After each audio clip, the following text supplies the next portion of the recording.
politisch weiter gecountet. Ah, Alle.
Get to know each other. Yeah.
Conferencia Interparlamentaria para la Política Exterior y de Seguridad Común y de Política Común de Seguridad y Defensa de la Unión Europea. Les ruego si pueden sentarse y así empezamos todos y todas. Y en primer lugar intervendrá el señor don Rafael Lamuz Rubiales. Tiene la palabra.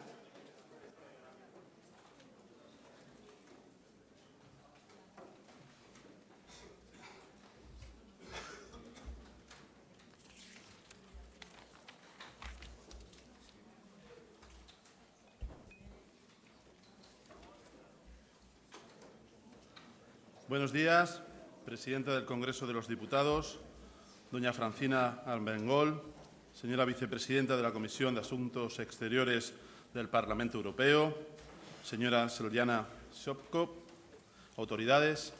Es un placer poder daros la bienvenida en esta sesión de apertura de la Conferencia Interparlamentaria para la Política Exterior y de Seguridad Común y la Política Común de Seguridad y Defensa de la Unión Europea. Quiero agradecer especialmente a quienes han realizado un verdadero esfuerzo hasta llegar aquí, a Madrid. Muestra, por tanto, del interés y de la necesidad de esta celebración, la cooperación y la unión de todos, como afirmó la presidenta de la Unión Europea en el discurso del Estado de la Unión hace escasamente unas semanas. Dijo: tenemos que comprender cómo podemos garantizar compromisos creíbles en materia de seguridad en un mundo donde la disuasión importa más que nunca.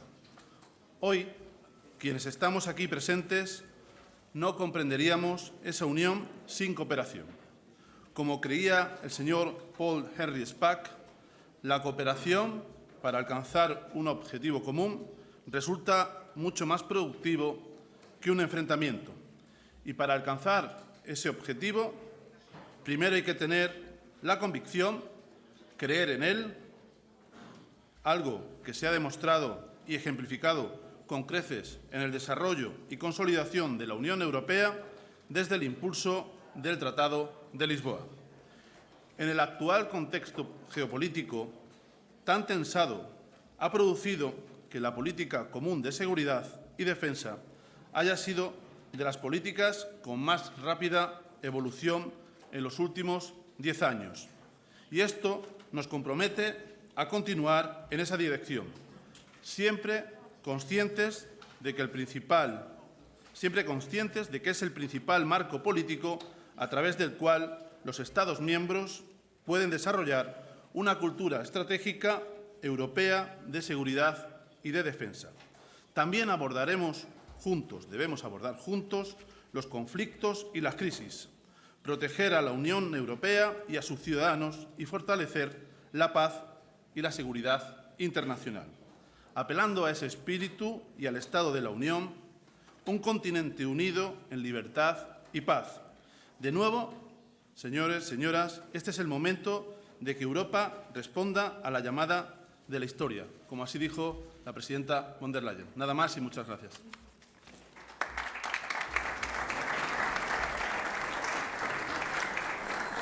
Muchísimas gracias. En segundo lugar, intervendrá la vicepresidenta de la Comisión de Asuntos Exteriores del Parlamento Europeo, la señora Juliana Zovko.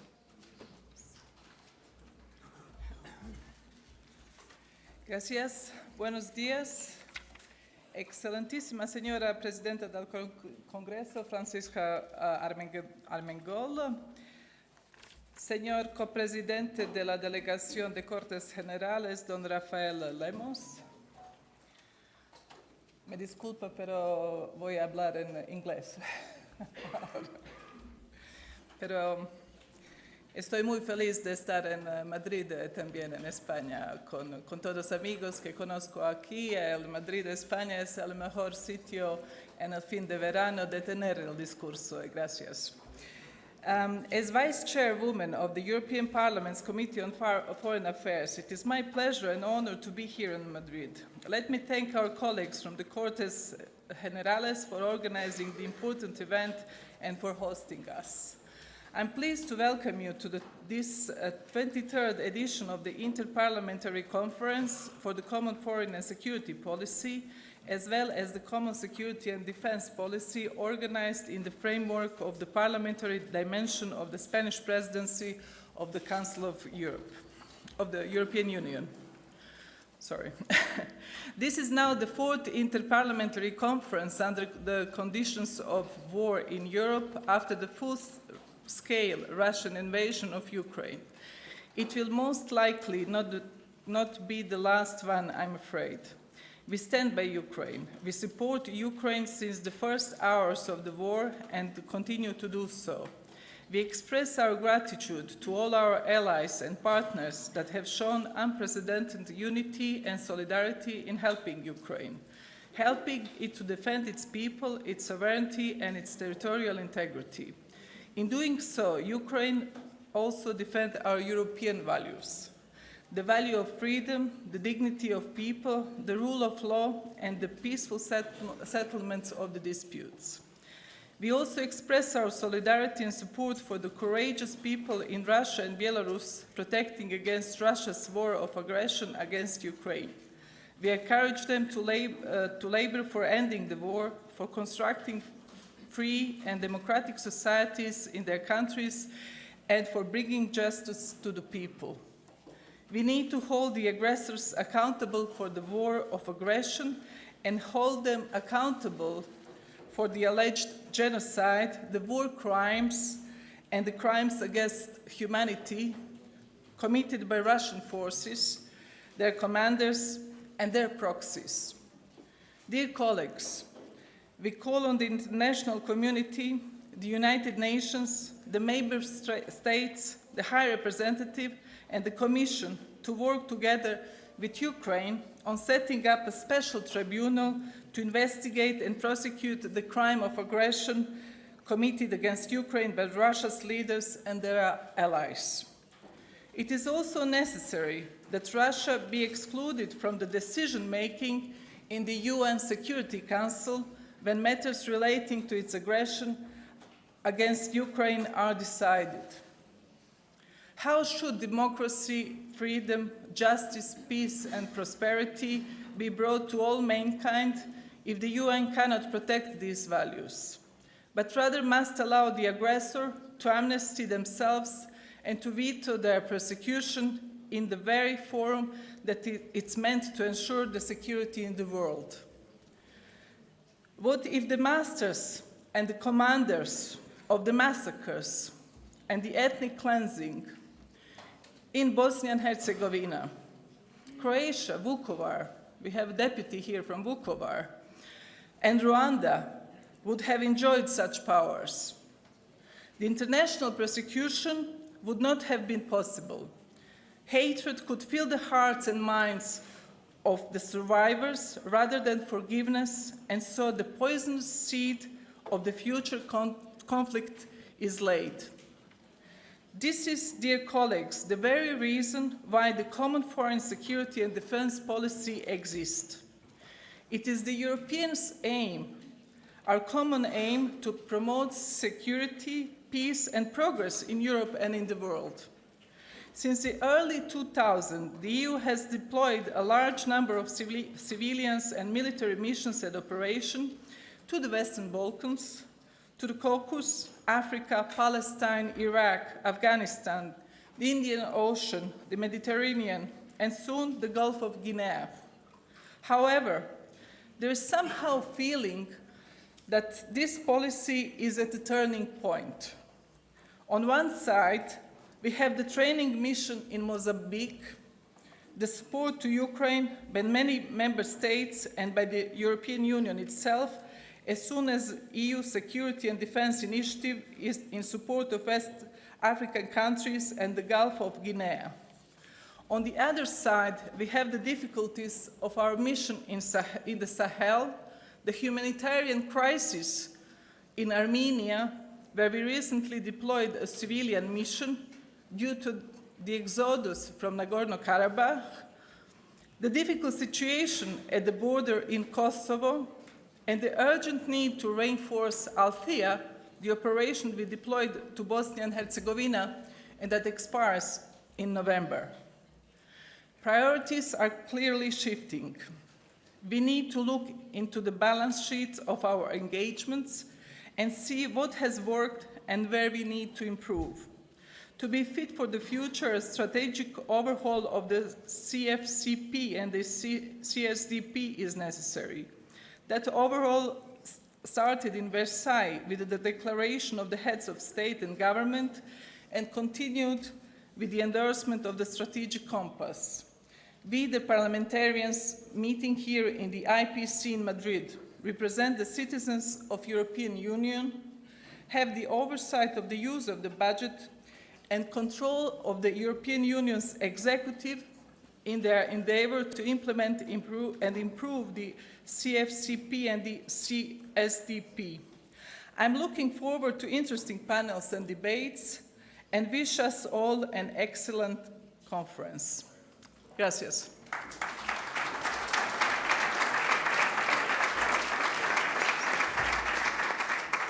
Muchísimas gracias. Ahora, para concluir esta inauguración, tengo que cederme la palabra a mí misma.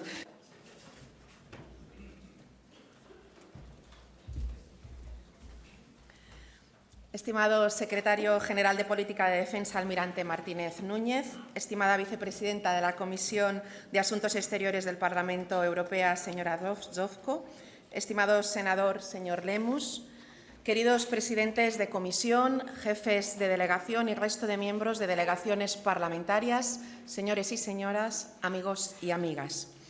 Es para mí un honor inaugurar esta reunión y darles la bienvenida a esta conferencia parlamentaria que se reúne hoy en Madrid para abordar los retos actuales de la política exterior y de seguridad común de la Unión Europea. La presencia de 33 delegaciones parlamentarias, que incluyen a 25 de los 27 países de la Unión Europea, 2 países candidatos y 4 países con asociaciones especiales con la Unión Europea, además de, por supuesto, el Parlamento Europeo, muestra el enorme interés que despiertan estas cuestiones. Para las Cortes Generales, se trata de la tercera reunión que se organiza en el marco de la dimensión parlamentaria de la Unión Europea, con las dificultades inherentes a un cambio de legislatura y una disolución parlamentaria que nos ha obligado a modificar el calendario inicialmente previsto. Por ello, les agradecemos especialmente su presencia hoy aquí. La ocasión que nos reúne merece el esfuerzo. España ha asumido la presidencia del Consejo de la Unión Europea en un momento crucial para el desarrollo y consolidación de la democracia en todo el mundo frente a nuevos desafíos. Europa se enfrenta a la mayor amenaza a su seguridad de las últimas décadas. La invasión ilegal de Rusia a Ucrania ha traído de nuevo la guerra a las puertas de Europa. La defensa europea, que aspira a convertirse en una verdadera política común de la Unión Europea, se sitúa frente al enorme desafío de desarrollar capacidades propias fuera del ámbito de influencia de la OTAN. Paradójicamente, la guerra ha hecho lo contrario, reforzando la dependencia militar europea y demostrando que aún falta para una verdadera Europa de la defensa. El concepto de autonomía estratégica abierta, que la presidencia española ha situado como uno de los ejes prioritarios del semestre, pretende solucionar estas carencias. La Unión Europea debe apostar por alcanzar una capacidad autónoma de respuesta a las crisis y de resolución de los conflictos internacionales, compatible con la defensa clásica de la OTAN y las defensas nacionales, y debe ser abierta y contar con alianzas estratégicas fiables, como América Latina, África o la región del Indo-Pacífico. Con esta vocación, la presidencia española ha incorporado la celebración en el mes de julio de la Asamblea Parlamentaria Euro-Latinoamericana para reforzar la relación de cooperación de la Unión Europea con la región latinoamericana, aprovechando la especial relación de amistad con España. Al mismo tiempo, el Gobierno impulsó la celebración de la cumbre UE-CELAC para avanzar en la firma de los acuerdos comerciales pendientes, México, Chile y Mercosur, que supuso un gran avance en la cooperación Unión Europea-América Latina y Caribe. Estas alianzas estratégicas adquieren una relevancia especial en un contexto de policrisis. La crisis de la seguridad europea que ha traído la guerra de Ucrania ha venido acompañada de otras crisis, como la crisis energética provocada por la dependencia energética de Rusia o la crisis alimentaria derivada de la ruptura de las cadenas de suministro e incluso la crisis de seguridad digital, con una incidencia directa también en la seguridad nacional. La apuesta por la autonomía estratégica debe, por tanto, ampliarse también a estos ámbitos. La propia Agenda de Versalles, puesta en marcha poco después de la invasión rusa de Ucrania, ya señalaba las 3 áreas de vulnerabilidad visibilizada por el conflicto: defensa, energía y economía. En el área de la defensa europea, los esfuerzos son evidentes.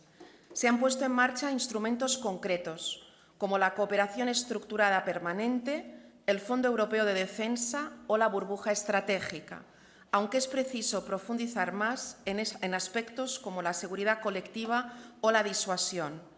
Para ello, es importante mantener una cooperación activa con la OTAN, pero sin renunciar a una política de defensa europea propia con capacidad de respuesta autónoma. Europa debe tener una voz propia en el mundo, también en esta área, que le permita definir sus socios y sus alianzas. Y es importante que el aumento del gasto en defensa nacional se dirija a proyectos compartidos para garantizar la interoperabilidad.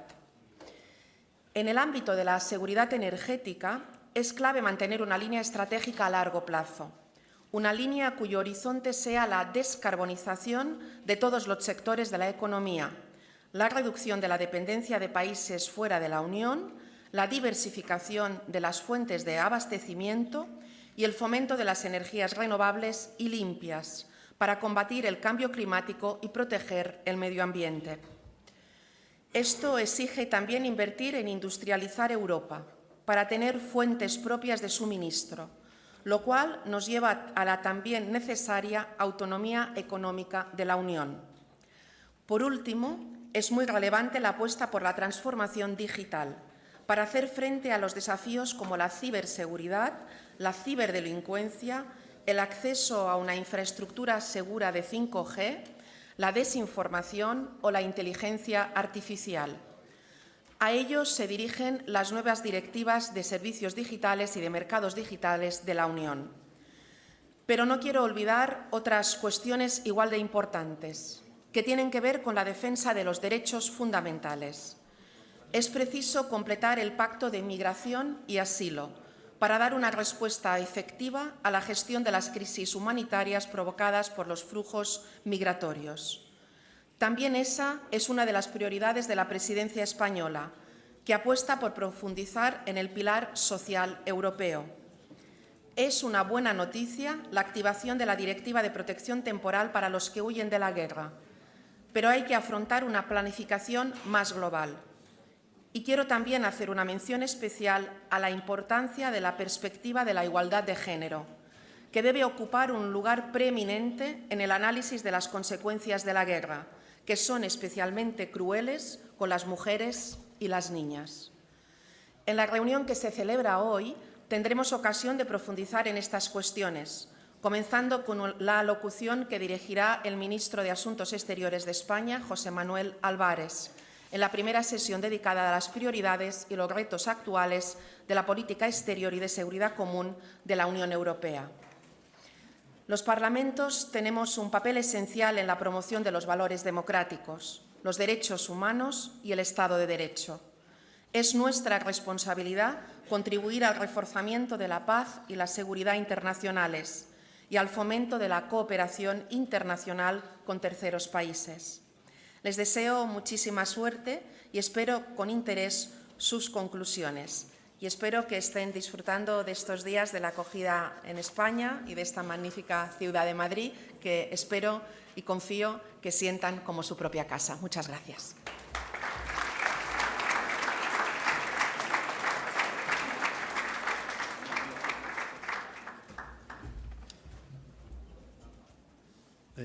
Bien, ha habido un cambio en el orden del día y vamos a hacernos la foto de familia en este momento, junto con la presidenta y la vicepresidenta en esta sala. Así que les pediría que se levantaran de su asiento y nos intentáramos juntar en el centro de la sala para hacernos la foto de familia. Muchas gracias.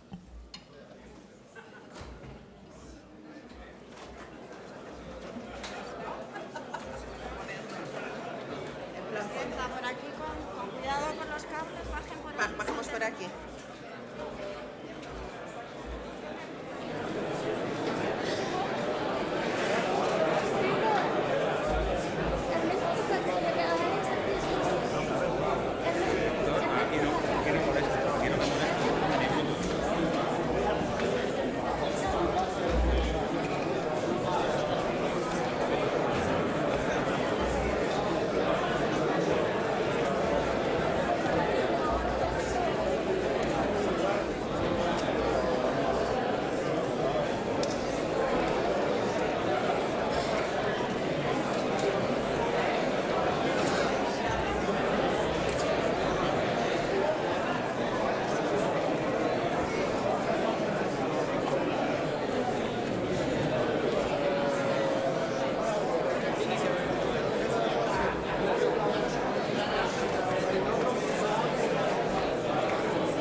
Okay, dear colleagues, can I just kindly ask you to go back to your seats? Dear colleagues, can you be quiet, please? We have to start the first panel and to give you all some time to speak. So if you want to speak, be quiet now. Right. Thank you. Thank you. No, sorry, it's in a parliament. We just have a 1-minute speech, so I will be quite strict with your speeches. Right, thank you very much. Welcome to the first session of Interparliamentary Conference for the Common Foreign and Security Policy and the Common Security and Defense Policy on priorities of CFCP, CSDP and current challenges with the framework of the 30th anniversary of CFSP and CSDP. My God.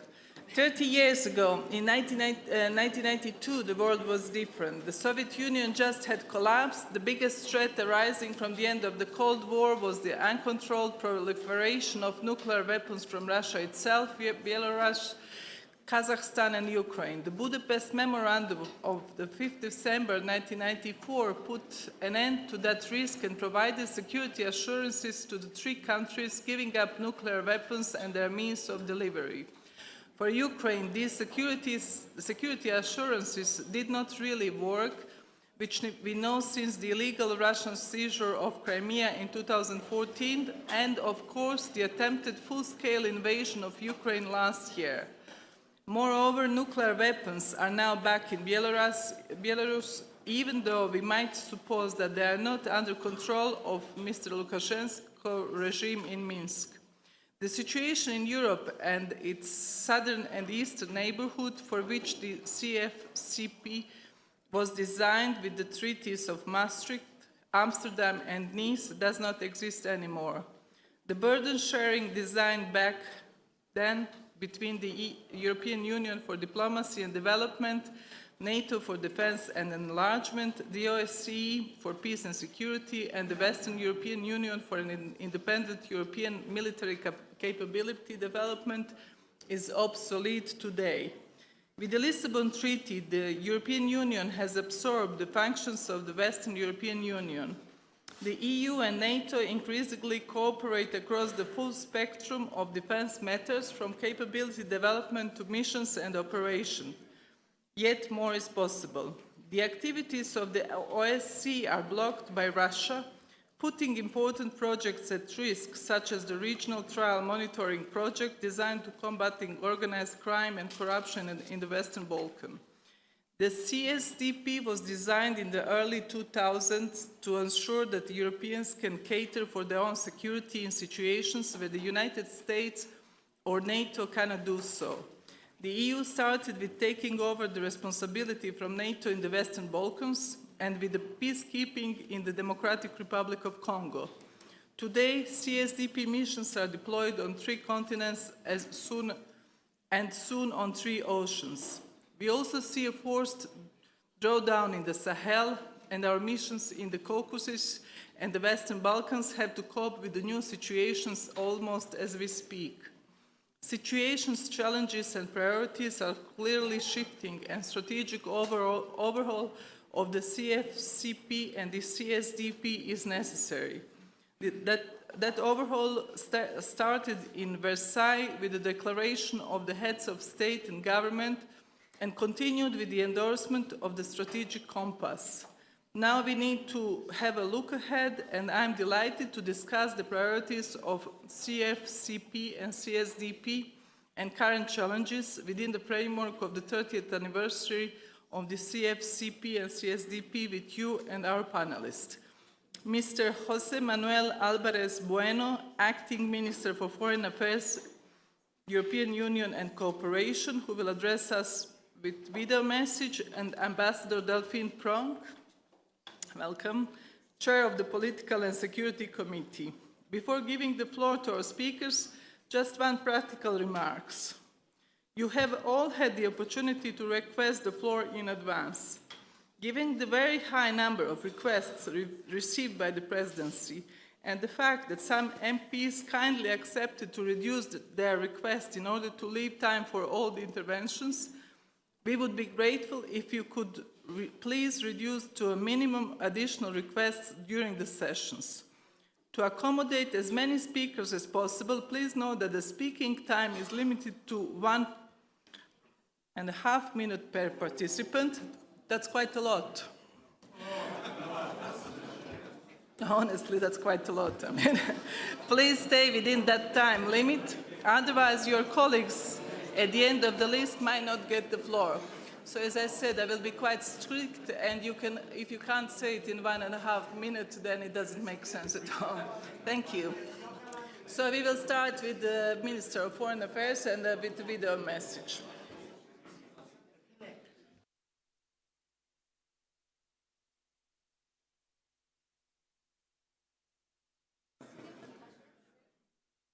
Por favor, ¿hay alguien del Secretariado Español que nos puede dar el mensaje del ministro?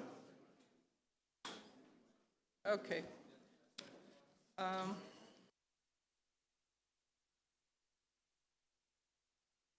While we are waiting for the Secretariat to find the video message, I will pass the floor to Ambassador Delphine Pronk, Chair of the Political and Security Committee. Please, these colleagues, for additional conversation and consultations, please leave this salle so we can have our guest fully concentrate on the message that she will pass. Thank you. Thank you, Your Excellency, Your Excellencies. Primero que nada, muchas gracias a todos los organizadores de esa conferencia interparlamentaria muy importante. I will continue in English, no worries. Let me also be brief and short in addressing you, because I think the main item of today is to allow you to debate amongst each other. So I'm in the hands of your kind chair also to guide us through. I'm looking forward to a fruitful debate. Let me first and foremost introduce myself. My name is Delphine Pronk. I'm the permanent chair of EU's Political and Security Committee. It is this committee that is rooted in the treaty in Article 38 that discusses and decides on the strategic and political direction of EU's common foreign and security policy, as well as EU's common security and defense policy.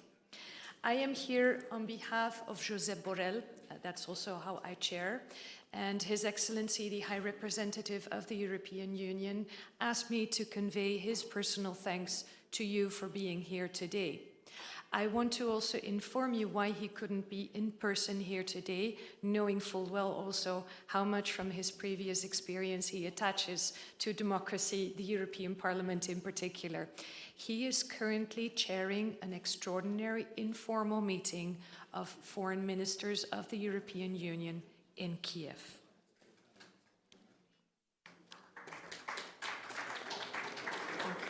Thank you. It is the very first time that all the 27 member states at ministerial level are represented in Kiev since Russia's invasion in Ukraine.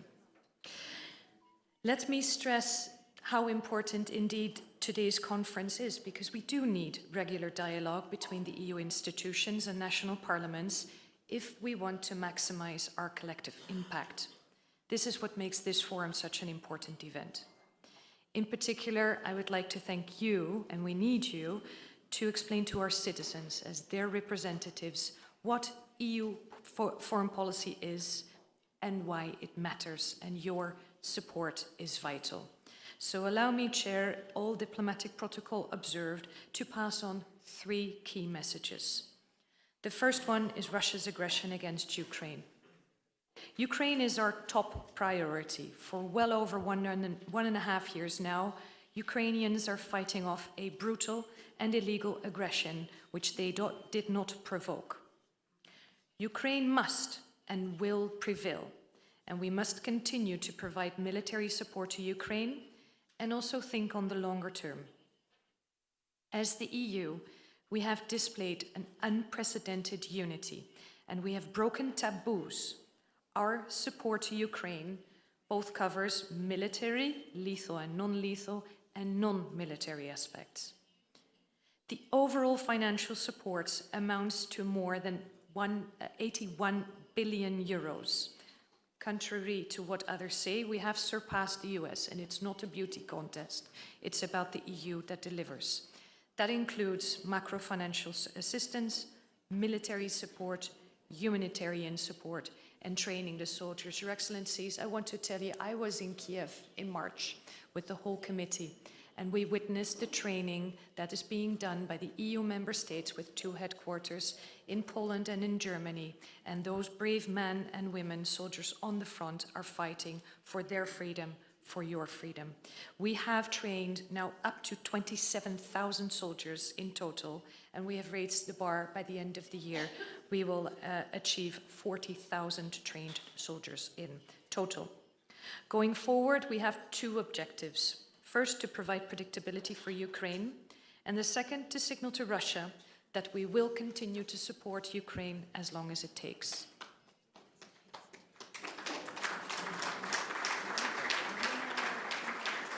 Thank you. And I'm humbled to also receive, on behalf of Josep Borrell, who is a politician like yourself, and as a diplomat, of course, I will continue to work also for your support. Then, on Ukraine's peace formula, that is the only and just basis to achieve a just and sustainable peace. The peace formula is gaining traction. Many global partners have noticed how Russia is deliberately weaponizing food, and perceptions are changing. But there's still work to do. We need to further intensify our diplomatic outreach with partners to ensure the widest possible support. I'll come to that in my second key message. Let me, on Ukraine also and Russia's aggression, assure you, sanctions. Sanctions, they work. These measures are producing hard and tangible effects across Russia's economy, and their effects will intensify over time, as these measures have a long-term impact on Russia's budget.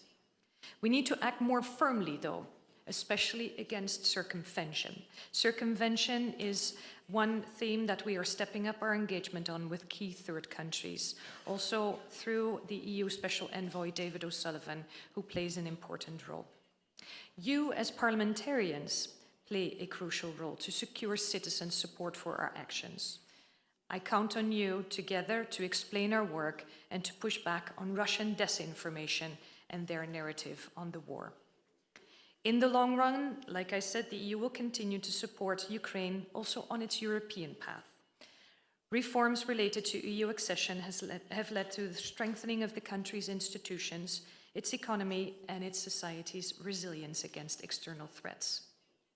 Candidate status created a renewed reform momentum for Ukraine, and only Ukrainians can change their country for the better with an ambitious reform agenda. This is happening. We welcome and we commend Ukraine's reform process in such difficult times. Let me then pass on to my second message, which is the defense of multilateralism. 2 weeks ago, we witnessed what we call in diplomatic terms the high mass of multilateral engagement, which is the UNGA high-level meeting in New York. At its 78th meeting, the High Representative was part of a heavyweight EU delegation in New York, pushing agreed priorities together with member states. Your Excellencies, we're facing a paradox. In an increasingly multipolar world, we see that multilateralism is in retreat. There is a clear rise in power, in self-confidence, in identity, in economy, in what we see as rising blocks, and we must learn to manage the expectations and build new relations with those emerging powers. Let me mention the BRICS Plus, and also a term that is used very often. Once I mention it, I cannot unmention it, Global South, but let me assure you it is the global majority that we need to engage with. Because these countries, they feel that their time has come and they're joining forces. Let me salute also the decision of the G20 to allow the African Union to join.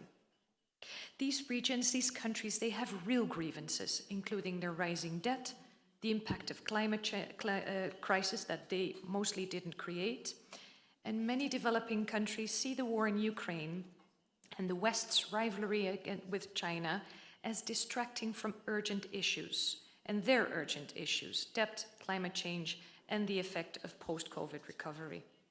They perceive the lack of delivery from our side, from vaccines to debt relief to climate finance, and the same applies for the Sustainable Development Goals. The priority of priorities, as also mentioned in New York, is to reboot progress on achievement on those Sustainable Development Goals. And the lack of progress and even backsliding in some fields has become the major concern of most UN members. This is why the Secretary General Guterres has called for a rescue plan and a $500 billion stimulus to accelerate progress ahead of 2030.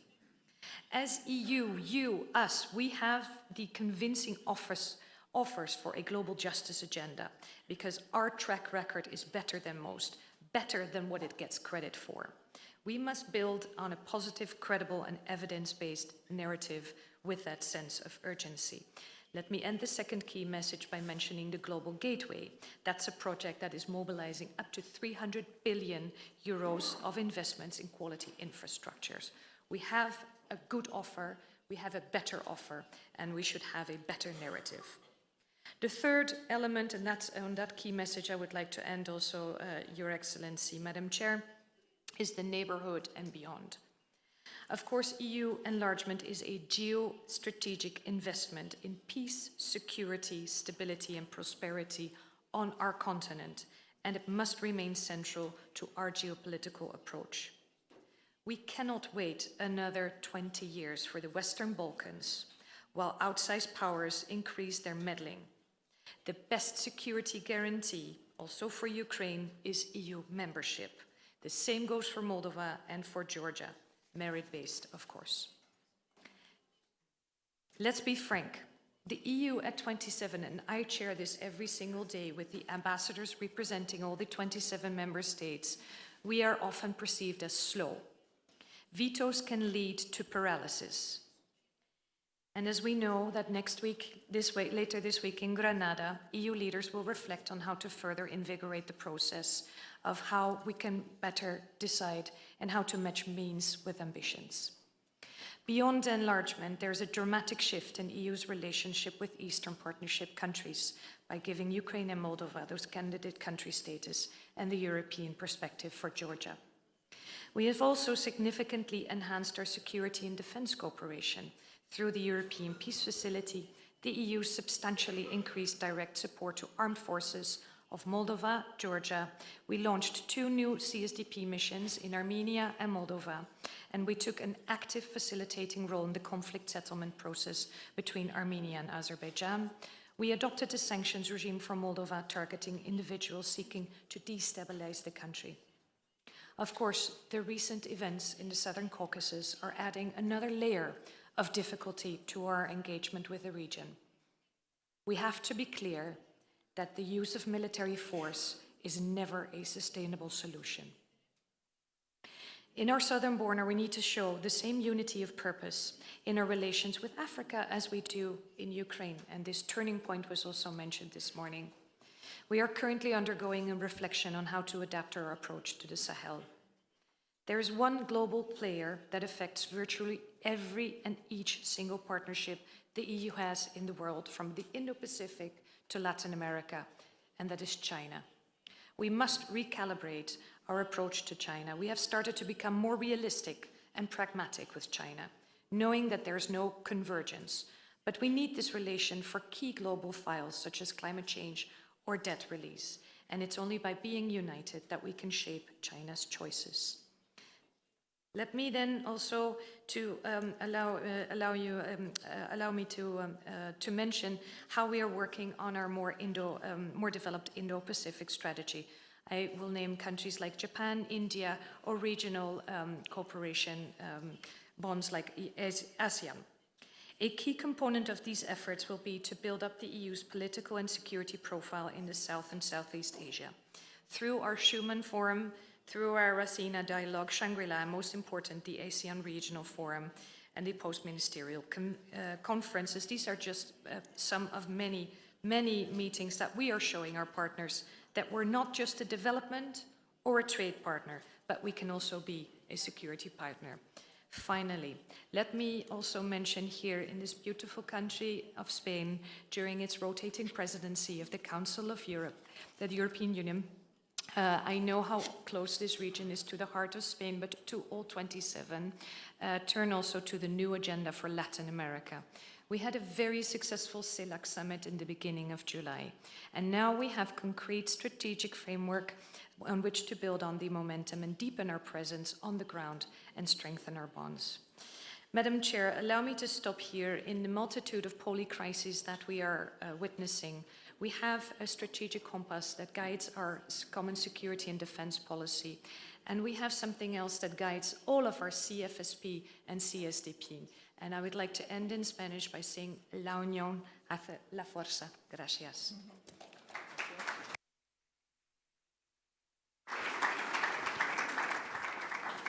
Okay, now we have the video message of Don José Manuel Álvarez Bueno, Acting Minister for Foreign Affairs and European Union and Cooperation. Thank you. Buenos días a todos y a todas. No estoy presencialmente con vosotros como hubiera sido mi deseo, porque me encuentro en estos momentos en Kiev, mostrando el apoyo europeo al pueblo ucraniano.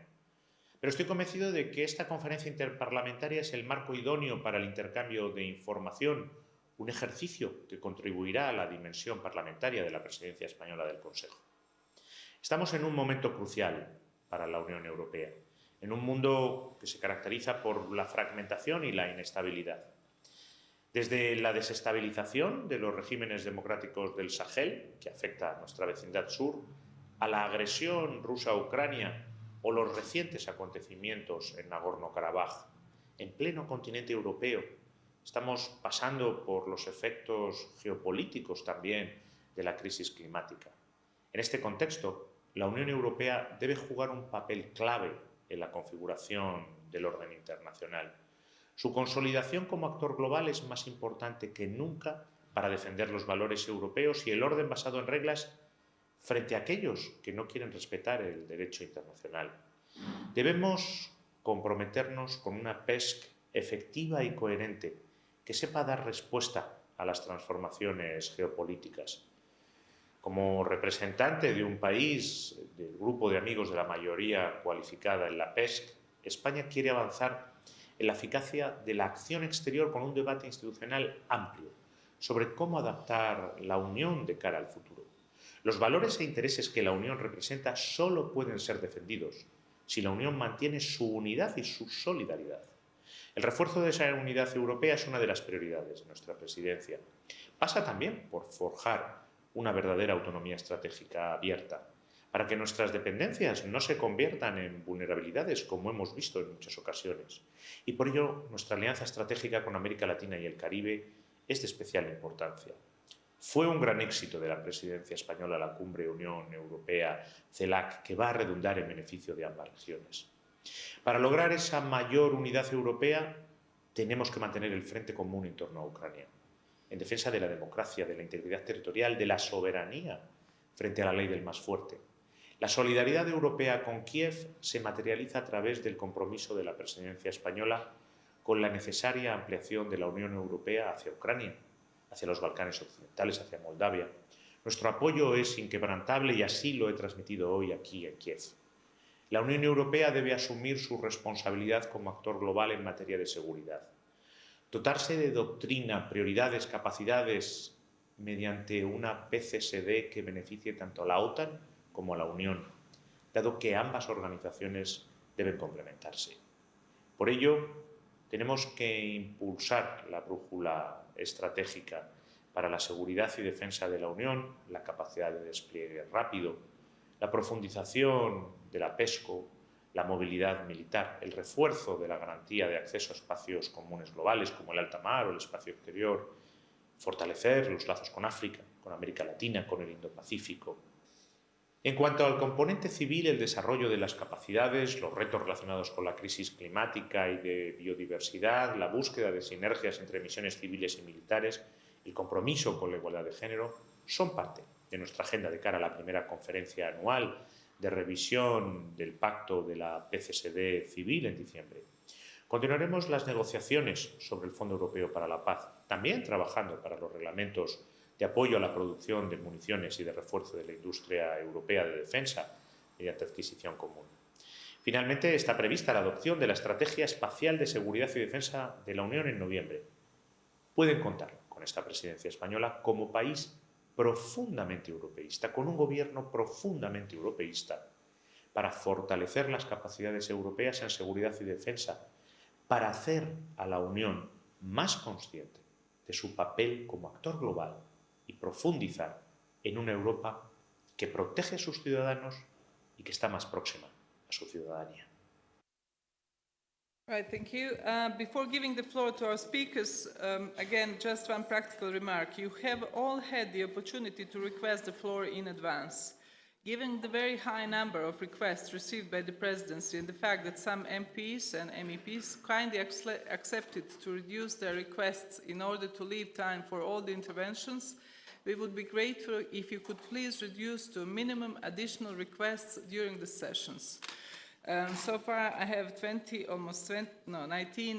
speakers here, so to accommodate as many speakers as possible, please note that the speaking time is limited to 1.5 minutes per participant, and now it's getting even lower. Please stay within that time limit, otherwise your colleagues at the end of the list may not get the floor, and I will start with the first speaker, Madame Sabine Tillet, France Assemblée Nationale. Madame, vous avez la parole. Merci beaucoup, Madame la Présidente. Comme ça a été dit, on assiste à un affaiblissement des organisations internationales et le rapport de force est redevenu un moyen de défendre nos intérêts. Alors, nous avons besoin vraiment de renforcer notre crédibilité politique dans le cadre de l'Union européenne et de la mettre en cohérence aussi avec notre crédibilité militaire. Et je crois que c'est là où tous nos parlements nationaux ont un grand rôle à jouer, c'est-à-dire de faire en sorte à ce que les investissements prévus minimum de 2% dans nos capacités et dans nos manières opérationnelles soient vraiment tenus, parce que nous assistons également à des nouveaux domaines de conflictualité et nous avons besoin de ces investissements et nous avons besoin aussi d'investir dans la recherche. Merci. Merci et merci pour tenir le temps. So the second speaker is Mr. Davor Ivo Stier from Croatia. Gospodine Stier, imate riječ. Hvala, gospođo predsjednice. Evo, ja bih par riječi rekao samo o Zapadnom Balkanu. Mislim da je potpuno jasno da naš prioritet mora biti podržati Ukrajinu, ali isto tako ne smijemo zaboraviti na Zapadni Balkan.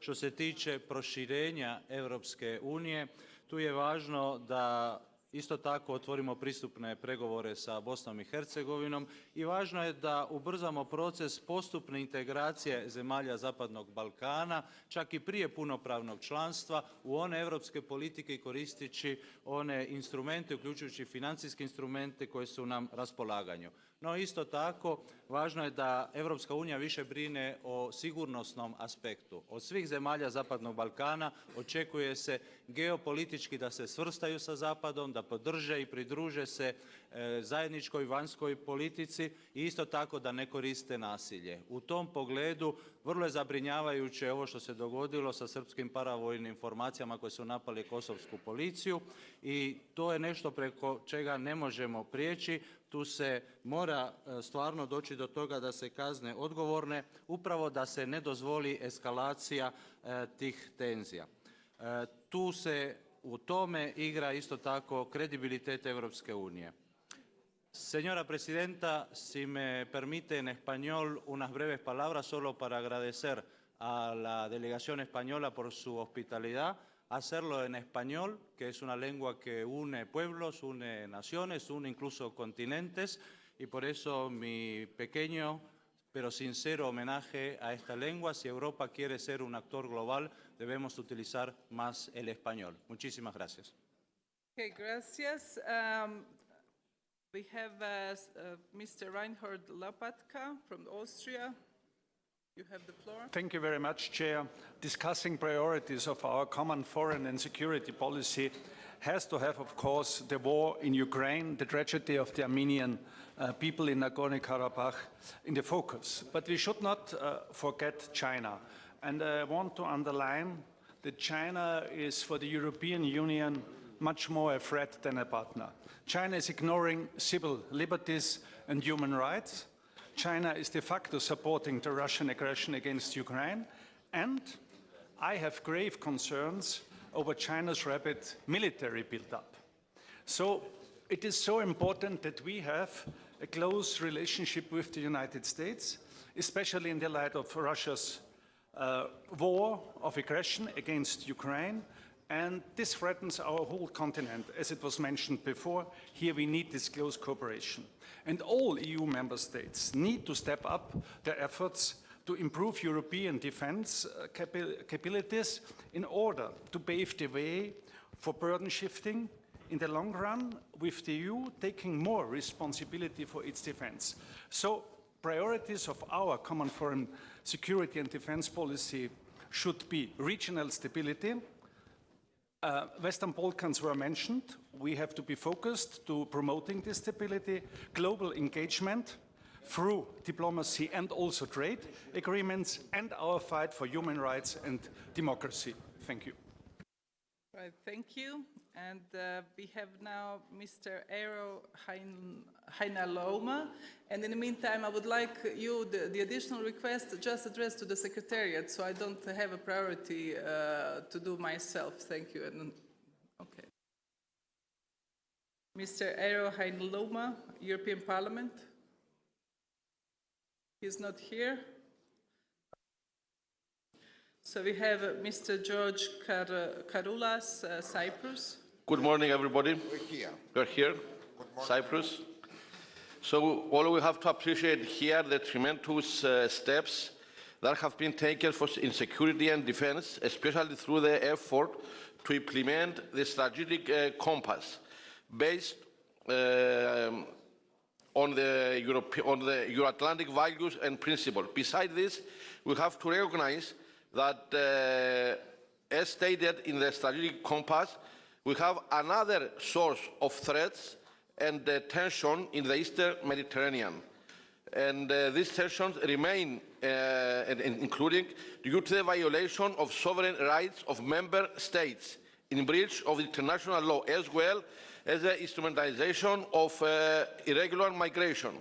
This all applies to Cyprus, where the continuous violation by Turkey of international law and our country's sovereignty is constant, even 1 month before, since the 1974 Turkish invasion and occupation of Cyprus. Turkey should construct a positive agenda towards the EU. We welcome the beginning of the discussion for Euro-Turkish issues, expecting that the Cyprus issue will be a significant part of these discussions, as some issues in Ukraine are of great concern and receive maximum attention by the Union. It is also equally important to deal with matters such as the ethnic cleansing in Nagorno-Karabakh, for which we are expecting EU actions. On migration, we have to state that 6% of the population of Cyprus is composed of applicants for asylum, and these 98% of these people come in Cyprus from Turkey, crossing the ceasefire line that is Cyprus since 1974. A European response to illegal migration is necessary, and we are waiting this issue to be in high priority in the European Union also. Right, thank you very much. And we expect that the next meeting in Belgium, Mr. Borrell will be present to... Thank you very much. Thank you very much. And I think that the message has been passed. And now, Don José Ramón Bauza, European Parliament. Thank you, Madam Chair. I will take the floor in Spanish, if you don't mind, by obvious circumstances. Y quisiera hacer algunas referencias muy brevemente de los que considero los puntos más importantes. Creo que debe haber una mayor participación del Parlamento Europeo en la definición de la política exterior, porque democratiza más la toma de decisiones entre los propios países miembros. Debe haber una mayor capacidad de actuación del alto representante, porque el alto representante en sí mismo tiene que tener la capacidad de diálogo directo con sus aliados y, hablando en nombre de los 27, tener una interlocución de tú a tú en la misma capacidad de responsabilidad. La política exterior también debe ser algo más que la política de seguridad. Es política de migración, es política climática, es política energética, es política de amenaza, con lo cual no solamente es seguridad, sino que es algo mucho más global. La política energética en Europa, que se está trabajando, obviamente, es una de las grandes amenazas por la máxima y terrible dependencia que se ha tenido en los años anteriores. Y la geopolítica. La geopolítica es imprescindible en varios frentes. En primer lugar, Rusia es la amenaza más directa, pero es una amenaza también directa dentro del propio Parlamento Europeo, porque dentro de poco más de unos meses vamos a tener unas elecciones europeas, donde cada partido político, obviamente, y sus grupos van a identificar sus intereses, que pueden no estar en la misma línea de los intereses comunes que estamos marcando dentro de la política estratégica de la Unión Europea. China está detrás de todo, Rusia es Rusia, pero China está detrás y, sobre todo, China tiene cada vez algo importante, mayor capacidad de compra en todos los sentidos. El Sahel es imprescindible y fundamental. La hemos visto cuando no hemos sido capaces, y eso es una autocrítica en positivo que debemos analizar, porque no solamente no hemos mantenido la estabilidad en el Sahel, sino que hemos perdido posiciones. Y cada vez que un país europeo sale del Sahel, su sitio lo toma solamente uno, que es lo mismo, Rusia y China. Y otra cosa fundamental, ahora mismo la única región que más similares intereses y valores comunes tiene es, en este caso, Latinoamérica, por lo cual hay que estar muy cerca de Latinoamérica. Lo digo como español, obviamente alguien puede pensar que tengo un especial interés, pero lo digo como analista geopolítico y geoestratégico, porque además, si no estamos nosotros, sabemos quién va a estar, que es China y Rusia, y lo vemos en el BRICS. Muchas gracias. Muchísimas gracias, don Ramon Bauza. And now I give the floor to Mr. Stefanos Gikas from Greece. Thank you, Madam Chair. Dear colleagues, it is important for the European Union to work towards greater cooperation and unity, especially in settling important issues in its neighborhood to prevent third countries from gaining an advantage. It is worrying to see that the Ukraine war has exposed the lack of a strong European industrial military base. I think it's important for all member states to work towards the development of European forces and capabilities, as well as the European industrial and technological base. Greece fully supports the implementation of this project for strengthening the strategic autonomy of the European Union and preventing any third-party interference that could potentially undermine our security and defense interests. A few days ago, in the Med9 summit, our leaders underlined the importance of a stable, peaceful and prosperous Mediterranean for a stable, peaceful and prosperous Europe. Therefore, we welcome the renewed focus at EU level on strengthening the EU's relations with our partners in the southern neighborhood. The de-escalation of tensions, respect of international law, and promotion of good neighborly relations are essential for regional stability and cooperation.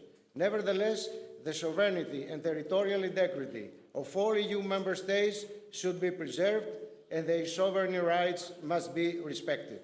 Thank you very much. Thank you. And we have Herman Tertsch. Mr. Herman Tertsch for European Parliament. I don't see Herman Tertsch here. We are passing the floor to Mr. Lajos Kossa from Hungary. Okay. Thank you very much. I have 1.5 minutes. If I see our problems, I mean, European Union is quite enough. Maybe it's a little bit too much. So, our biggest problem on defense point of view is the migration. Migration is a really long-term problem. Therefore, we have to do a little bit more than pact on migration, because the pact on migration, it doesn't work now. See what is happened at the Serbian-Hungarian border. Migrants use machine gun against, they fight the Serbian policemen, they fight against the Hungarian policemen. We have to stop the migration because the different pact seems solution means for the migrants as an invitation letter. If we couldn't to say that we would like to stop the migration, we couldn't solve this problem. Thank you. Right, and now Mr. Titus Corlatean from Romania, you have the floor. Thank you. The essence of my message box.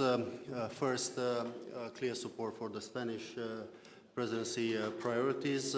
Secondly, it's a moral duty on behalf of my country, Romania, to thank the current Spanish presidency, the former Czech and Swedish presidencies, and all member states, with one exception, for the clear support based on criteria, treaties, and fulfillment of the criteria for the Romanian and Bulgarian accession to Schengen. I hope that we will be back based on real solidarity and respect of the treaties to our common European project before the end of the year. If not, we'll be obliged to refresh our national strategy from this point of view. Now, very briefly, beyond the continuous strong support for Ukraine, support for the accountability for the crime of aggression and the establishment of the tribunal for international tribunal, criminal tribunal for the crime of aggression, beyond the need to adopt a positive decision for starting the accession negotiations for Ukraine and the Republic of Moldova, I should add the fact that we should be back and taking on board once again, based on very important and strategic considerations, Georgia with the status of candidate. We should not forget Armenia and the humanitarian crisis, 100,000 refugees from Nagorno-Karabakh. We should do more as European Union. Definitely, we share the vision of Spain as presidency related to Latin America, Africa, which is half Russian, half red Chinese, and more red Russian. We should re-engage Africa with our European and Euro-Atlantic means, by the way.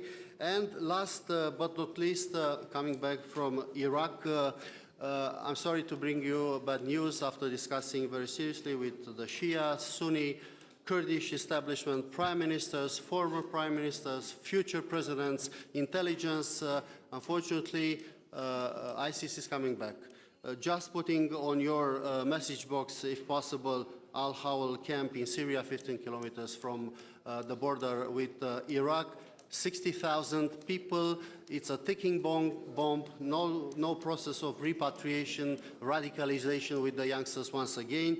Problems in the Sunni area, Mosul and Basra, especially also for economic and social reasons, redistributing the resources, especially for the Shia establishment that have received from the current government the resources to engage 250,000 people from the militia, and the issue of Kurdistan, which is complex, complicated, now without any resources. I thank you very much. And now we are passing the floor to Honorable.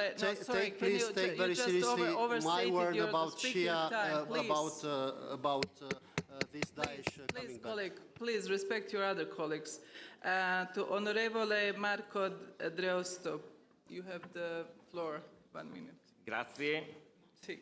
Qui rappresento l'Italia. Rispetto a quanto è stato detto dai colleghi e dai rappresentanti, ritengo che si debba tenere conto di, in particolare, alcuni fattori, e mi riferisco a quelli legati al patto delle migrazioni ed in particolare a quanto succede, a quanto avviene in Africa, tenuto conto anche in questo caso dell'importante crescita demografica che avrà nei prossimi anni il continente, ma anche l'instabilità di cui abbiamo già parlato.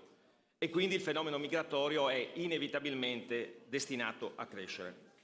E le criticità saranno molte. Voglio ricordare in particolare l'aspetto umanitario, del quale tutti ci stiamo occupando in maniera importante, ma poi i nostri paesi, e su questo bisogna fare grandi riflessioni, avranno impatti sociali ed economici e non di meno di carattere di sicurezza.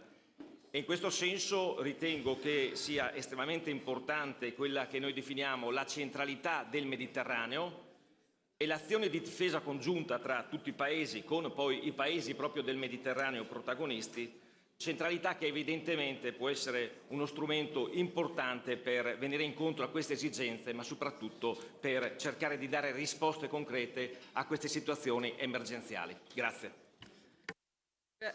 Grazie, and as we didn't have any speaker from European Parliament, I give the floor to Michael Gala now. Thank you very much, dear colleagues. I am the standing rapporteur on Ukraine in the European Parliament, and first of all, I would like to thank you all for this broad support and solidarity that we have seen since the start of the full-scale war waged by Russia. Now, for me, it's important, well, it's about first things first. We're doing a lot, but primarily I think we need to sustain the arms deliveries. And there are countries who do a lot and talk about it. There are countries who do a lot and do not talk about it. And there are countries who talk a lot and don't do that much. So I'm appealing to you all. You all know in your respective countries what you have got on stock, how much ammunition is still left, and what could be delivered. And in order not to let any doubt, as I am from Germany, I know that this country does a lot, but we could do more. And that is why I'm always appealing and in public demanding that for the German case, we could deliver more Leopard 2 tanks, and we could and need to deliver now the Taurus cruise missiles, which is essential for the defeat of those supply lines, to destroy the supply lines in the back. And that is what I'm doing on my German case, and I appeal to all of you to do the same in your respective countries where there are things to be delivered and are not yet on the road to Ukraine. Thank you. Right. Thank you, Michael. And now we have Mr. Dovila Shakalien from Lithuania. Madam Chair, I will replace my colleague now. My name is Audronius Ažubalis. Because my colleague, she will talk in the third session. It was some misunderstanding, yes. Yeah. Yeah. Yes. Thank you. No, sorry. I mean, you will not talk then if you're giving your floor. Then you will be, you have to talk to the secretary. But something wrong happened in the secretariat. Okay, we have... You're not going, I mean, just to make clear, you're going to be at the end of the list because we have additional people who want to take the floor. I don't want to be blamed that they are not going to get the floor. So just choose which one of you will be speaking now. Okay? It's fine. So you have the floor, yeah. It's fine. Okay, thank you. So actually, when we talk about our defense policy and about challenges to European defense, I think that first of all, we really have all to ask ourselves if we are on the same page. If we do realize that first of all, we really have to... Sorry? So if we really do have an understanding of what is happening, not only with the war in Ukraine, but with also our side on the geopolitical chessboard, where one figure moves and then others are moved inevitably. So in this situation, where we all see what is happening with our common attitude towards victory of Ukraine, we still have to admit that there is a gray zone, that there is a misunderstanding on what Ukrainian victory is going to look like, and with our inability to admit that only a full victory can help us. I mean, I'm so sorry, but I mean, I'm not sure if I am to be talking or not because I see some confusion, so. Sorry, there is no confusion, but just say whatever you have to say. We are not communicating now, we are sorting these things. Okay. Nevertheless, I think that we all understand that weaknesses of European Union defense capacity were revealed very clearly by the war in Ukraine. And if we are not able to, first of all, allocate necessary resources, if we are not able to understand the movements in different parts of the world and how much they are going to cost us if we do not resolve those issues, if we do not listen to the voice of our transatlantic partner, United States, which are moving to Indo-Pacific. And that means that we have quite a short time, from 2 to 5 years, to actually be prepared very well, because Russia is not changing its imperial policy, and they are going to continue with their hostilities, then that means that we are quite in a troubled place. And talking about that, I think that not only restoration, but expansion of our defense industry capabilities is one of the challenges that we are not facing yet enough. We are really not understanding how that works. If we really still have discussions on the periods of waiting for certain weapons longer than 4 to 8 months, this is not really acceptable for any of us. And if we really still have a division of our understanding about how Ukrainian support must continue, and also about our support, general, joint European Union support for Ukrainian membership in NATO as well, and a better, I think, communication when we talk about those two blocks, which I think is really going well in providing certain support on EU level, and then differently on NATO level and on bilateral level. Right, thank you very much. Thank you very much. And now we are passing the floor to Mr. Predrag Bakovic. Please limit your time to 1 minute. I will give everyone the floor if you just... But I will let you know the Secretariat will inform us, is informing us on the additional names on the list. So the next speaker is Predrag Bakovic. So we have Rosalia Ibolia Biro, Mr. Bojan Kekec, Mr. Naike Gruponi, Mr. Andronios Ashbalis, Mr. Halusi Akar, and Ms. Maka Bocirashvili, and additional list is coming from the Secretariat. So Mr. Predrag Bakovic, you have the floor. Thank you, dear colleagues. I'm pleased to meet again and discuss the current challenges we faced in the field of the common foreign and security policy. First of all, enlargement is a EU strategic interest which represents both an economic and a security guarantee for the whole Europe. That is why I welcome the speech of the President of the European Council in the recent Bled Strategic Forum, where he called for the EU and the candidate countries to be ready for the next EU enlargement by 2030. Enlargement is not just a process to meet the certain criteria, but it's also an opportunity to share and promote our fundamental European values. Solidarity, for example, is one of them, especially when facing natural disasters and crises.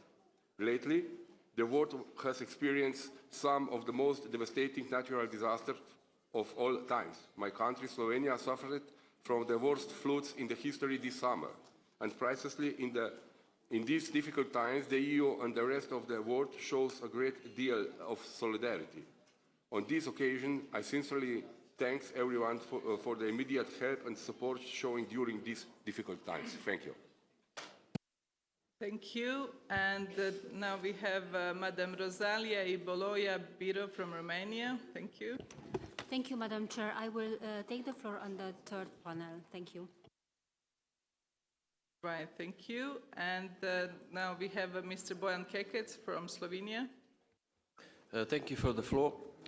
By establishing a common security and defense policy, the EU is developing important mechanisms for achieving its goals in world politics.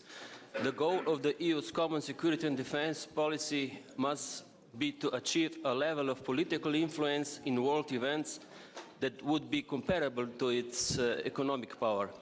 The main challenge that we are facing are still too weak military capabilities, achieving consensus among member states in decisions, and faster reactions to crises. I would also like to take this opportunity to thank everyone who supported Slovenia at elections for non-permanent member of the United Nations Security Council. Recently, there has been increasing talk of expanding the number of permanent members of the United Nations Security Council. This would certainly be one of the important opportunities for the entire EU in the near future. We all know that after Brexit, the EU's political influence in it is smaller. That calls for serious reflection on how EU's influence could be strengthened again. Thank you very much. Right, thank you. And we have Onorevole Naike Gruppioni from Italy. Grazie Presidente. Colleghi, sono trascorsi 30 anni dall'istituzione della Conferenza interparlamentare per la politica estera e di sicurezza comune e la politica di sicurezza e difesa comune. Un'istituzione importante rispondente ad una necessità profondamente sentita all'interno dei Paesi membri dell'Unione Europea, ossia quella di creare una sede stabile nella quale politica estera e di sicurezza comune e la politica di sicurezza e difesa comune potessero essere affrontate, studiate, verificate insieme. Oggi essere qui riuniti a Madrid, rappresentanti delle rispettive commissioni, è la riprova di come tale intento sia più che mai reale e condiviso, a testimonianza della volontà comune di indirizzare i nostri passi nella stessa direzione, consapevoli che senza sicurezza e difesa non può esserci pace. Per tale ragione, in rappresentanza del Parlamento italiano, non posso che essere grata agli sforzi che insieme compiamo per garantire alla politica estera dell'Unione il necessario confronto dei Parlamenti nazionali, senza della quale non è possibile colmare il deficit di legittimazione delle istituzioni europee. Nel merito della sessione ritengo, riguardo al patto sulla migrazione e l'asilo, che questo dovrà certo garantire una gestione umana, ordinata, compassionevole, responsabile ed efficace dei flussi migratori, ma anche condivisa e solidale all'interno dell'Unione. Grazie. Grazie. And we have next Mr. Andronius Ažubalis from Lithuania. Thank you. Dear colleagues, Russia's continued aggression against Ukraine has changed the calculus of today's international security environment. Ukraine continues to defend its sovereignty inch by inch in its counteroffensive, also keeping alive the principles that the EU is built on and the future of European security order. Our response to Russia's aggression and support to Ukraine remains an ultimate priority for the EU common foreign and security policy and common defense policy. Nevertheless, we note with concern the lack of strategic planning and diminished sense of urgency in our efforts to support Ukraine, mostly due to the fact that we are still reluctant to name Ukraine's victory as our ultimate goal. At the same time, Russia is accelerating its war machine in 24/7 regime and betting to outlast Ukraine, as well as us, in the war of attrition.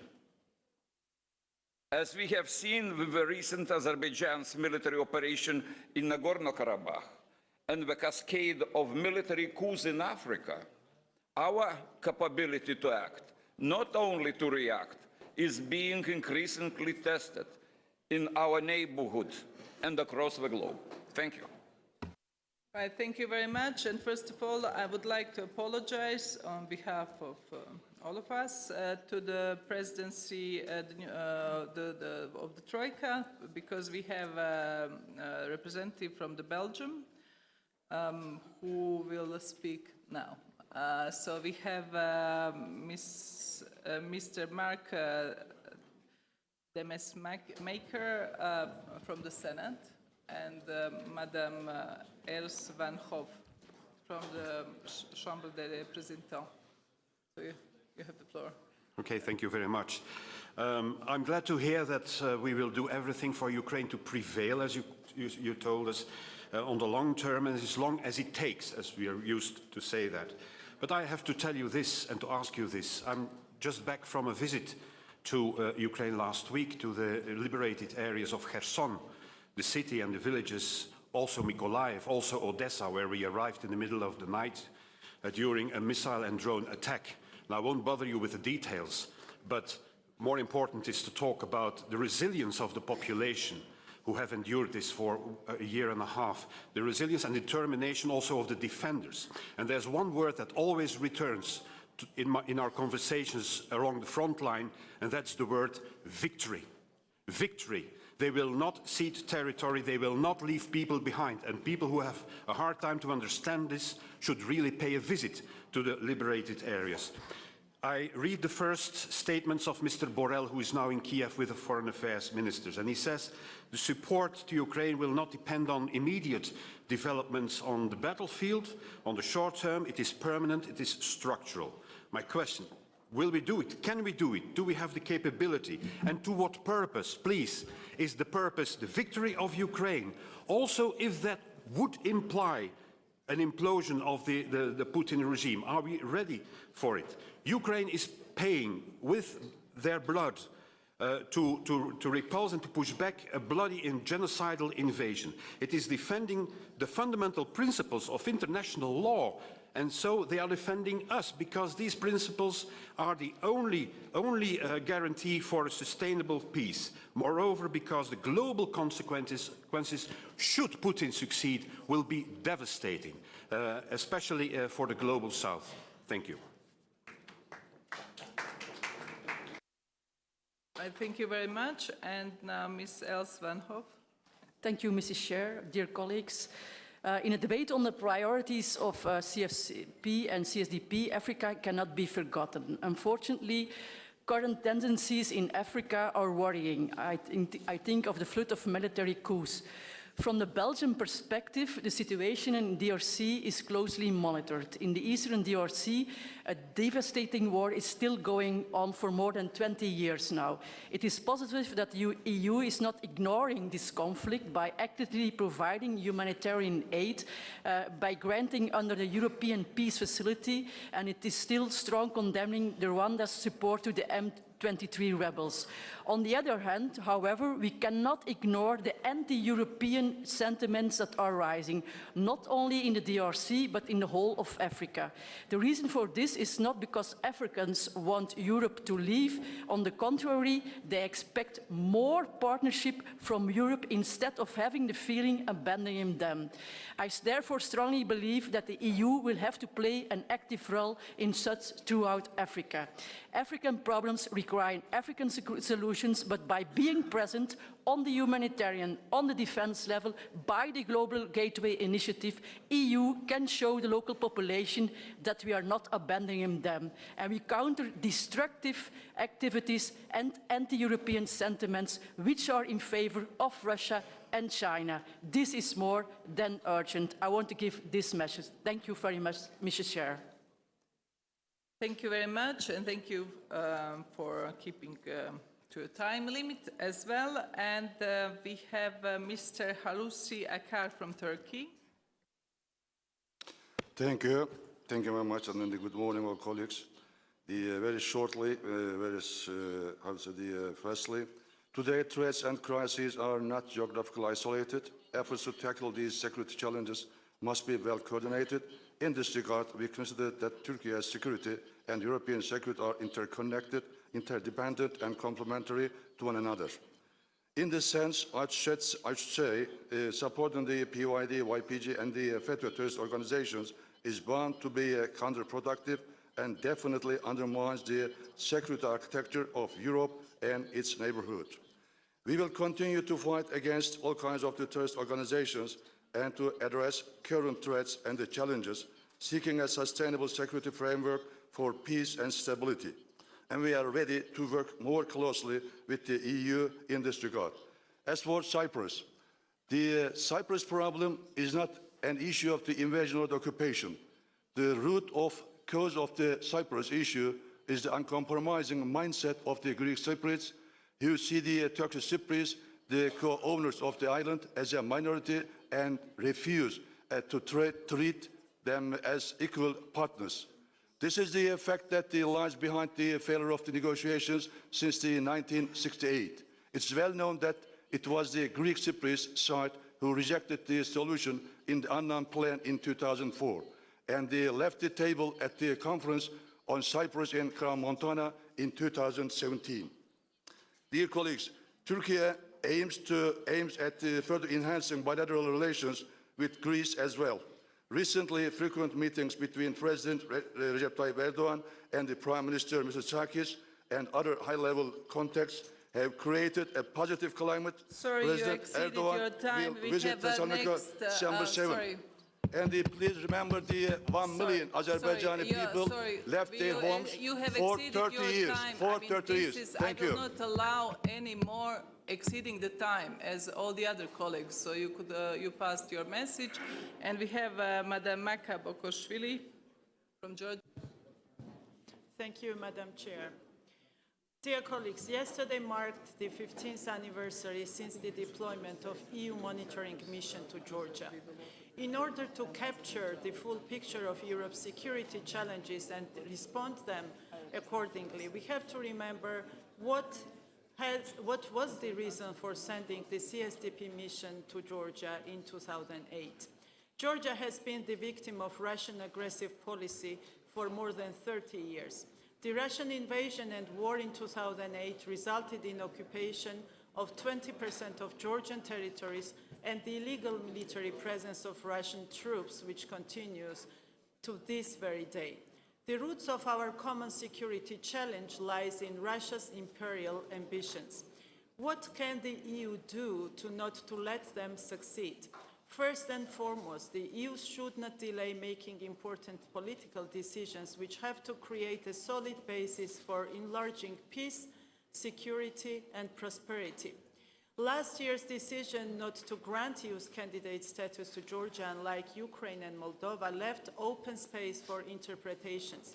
A differentiated approach to associated partners at this very critical moment in European history can only benefit Russia and hinder Georgia's European path.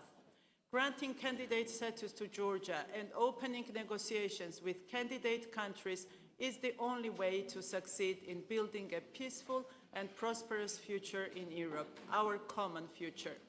This requires your strong support, and we count on it. Thank you.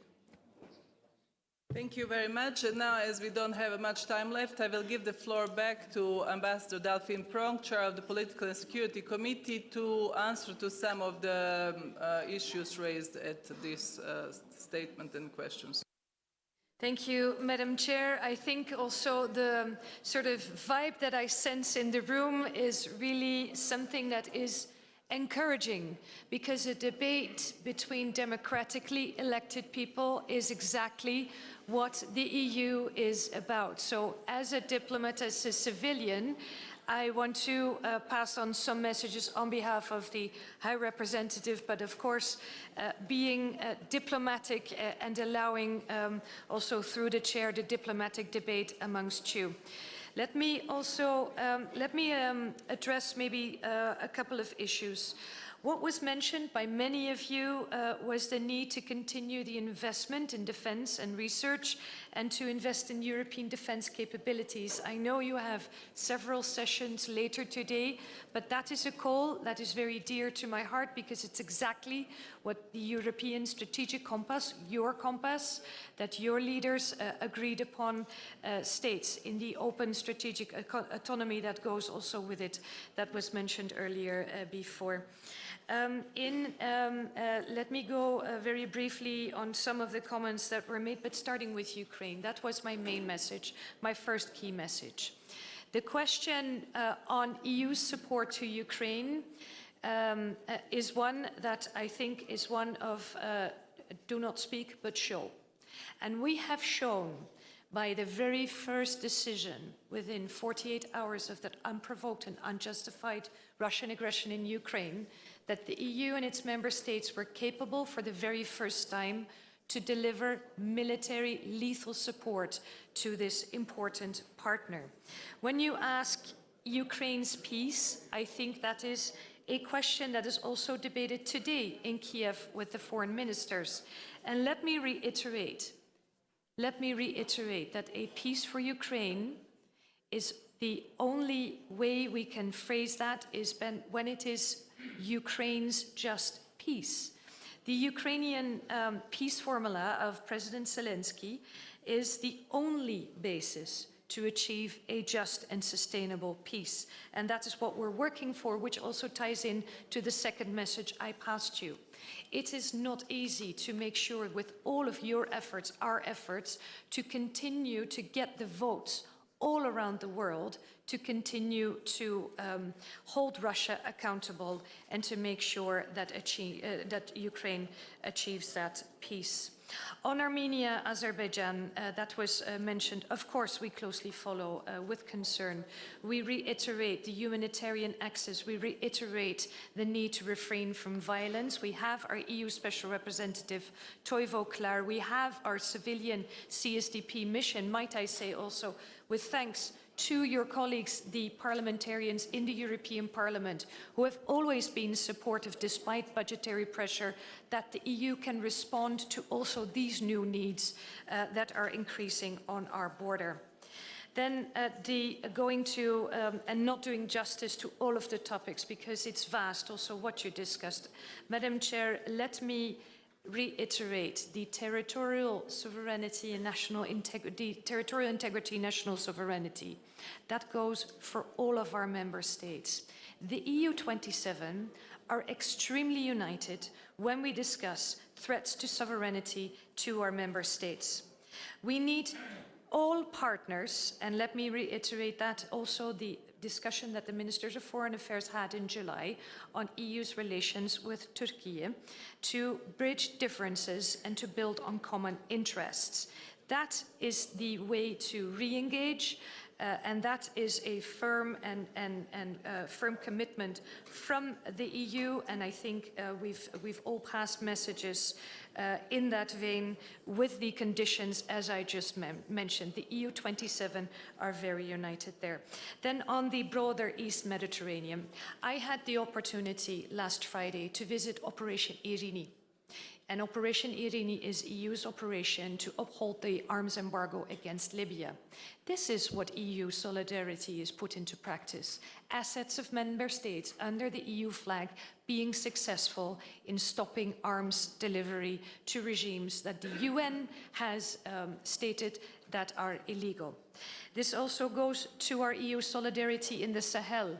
And I heard one of you say, let's not leave a void. We will not, because we're present diplomatically with official development assistance, humanitarian aid, and still with our CSDP presence. Yes, this is a discussion amongst the 27 that the 27 will decide on, but also let me mention a region that has not been mentioned, the Horn of Africa. I was there 2 weeks ago, in Djibouti, in Somalia, in Ethiopia.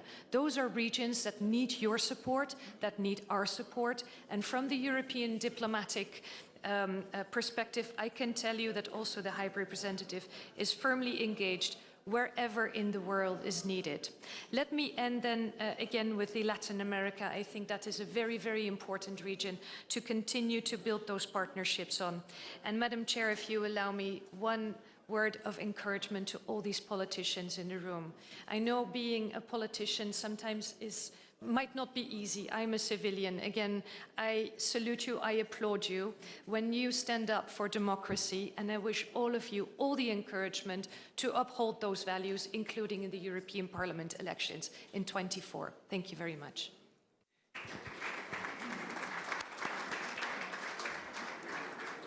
Right. Thank you, Ambassador Pronk, for really diplomatic conclusion of this very interesting exchange of views and the statements and the questions that were opened. We have all our hopes that the External Action Service now, when we approved better budget for you as well, for your functioning, because you need it, and we need you all around the world, not only on one place.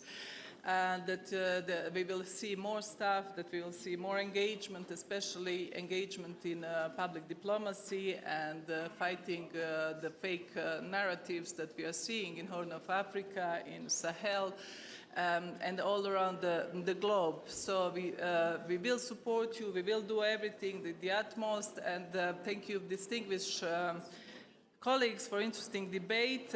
I'm sure that you could have discussed much longer. Please don't be upset. In European Parliament, we have strict rules, and this is how it functions. Otherwise, 705 people would not be able to get the word at all.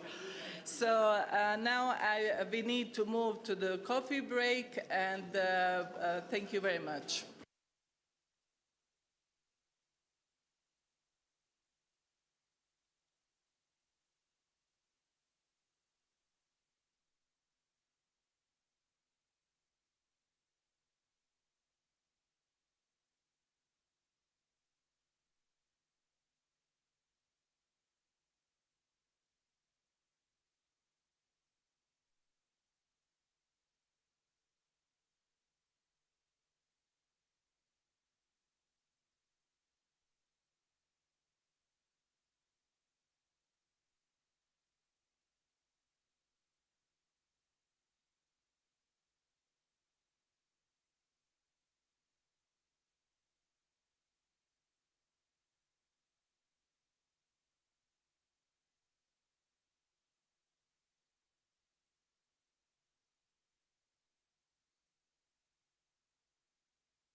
Sabotage. Okay, now it's better. Well, dear colleagues, please assemble in the meeting room. We are about to start the second session of this interparliamentary conference for the Common Foreign Security Policy and Common Security and Defense Policy. And this session is titled Threats Posed by Russia, Invasion of Ukraine and Global Consequences. The arc of crises. Not long ago, scholars and policymakers used this expression to describe Europe's security environment.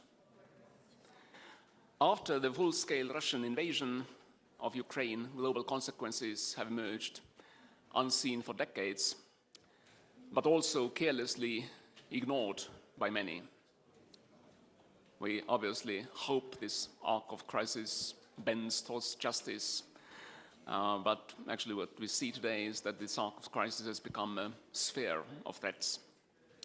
There are classical military threats to which our capabilities, our stocks, our defense industrial capacities are no longer up to task. We need a strategy to build back our defense. As individual member states, in concert with others in the Transatlantic Alliance, and also within our European Union. There are cyber attacks, disinformation, foreign interference, or even physical destruction of critical infrastructure. They are all designed by our adversaries to undermine and destroy the bond within our societies, the bond with our neighbors, and with our like-minded global partners and allies. Physical and virtual interconnections are threatened by Russia as much as the human ties among people. Yet, such threats go beyond Russia. The unbreakable bond with Russia that China cherishes and its unjustified claims in the Indo-Pacific also send a clear and menacing message to us. We do not care about your interest, your business, and your way of living. Whereas Russia will be weakened by its defeat in Ukraine, hopefully sooner rather than later, China might pose threats that are more persistent in the longer term. Against the backdrop of the dramatic changes in Europe and the global consequences of Russia waging an unjustified war on Ukraine, we need to understand how we can protect our interests and preserve our independence. We need to determine what defense readiness means for the European Union and its policies in a more unfriendly, if not outright hostile world. This is what we will debate and discuss with our guest speaker today, Mr. Luc Devine, Deputy Managing Director for Eastern Europe, Russia, Central Asia, Regional Cooperation and OSCE from the European External Action Service. I hate to be the bearer of bad news, but unfortunately Mr. Rustem Umerov, Minister of Defense of Ukraine, is not able to be with us today due to circumstances that are beyond my control, but apparently he needs to be with our ministers back in Kiev. Before giving the floor to our speaker, just one practical remark. Like for previous sessions, there is a possibility to make remarks and ask questions. You are familiar with the procedure. The list of registered speakers should miraculously appear in front of me from the staff. I would also like to ask you in advance to be respectful of everyone else's time, so don't speak for too long. Well, 1.5 minutes. I was told 90 seconds. I will not time you, but please be respectful of everyone else's time. Plus, there will be a lunch break right after the session, hosted kindly by our Spanish hosts. And, well, obviously I care very deeply about people's right to lunch. So to accommodate as many speakers as possible, please respect the time limit. But without further ado, I will give the floor now to Mr. Luc Devine. Please. Thank you, Minister, and good morning, honorable members of the European and National Parliament. Pleasure to be here today with you. And let me first thank, of course, Spanish Parliament and Spanish government for and the European Parliament for the organization and the very generous hospitality. As you were saying, Minister, the Ukraine Defense Minister cannot be with us because he's currently with the EU Ministers of Foreign Affairs for a very special, unique Foreign Affairs Council meeting, informal meeting, but doesn't change much if it's informal or not, in Ukraine.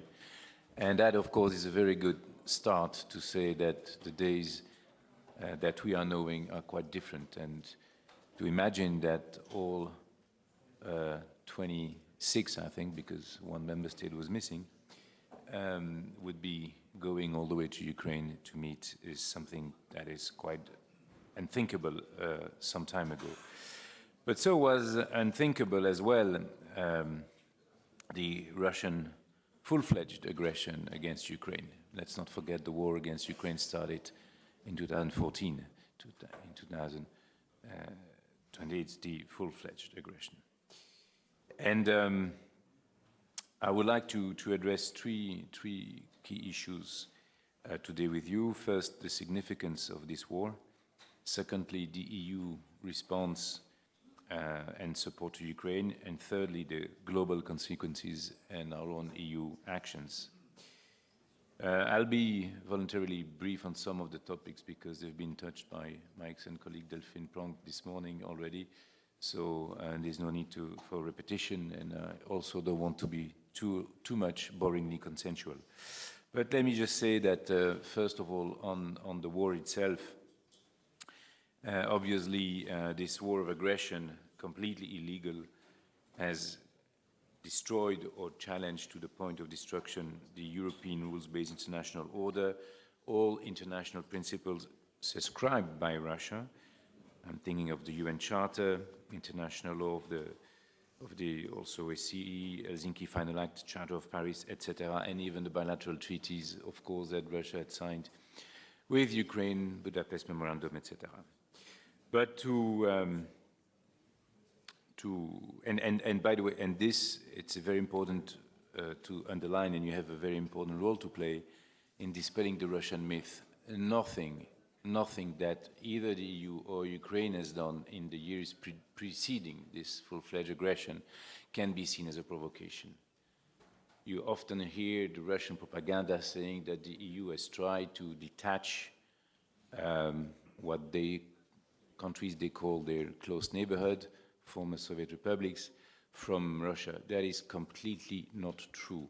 The EU has never demanded exclusivity, nor behind closed doors, nor in reality. The EU has offered free trade agreements and has always told the countries who are choosing these free trade agreements, just like the hundreds of free trade agreements around the world, they could keep their free trade agreements with Russia. But Russia demanded exclusivity by the creation of the Eurasian Economic Union and told those countries who had a free trade agreement with Russia, it's either us or them. And if you sign with the EU, we will illegally terminate immediately our free trade agreement, and often it went beyond that. It went into full-fledged embargoes.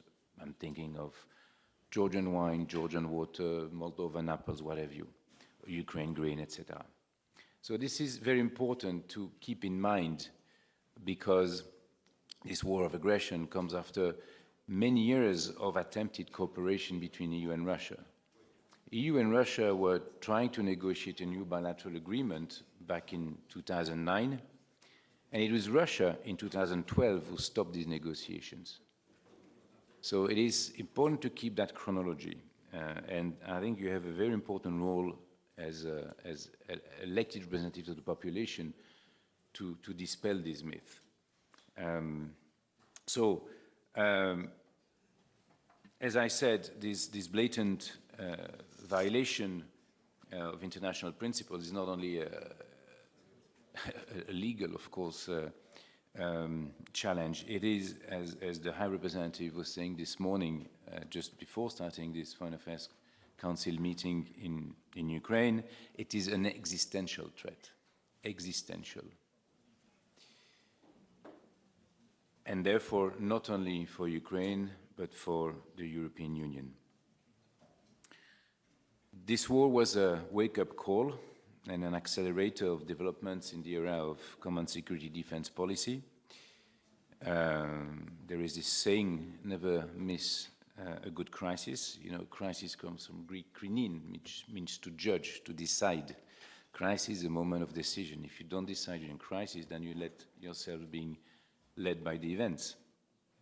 And this is not what happened. And what the European Union did in terms of military support would have been unthinkable a few years ago, with many taboos broken, decisions taken in a record time. Secondly, our response to Russia aggression and our support to Ukraine, we have from the start stood firmly with Ukraine. We have been providing Ukraine with a blend of military, financial, economic, humanitarian and diplomatic support, and to an amount of 81 billion euros, a mix of military support, direct supplies, but also military training, you know this. Already 27,000 soldiers trained with the goal of 40,000 coming soon. But secondly, apart from military support, we also, of course, have engaged in a heavy, intense diplomatic activities around the world to isolate Russia and to counter this narrative that Russia is spreading. As you know, there were 7 United Nations General Assembly resolutions with very important majority condemning this war. And we will continue to make pay Russia through our sanctions policy and our international isolation. You know that we have so far decided 11 packages of sanctions. And as you know, the first sanctions started in 2014 of a much smaller scale than, of course, what happened in 2022. But nevertheless, if in 2014 somebody would have asked you, do you believe that sanctions which are revolved every 6 months and demanding unanimity will be maintained over now 11 years, 9 years, sorry, probably you would have been told no. And actually this is what happened. So irrespective of sometimes declarations here and there, these sanctions were demonstrating a complete EU unanimity in practice. Let's look at acts, not words. Obviously, Russia is prepared for a long-haul war, even if it probably did not count that Ukraine would be so resilient and reactive. And the events probably show that Russia was completely surprised. But nevertheless, it is obvious that this war is lasting now, and that we should be ready for an unwavering and long-term commitment to secure and fully support Ukraine, its independence, sovereignty, and territorial integrity, and according to the formula, as long as it takes. Obviously, we also need to think ahead and to reflect upon long-term security commitments for Ukraine, which is a reflection which started in June at the European Council conclusions, but also at the G7. And therefore, we are working to provide predictability for Ukraine in terms of long-term support and security guarantees through various formats. Obviously, the accession work is a parallel track, which is also itself some form of security guarantee. And we continue to work on the accountability of Russia for the numerous crimes it committed, including for the crime of aggression. So the goal is clear, is to help Ukraine secure a comprehensive, just and sustainable peace. Let me just now turn to my third point, the global consequences of the war. it is quite clear that Russia's actions have put the global economy at risk, particularly by causing food, energy insecurity, price fluctuations, speculations, which have dramatic effect not only, of course, on Ukraine economy, but on the most vulnerable around the globe. And here again, we must work together, and you have, again, an important role to play to counter the false Russian narrative that it is the EU actions or sanctions that are driving the prices of food upwards. Not at all. And we have tried with the UN, of course, to resume the Black Sea Grain Initiative. You have seen not only Russia walked away from it, but started a campaign of physically destroying the port infrastructure, which would have allowed the export of grain or the silos as for instance, Odessa. Odessa, allegedly so much dear to the heart of Russia, founded by Catherine II, etc., and now being bombarded by missiles. Needless to say, in an indiscriminating manner, causing many civilian casualties.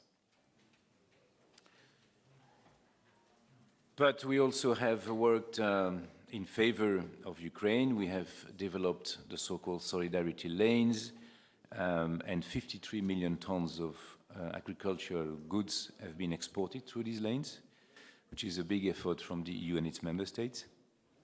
And we have also worked vis-à-vis the world, because another important narrative to counter is that the EU is abandoning the other countries, which is not true. We agreed last year to put a comprehensive plan of 18 billion euros with the member states to fight against global food insecurity. On energy security, we've also supplied over 8,000 generators to Ukraine for free. We have, as you know, worked on an oil price cap, which has calmed global energy markets. But we have also, within the EU, accelerated an energy transition, and the demand of natural gas was reduced by 18% in 1 year, which is the steepest drop in history in the EU. So I don't want to be too long, because I know that many things that I am saying, you are already aware of them. So I want to leave the time for the debate. But let me just say that, to conclude, that we have consistently and will consistently continue to support Ukraine as long as it takes. It is essential that we contradict the Russian narratives, fight disinformation, which we have very much present in our respective countries, surely with different degrees. It is essential that we remain united, all EU 27. Russia is betting and counting on our unity crumbling. But we have proven Russia wrong in this regard. And you have a very key role in maintaining this unity. Thank you very much.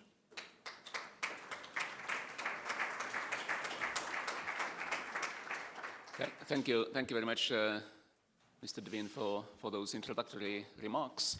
And now I will open the floor for discussion. You'll see the list of names. A few names list on the screens.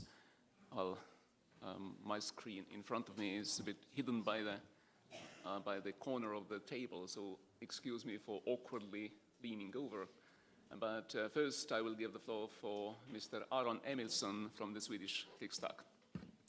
Thank you, Mr. Chair, and let me begin with echo the message of Madame Delphine Pronk earlier this day regarding the priorities of the CFSP and CSDP. The European Union needs to focus and deliver where we create greatest possible common benefit, and Russia's illegal invasion of Ukraine and Russia's neo-Stalinistic way of declare independent states around Europe as their sphere of interest is our main immediate threat against the European security order, of course, and self-determination of our countries. China is the place threat, and I cannot enough underline the importance of a strategic transatlantic link when it comes to this. And when it comes to Ukraine, we all need to maintain, I think, and strengthen the support, and I emphasize also that the ongoing work with unlock and use frozen Russian assets for the reconstruction of Ukraine takes further, and underscore also the use of, for example, export credits for the long-term and sustainable reconstruction and investments of Ukraine. where we need this Marshall Plan.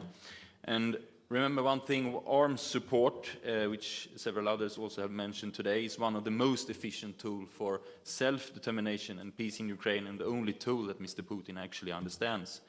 And in conclusion, I cannot avoid mentioning Russia's responsibility also for the development in Nagorno-Karabakh, where so-called peacekeeping forces avoided to protecting Armenian civilians, which is one of many signs of how the rules-based order is completely ignored by Russia, also in places other than Ukraine. The UN is finally in place, but the EU must also rapidly address and respond to the situation. And to conclude, we have been able to maintain and strengthen the support to Ukraine despite economic, energy and migration crisis, and will be able to maintain and use all of our assets and measures if we work together even further. So, thank you. And next, the floor goes to Mr. Markus Faber from the German Bundestag. Thanks, Chairman. Dear colleagues, I couldn't agree more with my colleague from Sweden, so thanks for this. In a lot of our countries, we often say we stand with Ukraine, but then we have more warm words for Ukraine and not actual help. And what Ukraine needs right now is help, is military aid for the help of Ukraine, but also to protect our common European security infrastructure. And a lot of countries are doing a lot to help with that. Germany is doing a lot, not enough, but is doing a lot. And if I take a look to our neighbors, for example, France is delivering cruise missiles. The Netherlands and Denmark are even going to deliver fighter jets, and other countries are doing a lot. But if we also look in this room here and the countries that are represented here, not everybody is actually helping with military aid. And I've been to Ukraine several times, not just to Kiev, but also to Kherson, to Zaporizhzhia. And what the people need over there is, for instance, air defense systems. And everybody that comes from a country here, is in the parliament, should ask himself, why is my country not helping with air defense systems that stop the Russian forces to bombard civil accommodation? So I think we should not just say, we should also do help the Ukraine. Thank you. Thank you, and thank you very much for respecting the time as well. And now the floor goes to Ms. Esther Mieli from the Senato della Repubblica, Italy. Buongiorno e grazie. Grazie a tutti i relatori che mi hanno preceduta. L'Italia non ha mai smesso di essere a fianco dell'Ucraina e lo ha fatto a 360 gradi. Il Presidente del Consiglio Giorgia Meloni, nel corso dell'Assemblea Generale dell'ONU, ha voluto ribadire nuovamente il sostegno dell'Italia all'Ucraina contro l'aggressione russa. In quell'occasione ha chiarito la posizione dell'Italia: ci rifiutiamo di tornare al tempo delle guerre di dominio e di stampo neoimperialista, dal quale pensavamo di esserci liberati nello scorso secolo. Gli italiani credono che la ragione può ancora avere la meglio e che l'amore di patria, il valore della nazione, debba essere difeso in tutti i modi e con tutte le forze. L'Italia ha scelto chiaramente da che parte stare, lo ha fatto per senso di giustizia, lo ha fatto perché è consapevole di quanto sarebbe difficile governare un mondo nel quale ha avuto la meglio chi bombarda le infrastrutture civili, sperando di piegare un popolo con il freddo e il buio, chi utilizza come arma l'energia e ricatta le nazioni in via di sviluppo, impedendo di esportare il grano, la materia prima indispensabile per sfamare milioni di persone. Le conseguenze del conflitto in Ucraina travolgono tutti, come in un dominio, ma impattano soprattutto sulle nazioni del sud del mondo. È una guerra mossa non solo contro l'Ucraina, ma contro le nazioni più povere. L'Italia si schiera dalla parte dell'Ucraina senza dubbi e incertezze e lo farà anche nella sua ricostruzione, organizzando in Italia Ukraine Recovery Conference nel 2025, per dare così un futuro di opportunità al popolo ucraino e contribuire alla sua rinascita economica e sociale. Vi ringrazio. Thank you very much. And next on my list is Ms. Zheliana Sovko from the European Parliament, who doesn't appear to be here. So we'll move to Mr. Reinhold Lopatka from the Austrian Nationalrat. Ja, vielen Dank, Herr Vorsitzender. Meine Damen und Herren, Österreich war von 1945 bis 1955 10 Jahre von sowjetrussischen Truppen besetzt. 1955 konnten wir unsere Souveränität und Unabhängigkeit wiedererlangen unter der Voraussetzung der immerwährenden Neutralität. Das heißt, es ist uns nicht möglich, was heute schon eingefordert worden ist, hier militärisch zu helfen. Wo wir aber helfen können, das ist im humanitären Bereich. Das tut Österreich in der Aufnahme von Kriegsflüchtlingen und selbstverständlich ist Österreich solidarisch bei allen Sanktionen, die auf europäischer Ebene hier getroffen werden. Ein Schwerpunkt unserer Arbeit, und das ist der einzige Punkt, den ich in der Kürze erwähnen möchte, ist aber, dass die Verbrecher, die Kriegsverbrecher zur Rechenschaft gezogen werden. Und da haben wir schon mehr als 400.000 € an den Internationalen Strafgerichtshof geleistet, weil hier ein Exempel statuiert werden soll, dass Kriegsverbrecher nicht mehr unbestraft davonkommen. Und das halte ich für ganz wichtig. Danke. Thank you very much. And now Mr. Pavel Fischer from the Czech Senate. Thank you very much, Mr. Chair. And thank you so much, Luc de Vigne, for your introductory remarks. We observed recently in July a Russian military delegation was visiting North Korea. It was led by Sergei Shoigu. Then we saw that in North Korea they were joining Chinese official delegation already in place. Then we saw Putin-Kim Jong-un summit. Next month, Lavrov will visit North Korea. And we see that DPRK, or North Korea, which is a country pariah in terms of compliance with UN nations' international order, is today invited by the big players to the game, to the war game, to the war aggressive game against Ukraine.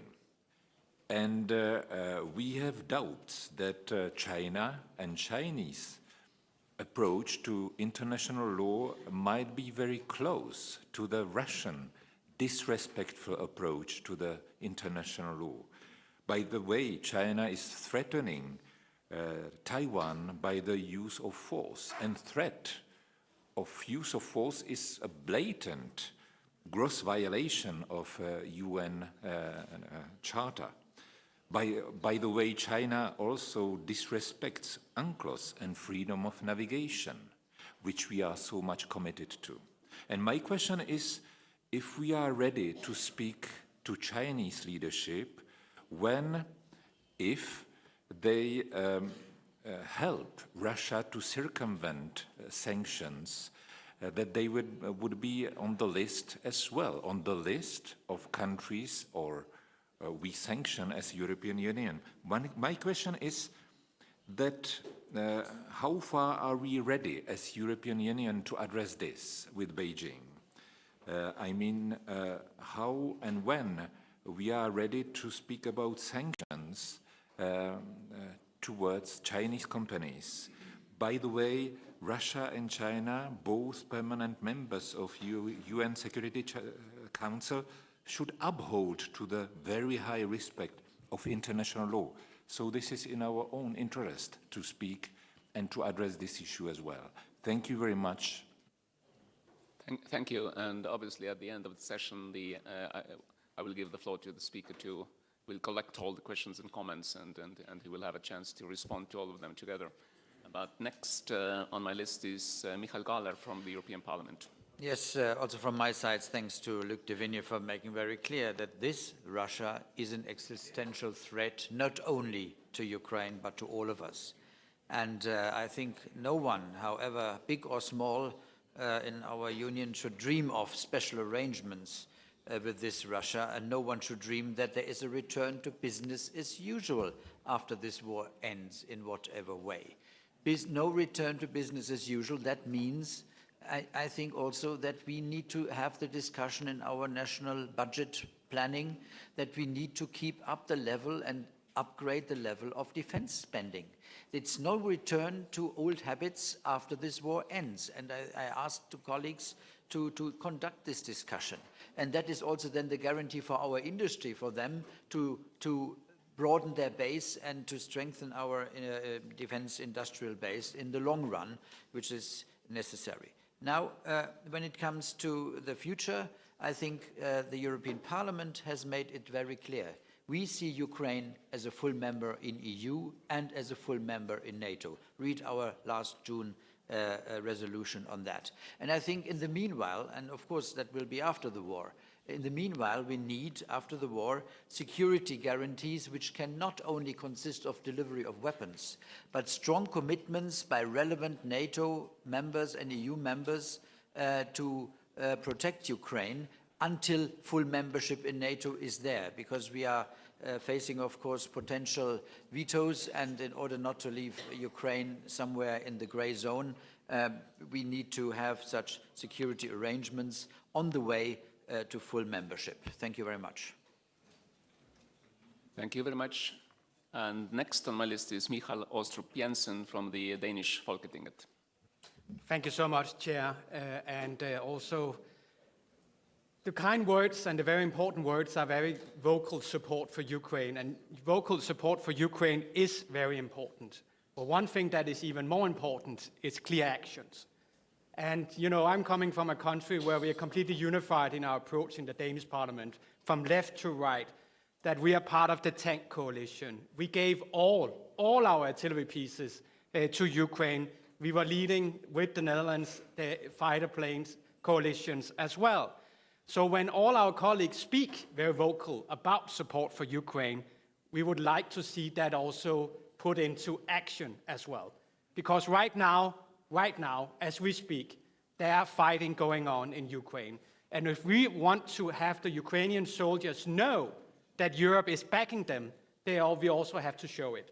We have to show it with concrete military support that is also modern, so they can fight and win the battles.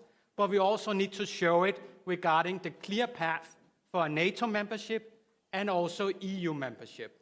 Because when the Ukrainians have won and have ejected Russia from their territories, they should know that they are part of the European families, they are part of Europe, and we stand behind them. Thank you so much, Chair.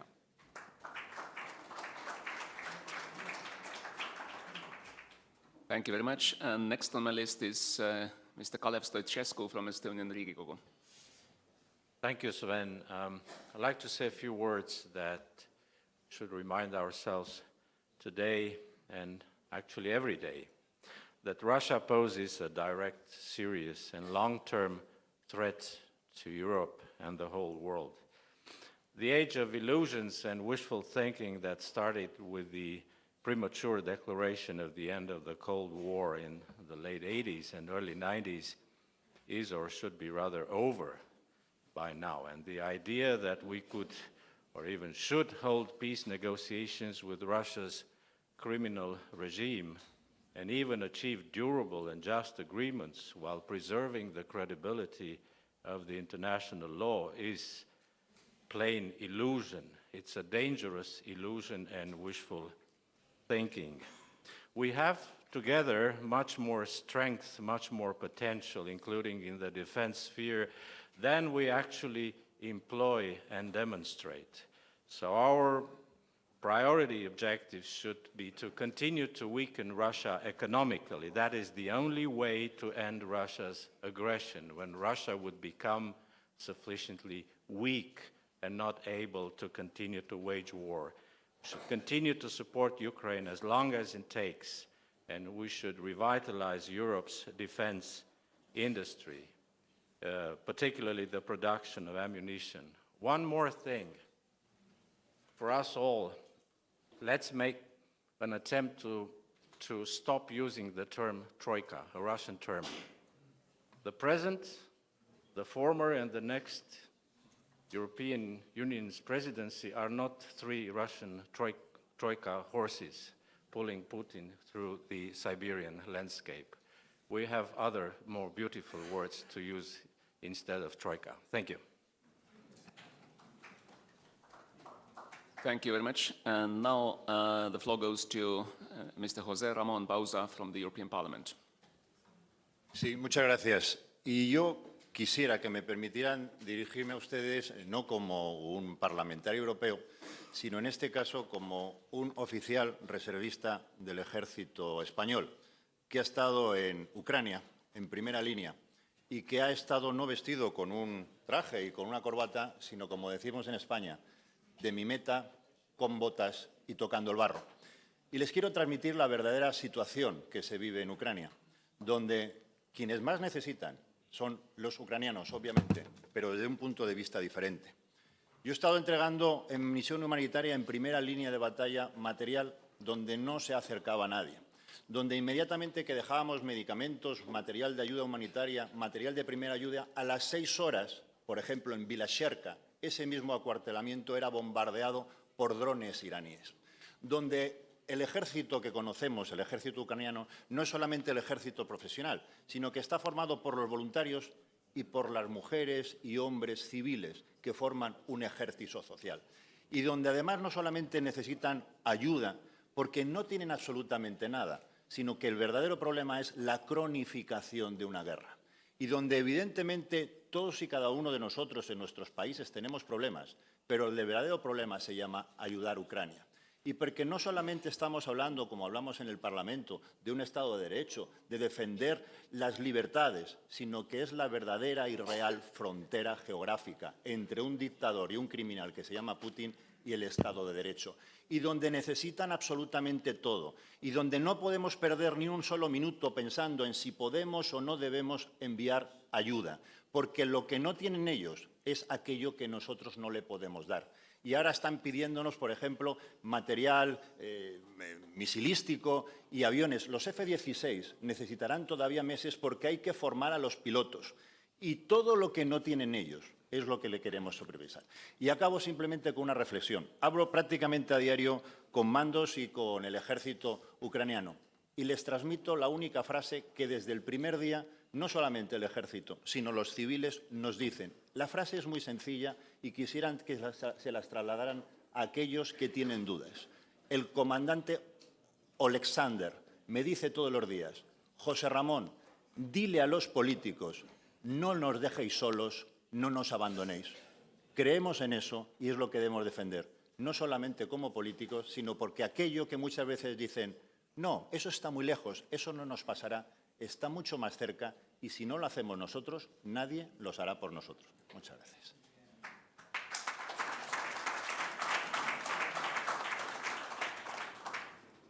Thank you very much. And now I'll give the floor to Ms. Sabine Tia. Merci, Monsieur le Président. Merci, Monsieur Devigne, pour vos propos. J'aimerais bien attirer votre attention, chers collègues, aussi sur une menace interne à l'Union européenne que représente cette guerre en Ukraine.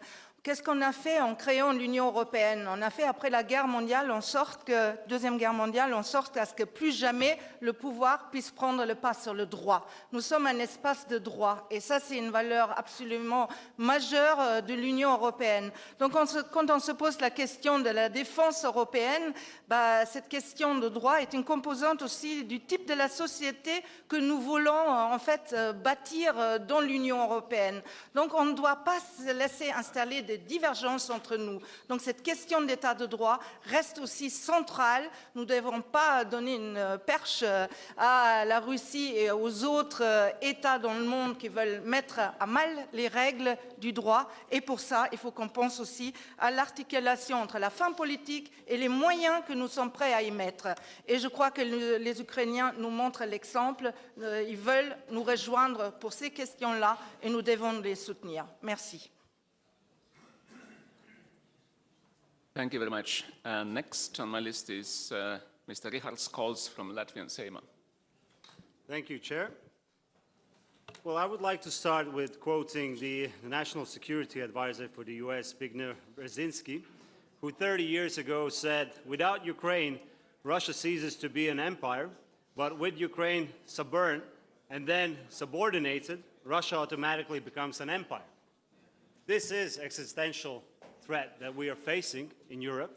It's not just something that will overcome in 5 or 10 years. This is now or never.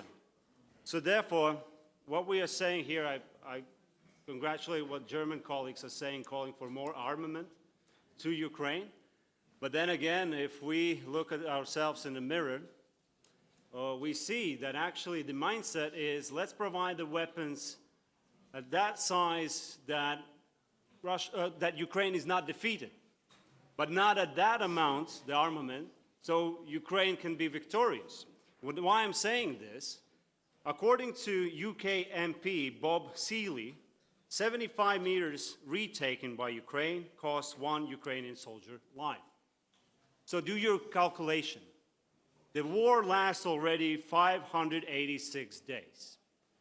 So right now, we are committing to produce 1 million shells. Let's take a mirror. Let's look. How many shells do we have since we announced such a bold decisions? So this is something where we have to reflect each other at our homes and do more, way more than we are doing right now. Last but not point I wanted to make is actually, well, this is the hard power that the EU and each member state can do. The soft power is obviously the sanctions. And it's been also 586 days for the EU to be impotent, to introduce the legal framework so we can seize the Russian frozen assets. So my suggestion, and this is really, colleagues, there are two things you cannot avoid in this life. One is death, and the second one is tax.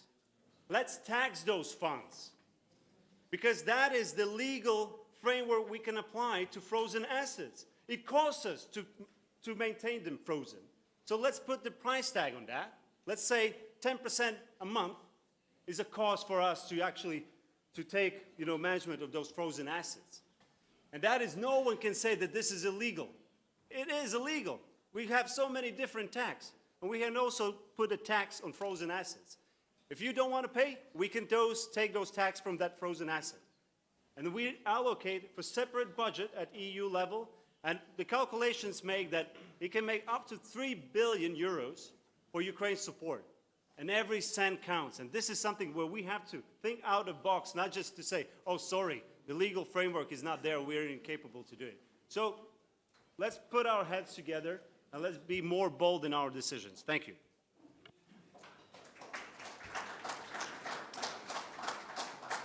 Thank you. And the floor goes to Mr. Herman Tertsch from the European Parliament. Yes. Muchas gracias, presidente. Yo me uno a las palabras que acabo de oír de mi colega, señor Cols, que hablando de los muchísimos resquicios en los que se mueve la economía rusa todavía y que facilitamos nosotros. Nosotros tenemos mucha responsabilidad de lo que ha pasado y muchos países tienen una muy especial. Acordémonos de lo que se reían los políticos alemanes cuando se les hablaba, desde Polonia y desde otros sitios, se les hablaba del peligro de Nord Stream.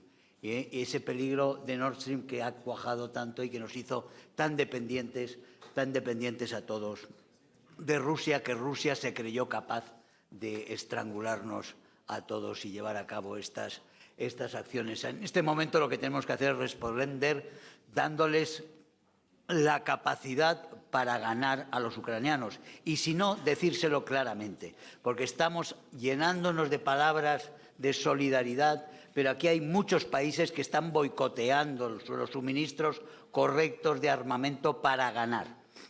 Y eso se ha estado retrasando. Alemania ha sido uno de ellos. Después hacían una serie de cosas muy publicitadas, pero todos ellos han estado, muchos de ellos con cálculos segundos para el futuro después de la guerra, han estado haciendo cálculos en ese suministro de armas. Yo creo que hay que hacer un ejercicio de honradez y darle a Ucrania las armas que necesita para ganar, y si no, decírselo para buscar otra forma de que realmente no desaparezcan generaciones enteras de soldados ucranianos en el campo de batalla, porque les damos para resistir, pero no les damos lo que necesitan para ganar esa guerra que necesitan ganar.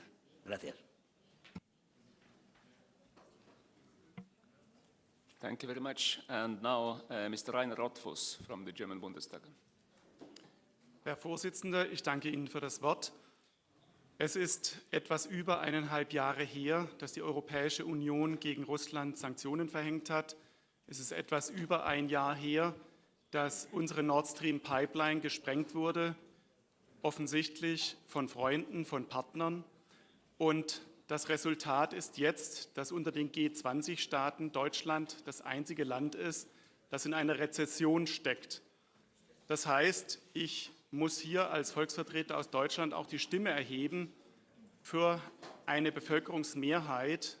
Schon im Mai haben 56% der Befragten in Deutschland gesagt, dass sie sich mehr diplomatische Anstrengungen wünschen zur Lösung des Ukraine-Konflikts. Und ich war bisher der Einzige, der eine Stimme erhoben hat für Diplomatie.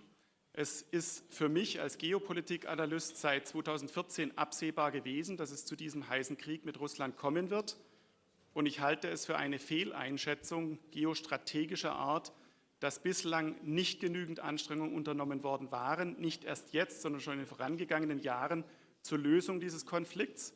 Und ich sehe als globale Gefahr, das ist ja Thema der Sitzung, dass wir uns als EU isolieren international und dass wir uns abschneiden von einer Entwicklung in den BRICS-Staaten, die letztendlich sehr große Wirtschaftsdynamik und auch Potenziale für unser Wirtschaftswachstum bietet und die wir nicht vernachlässigen dürfen. Deshalb mein Aufruf für erneute diplomatische Anstrengungen in guter alter europäischer Friedenstradition. Dankeschön. Thank you. And the floor goes to Mr. Laurynas Kasčiūnas from the Lithuanian Seimas. Thank you very much, Mr. Chair. So, ladies and gentlemen, I think some of our colleagues already rightly mentioned that we are still reluctant to name Ukraine's victory as our ultimate goal. We hear a lot about to support Ukraine to defend itself. We hear about not to let Ukraine to lose the war. But I think we should have a clear vision on how this war must end and stand with Ukraine, not for as long as it takes, but until Ukraine's victory. Victory means reestablishing internationally recognized Ukrainian borders as it was in 1991. So we need to start strategic planning to make sure that Ukraine gets not what we have in our stocks, but what Ukraine needs. F-16, air defense, drones, artillery systems, demining equipment. For example, now Ukraine have only 10–15% demining equipment which is needed in Ukraine. Another important thing about peace talks or possible peace talks. If Ukraine will be pressured into the peace negotiations at this stage of war, it will be a victory of Russia. Kremlin will win time for regrouping and preparing the next offensive. And we should understand, we cannot apply Western criteria to understand Russia. We don't care about human lives. Russia can reestablish its capabilities even in the context of sanctions. Sustainable peace can only be reached on Ukraine terms when Ukraine will be ready. Thank you. Thank you. Thank you very much. The next speaker is Mr. Paulo Pisco from the Portuguese Assembleia da República. Dear colleagues, if you don't mind, I will stand up to speak. Dear colleagues, 19 months after the beginning of the war against Ukraine, it seems to exist a certain accommodation to the idea that the war will be long and that could last 1 or more or 2 years. And that is terrible. And because there is unpredictable consequences for the world's stability and to the credibility of the United Nations with the values that we all share. Therefore, to put an end to the war as quick as possible must be a moral, geopolitical, and economical imperative, assuring at the same time, this is very much important, the victory of Ukraine. All the 11 packages of sanctions imposed to Russia was supposed to guarantee that object. But it seems that is not enough. That is not enough effective. Surprisingly, Russia appears to be resilient to all external pressure, having the support of several countries, some of them with important role at global and regional level. Which are, then, we must ask, effectively the results of sanctions to Russia at military and economic level, and which could be the consequences on the bilateral relations with the countries that are helping Russia, towards whom I think we should be much more assertive once they are contributing to the extension of the war and to the increase of the world disorder. Thank you. Thank you so much. And the next speaker is Ms. Ivana Posavec-Krivec from Croatia, Hrvatski sabor. Poštovani predsjedavajući, uvaženi gosti, drage kolegice i kolege. Jedinstvo koje su članice Europske unije pokazale u osudi ruske agresije i solidarnosti s ukrajinskim narodom rezultirao je snažnim i učinkovitim odgovorom na krizu izazvanu agresijom. Dobro je da to činimo u kontinuitetu i da to činimo i danas ovdje, ali da to čine i naši ministri vanjskih poslova u Kijevu. To je potpuno jasna i nedvosmislena poruka Ukrajini. Kao što je ovdje rečeno, potrebno je djelovati. Hrvatska je reagirala i djelovala iznimno brzo. Hrvatski sabor odmah je usvojio deklaraciju o Ukrajini, a u Zagrebu smo u listopadu prošle godine zajedno s Ukrajinskom vrhovnom radom inaugurirali parlamentarnu dimenziju Međunarodne krimske platforme koja se upravo dalje razvija. Osobito nam je zadovoljstvo što ćemo uz to sve skupa 11. i 12. listopada ove godine biti domaćini Međunarodne donatorske konferencije o razminiranju Ukrajine. Cilj nam zajednički mora biti osnaživanje i revitalizacija Ukrajine. Kao što je danas ovdje uvodno i naglašeno, jedna od okosnica potpore Europske unije Ukrajini su sankcije, zajedno s vojnom i financijskom pomoći. Ključno je s naše perspektive da nastavimo vršiti pritisak na izvore iz kojih Rusija financira svoju protuzakonitu invaziju. Naravno, mi podržavamo nastavak rada na jačanju koridora solidarnosti u kojem sudjelujemo i u Jadranskom ogranku kroz svoje luke Rijeku i Split. Naravno, očekujemo da će i novi EU instrumenti podići svijest o prijetnjama i pomoći u otkrivanju, sprečavanju i pripremi odgovora na hibridne i vanjske manipulacije, informacijama i uplitima. One su posebno naglašene za nas, izuzetno važno u zemljama Zapadnog Balkana, u kojima je prisutno destabilizacijsko djelovanje trećih država, posebno Rusije i Kine, koji potkopava njihovu euroatlantsku perspektivu i regionalnu stabilnost. U okviru Europske unije trebamo dodatno učvrstiti i ojačati strateška partnerstva s državama partnerima i istomišljenicima poput NATO-a, skupine G7, te pratiti sve snažniju globalnu prisutnost svjetskih sila u usponu poput Indije. Ujedno treba nastaviti s jakom, naglasak je na jaku, vojnu pomoć Ukrajini i pružiti potporu Ukrajini u istrazi i kaznenom progonu ruskih zločina agresije. To mi u Hrvatskoj najbolje razumijemo. Zaključno, važno je održati političko jedinstvo u smislu političke podrške, ali i kao što su svi kolegice i kolege danas ovdje rekli, i djelovati. Djelovati financijski, djelovati uz vojnu potporu kako bi Ukrajina na kraju uspjela pobijediti u ratu. Pritom je svakako potrebno spriječiti efekt preljevanja negativnih posljedica ruske agresije na Ukrajinu, na način života, na socijalni i ekonomski standard svih europskih građana. Hvala. Thank you very much. And now the floor goes to Ms. Alexandra Atalides from Cyprus. That's got quite a mouthful. Vouliton Antiprosopon.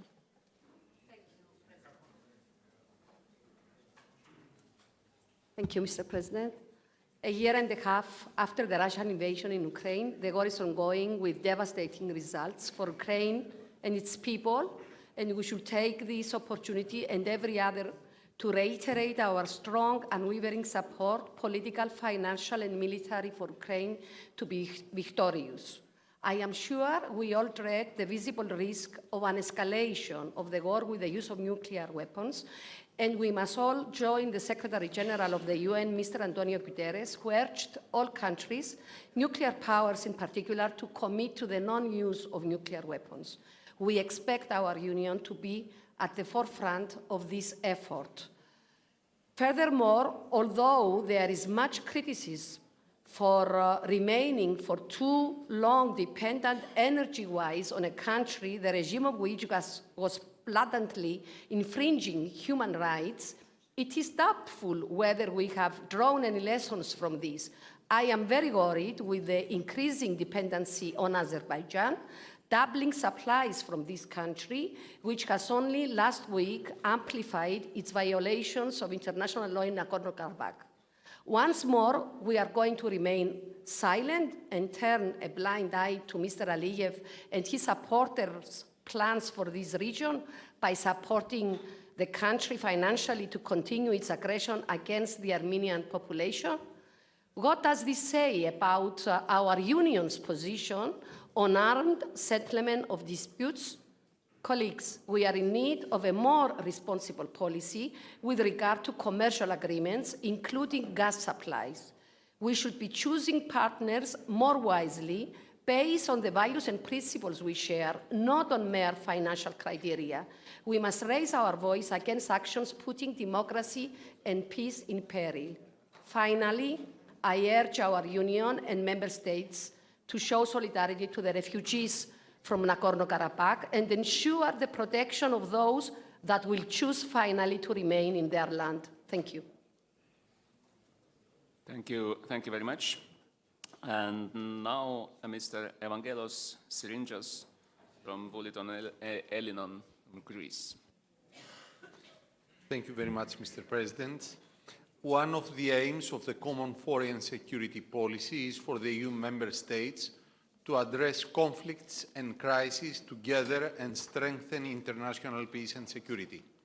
For obvious reasons, we discuss Russian invasion in Ukraine and the continuous unjustified aggression against the Ukrainian people.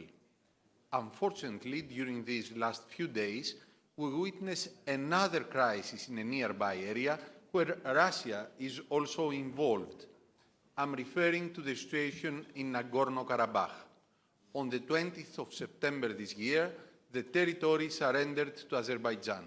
Since then, more than 100,000 ethnic Armenians, which is equal to 85% of the whole Armenian population of Nagorno-Karabakh, have fled their houses. This is tantamount to an ethnic cleansing. Azerbaijan has said that it wants to reintegrate the area and treat the Armenians as equals to all its citizens. I believe that it is in the interest of the European Union, A, to monitor the situation with a mission on the ground to safeguard the safe return of the ethnic Armenians to their houses, and B, to have a more active mediation role between Armenia and Azerbaijan in order to avoid a full-scale conflict which will destabilize southern Caucasus. Thank you very much. Thank you very much. And now Mr. Lőrinc Nacsa from Hungary, or Zajulis, I would say. Thank you, Chair. Hungary has taken a consistent position since the outbreak of the Russian-Ukrainian war, and its element has not changed. We condemn the military aggression of Russia against Ukraine, as well as the systematic Russian attacks against civilian and critical infrastructure. We stand by the territorial integrity and sovereignty of Ukraine within its internationally recognized borders, and of course we call for an immediate ceasefire and for peace. We think that the EU should use all its diplomatic leverage, power and experience to achieve a ceasefire and help to restore the peace, because people are dying in this terrible war. In the meantime, we continue the largest humanitarian operation of our history by providing wide-ranging help to Ukraine, including humanitarian relief, financial and economic assistance and gas transit capacity. At the same time, we follow with great concern the situation of national minorities, especially the Hungarian minority in Ukraine. Protection of national minorities is not only a bilateral issue, but one of the Copenhagen criteria Therefore, it is essential for Ukraine in the integration process. Meanwhile, we should also focus on fastening the enlargement process of the European Union, the Western Balkans, and of course, we should provide candidate status for Georgia. The EU had slowed down in the last decade, and it's hurting our competitiveness and security structure and influence is in those regions. We think that no further delay is acceptable. Thank you very much. Thank you. And next speaker is Mr. Daniel Mitov from Bulgaria, Narodno Sobranie. Thank you, Mr. Speaker. A lot of things were identified already as axiomatic to do in terms of how to block the Russian aggression and how to continuously help Ukraine. Of course, defining Ukrainian victory as final goal, continuous delivery of arms and ammunition for Ukraine, rigorous implementation of the sanctions against the Russian Federation, which recently, unfortunately, have been circumvented more often and often. To me, paying serious attention to President Zelensky's appeal for investment into the Ukrainian military complex is essential as well.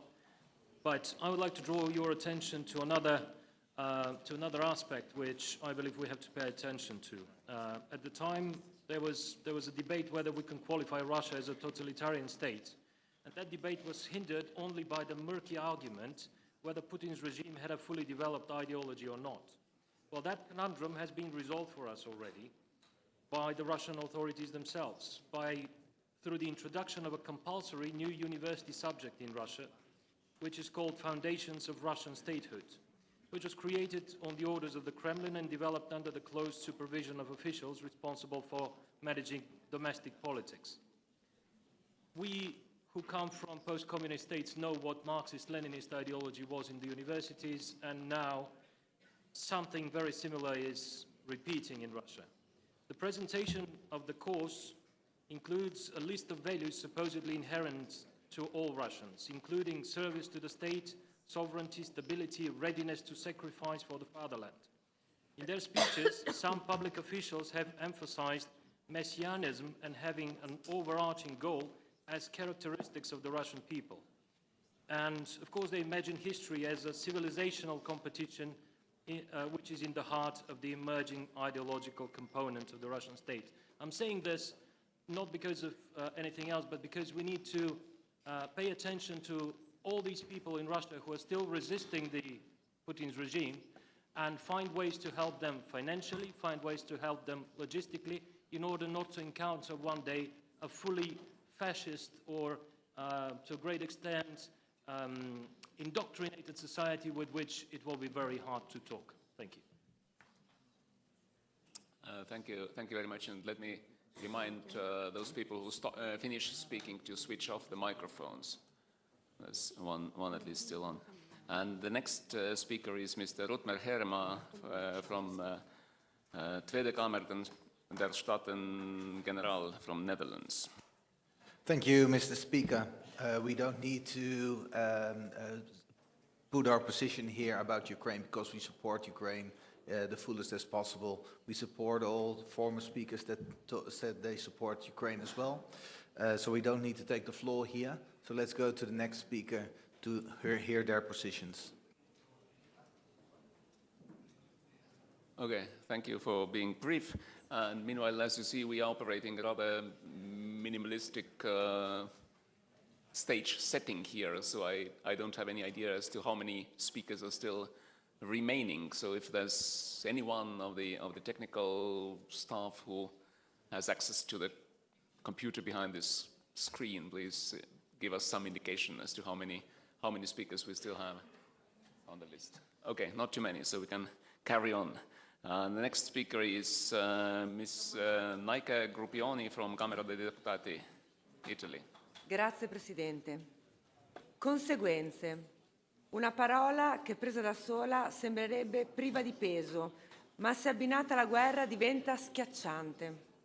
A oltre un anno e mezzo dallo scatenarsi del conflitto russo-ucraino, la domanda che poniamo a noi stessi è: quanto pesano le conseguenze di questa guerra? Quanto pesa la serenità di un futuro negate ai bambini ucraini che porteranno per sempre il ricordo di questa terribile guerra? E soprattutto, a che prezzo tutto questo? Colleghi, se siamo qui riuniti è perché questo sacrificio non debba essere vano, perché uniti possiamo mettere le basi per un futuro migliore, per la sicurezza e difesa del nostro continente, per un futuro di reciproco sostegno e sicurezza.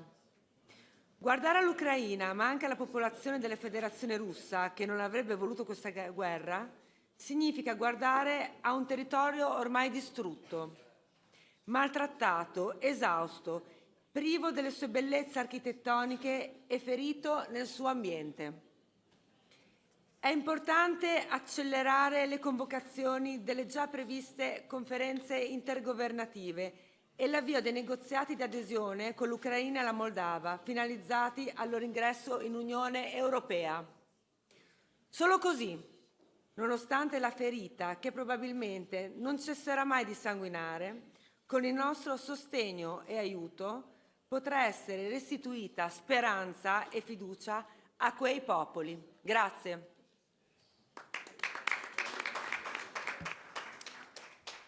Thank you very much. And the next on the list is Mr. Sorindan Moldovan from Romania, Camera Deputatilor.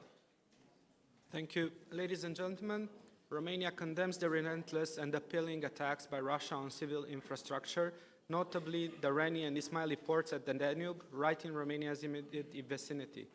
The horrifying sight of drone parts falling on Romanian territory serves as a stark reminder of the proximity of this conflict. In the face of such adversity, Romania remains resolute in its commitment to facilitating Ukrainian grain transit. We have allocated significant financial resources from our national budget to support this endeavor.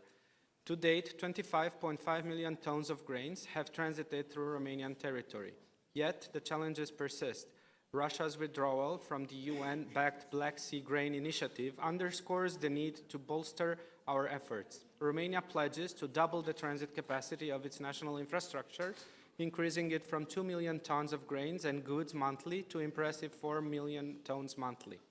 Additionally, Romania placed strong emphasis on supporting our partners in the EU's neighborhood who are affected by third actors through the weaponization of economic dependencies such as debt, energy, cyber infrastructure, and double-use technologies.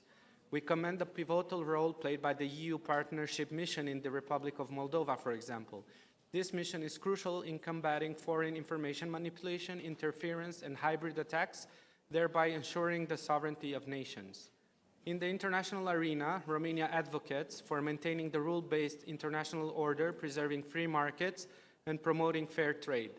It is taught these principles that we can foster global cooperation, foster economic security, and pave the way for a more peaceful and prosperous future.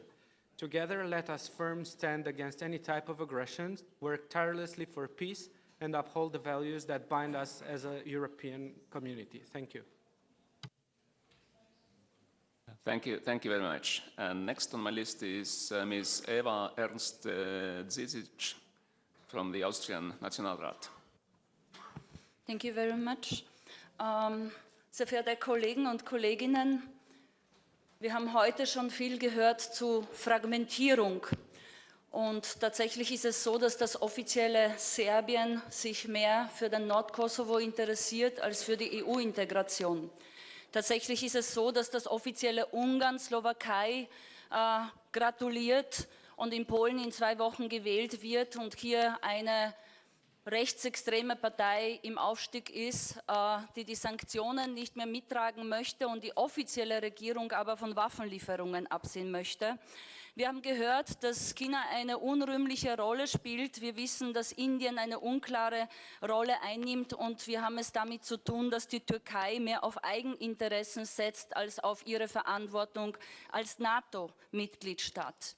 Ich denke, wir können uns jetzt viel mit dieser Fragmentierung beschäftigen und sollten das auch tun, aber noch wichtiger, und deshalb mein Appell an dieser Stelle, ist über den Tellerrand zu blicken.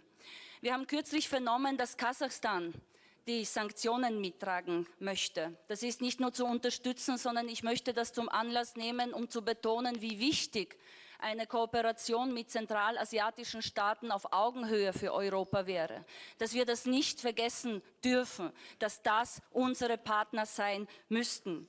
Genauso die afrikanischen Staaten. Im Moment sehen wir fast täglich auf Twitter oder auf Social Media, wo Putin sich mit afrikanischen Machthabern trifft, während es hier seitens Europa aus meiner Sicht viel zu wenige Bemühungen gibt. Wir haben immer gesagt, wir brauchen Sanktionen, wir brauchen Unterstützung durch militärisches Equipment für die Ukraine, aber wir brauchen auch eine internationale Isolation Russlands, Putins. Und diesen dritten Punkt erfüllen wir aus meiner Sicht viel zu wenig. Es ist, denke ich, nicht zu spät, aber wir sollten auch nicht immer nur von der Verteidigung der Ukraine sprechen, sondern von der Verteidigung Europas im Gesamten. Wir hätten schon viel früher auf die baltischen Staaten hören sollen, auf die osteuropäischen Staaten hören sollen, die nicht nur eine historische Erfahrung mit Russland haben, sondern die vieles, was wir heute diskutieren, vorhergesehen haben. Insofern, es geht um unsere europäische Integrität und Souveränität und nicht ausschließlich um die der Ukraine. Und in diesem Sinne, wenn wir nicht wollen, dass Europa sich weiter fragmentiert, müssen wir auf internationale Kooperation mit den afrikanischen Staaten, den zentralasiatischen Staaten beispielsweise oder lateinamerikanischen Staaten setzen. Und wir dürfen nicht einfach nur zusehen, während sich hier eine BRICS-Plattform gründet und wir daneben ratlos nur versuchen, eben den Fokus auf Ukraine zu setzen. Vielen Dank. Thank you. Next speaker is Mr. Kim Valentin from the Folketing. From Denmark. Yes, membership in EU to Ukraine, Balkan countries and other countries must be prioritized. And we need to seriously speed up the process to the goal lines of the next accession. EU citizens are living good lives because we hold our values high. Our values are not high because we are living good lives in EU. Right now, these values are threatened. By the war in Ukraine, the invasion of Russia is the greatest threat to stability and growth in Europe in 75 years. EU have been and still is a peace project, so right now we must fight for the rights and values of the liberal democracy. We should therefore welcome European countries that want to join EU. Of course, our values should be upheld in the process. The goal line stays the same. However, the speed to the goal line must be raised. We need to show more leadership on the defense of Europe. Nothing must stop the defense of Europe. And I can say, and it has been said before today, but I can say it again, that Denmark will go all the way to help Ukraine in action to peace and democracy again. Thank you. Thank you. As the time is running out fast, the speeches are becoming longer, so I urge you to compress the statements into 1.5 minutes maximum. Plus, if anyone knows anyone who might have access to the list that is on the screen, please let me know how many people are still remaining on that list, because otherwise I will at one point have to just brutally cut it off. I don't want really to do that. So the next speaker on my list is Mr. Anastasio Carra from Italy, Camera di Deputati. Onorevoli colleghi, buongiorno. Lo scoppio del conflitto in Ucraina ha riportato alla nostra attenzione di europei l'urgenza di trovare un fronte comune di difesa nei confronti di minacce provenienti dall'esterno che fino a poco tempo fa sembravano inimmaginabili. In questo ambito lo strumento europeo per la pace è la prima manifestazione concreta del ruolo che l'Unione Europea può svolgere nel quadro di una politica di sicurezza e difesa comune. All'interno di questo strumento il fondo dedicato per l'assistenza all'Ucraina rappresenta un'opportunità che gli Stati membri devono attentamente considerare anche al fine di sostenere la stabilità finanziaria del governo ucraino e le sue riforme, soprattutto nella prospettiva di una futura eventuale adesione. D'altronde, l'urgenza di costruire una postura europea condivisa nei confronti della minaccia portata all'indipendenza dell'Ucraina non deve farci dimenticare l'esistenza di molti altri settori nevralgici in cui è essenziale che l'Unione Europea sia in grado di garantire adeguate misure di assistenza militare, anche per controbilanciare la crescente influenza di altri players come Turchia, Cina e Russia.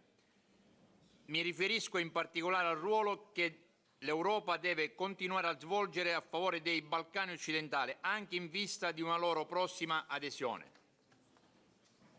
Ma infine non bisogna dimenticare l'immenso continente africano, rispetto al quale si manifesta sempre più l'urgenza di passare dal ruolo individuale di influenza geopolitica esercitato da singoli Stati membri all'adozione di una posizione comune europea di sostegno anche militare che possa contrastare l'inarrestabile espansione di Cina e Russia. In questo quadro devono assolutamente essere rafforzate ed estese a più destinatari le misure di assistenza militare esistenti, come quelle a favore di Maurizia e Benin. Gli interventi a favore dell'Africa e l'adozione di una postura più assertiva ed efficace europea in questo continente devono servire prioritariamente a favorire una soluzione strutturale per il massiccio fenomeno dei flussi migratori. Questo fenomeno si impone alla nostra attenzione di europei, in quanto tali, al di là dalla responsabilità dei singoli Paesi di primo ingresso, e richiama la necessità di un approccio urgente che sia nel contempo immediato e a lungo termine, unito e solidale, perché le frontiere dell'Europa sono uniche da sud e nord e sono responsabilità di tutti noi. Io vengo da una straordinaria terra di Sicilia, una terra che in questo momento sta sopportando il peso insostenibile del flusso migratorio africano. Abbiamo bisogno quindi del sostegno non solo del nostro governo, ma di tutta l'Unione Europea, perché il problema non resti un problema isolato solo dei siciliani.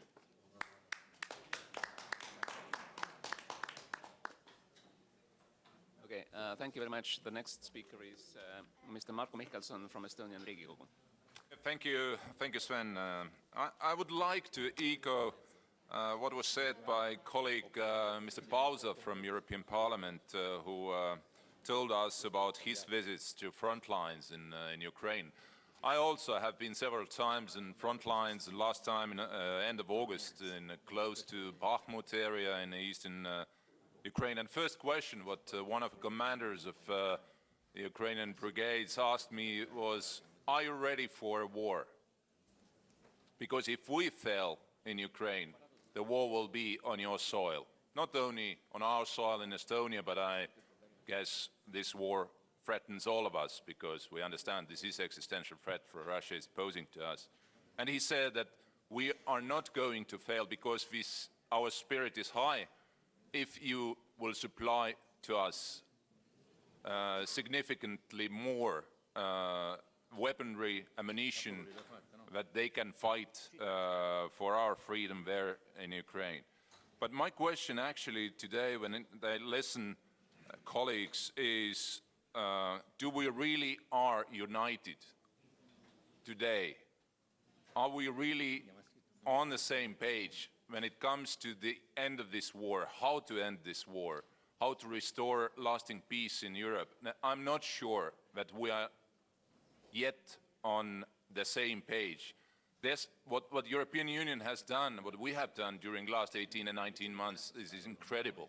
Actually, this unity is there, yes, but the questions, are we united or on consensus when it comes to the future membership of Ukraine in NATO? Invitation to NATO membership for Ukraine during next summit in Washington. Are we united here? Are we united on that criminals like Putin, Shoigu, Lavrov must be persecuted by international tribunal organized by General Assembly of United Nations? Are we united here or not?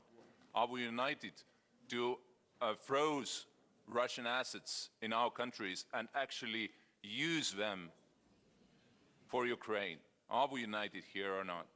And I don't think that we have clear answers on that until we don't have very clear strategy how to defeat fascist Russia in their war against Ukraine, in their war against our security architecture in general in Europe, we will have very tough times ahead. Thank you. Thank you very much. Now the next speaker is Ms. Dovilė Šakalienė from Lithuanian Seimas. So it seems now I'm included in every session, but it's fine.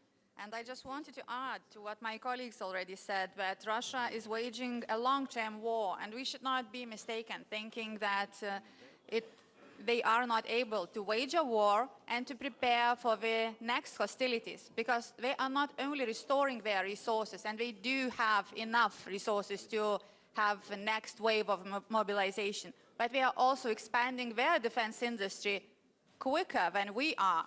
And what we know about their cooperation with Iran, with North Korea, with China, even though with China it's not yet on political level, but on the level of commercial contracts, it's really expanding very quickly. And on that side, we are already behind Russia. So when I hear someone mentioning ceasefire, or mentioning maybe entering talks, or mentioning anything about stopping the conflict, let's not be mistaken. Freezing this conflict would only be useful for Russia, because that would provide it time to even accelerate its defense, or rather attack industry. It would provide Russia with possibility to prepare for the next stages of its imperial politics, because we are not changing that definitely. And with ongoing cooperation with China, we are really moving into a very dangerous area that maybe two fronts would be open. One between United States and China on Taiwan, and another on Russia moving further on Europe. So therefore, we should really understand that since Russia is not a democracy, percentage for defense industry, or as I said, attack industry, which would be unthinkable for Western states, for democratic states, is not a problem for them. And sanctions are not, I'm sorry to say, working really properly, because what we know is that the Shahed drones, or Geranium drones as they are called, they have almost 80% of elements that are produced in the United States. So here's the news about the efficiency of sanctions. So definitely what we really have to make a conclusion about, that the longer this war goes on, the worse situation is for us. So if we are not able to up the support to Ukraine, if we are not able to stop even mentioning ceasefire, and if we are not able to make the defense industry of Europe develop as swift as possible, we are really opening the decade of global wars in a very weak position. Thank you. Thank you. I was told that we still have 10 people on the speakers list, and officially we have 3.5 minutes, so it's like 20 seconds per person, but please limit yourself to 1 minute now, from now on. And the next speaker is Mr. Paulo Moniz from Portugal. Thank you, Mr. Chairman. I would like to address a problem of the cybercrime on the perspective of the physical integrity of our submarine cables infrastructure.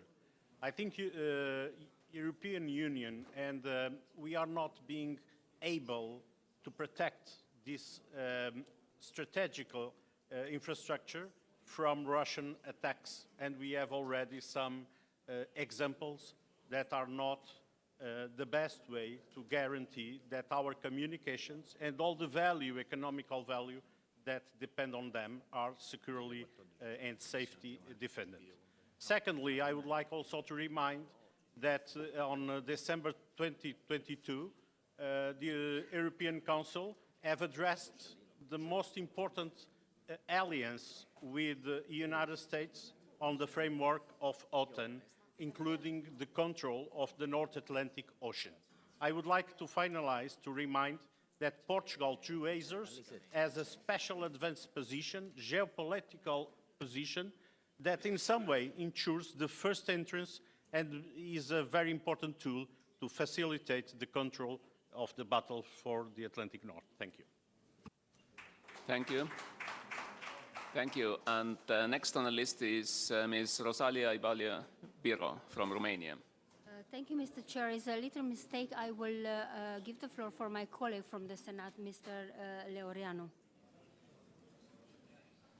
Okay, thank you so much. Then the floor goes to... Oh, I am Romanian. Yield It's a floor mistake, to another. mistake with names. Okay, but please be brief. Okay. In general, the threats generated by the Russian Federation, and in particular in the case of Ukraine, the legitimate question we may ask ourselves is the following. When does a threat become a matter of national security? The answer would be the identification of the global consequences of this particular matter, and it depends, of course, on a few factors. First of all, it depends on the type of threat and the way it is perceived by the main state. In Ukraine, we witnessed a transformation from a threat into a full-fledged war. Secondly, it is all about the intensity of the threat, which is determined by the specificity, time-space framing, occurrence, consequences, and circumstances that have been validated by the Russian Federation since the war started. Beyond all this, one issue is clear. The more intense the threat, the more legitimated the state's decision to invoke a national security response. In conclusion, having said that the war in Ukraine has demonstrated a strong relationship among European Union partners, doubled by cohesion and resilience. Romania is one of the most important providers of security and stability on the border of this war, and at the same time, a solid logistical base for the management of Ukrainian immigrants, the transfer of grain, and aid for this aggressive state. Anyway, we support Ukraine, we support Moldova, we support Georgia, each in their according to their aspirations, in the spirit of common European value. The main point is we should stay united and also commonly intensify our efforts to put an end to hegemony in two states, which is prior to it, in this particular case, the Russian Federation. At the same time, Romania wants to be treated with respect could you please sum up? on the principle of equal opportunities in its effort to be an integral part of the Schengen area. Thank you. Thank you very much. And the floor goes to Mr. Jukka Kopra from Finland. Thank you, Mr. Chairman, and thank you for the many insightful statements today. I agree that we need a more thorough strategy of how to deal with the Russian aggression. The war is not only about Ukraine, but it's all about Russia willing to build a bigger empire and gain more land area. For us, the EU citizens, this makes no sense, but for Russia, look at the war. This means that this war will not end real soon, and there may very well be new victims of Russian aggression in the future.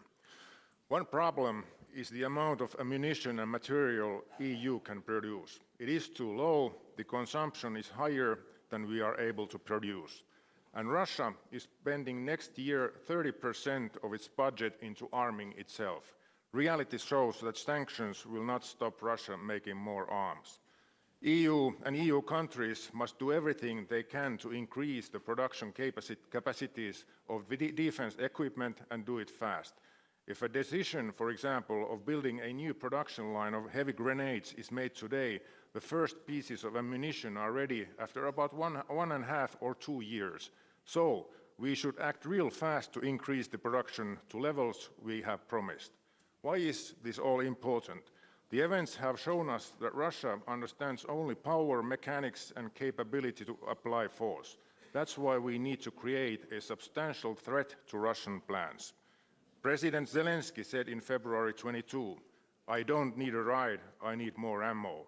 I wish so much that we in the EU can not say but show that, yes, have no fear, we will deliver. Thank you. Okay, thank you very much. And the next speaker is Mr. Hulusi Akar from Turkey. Thank you.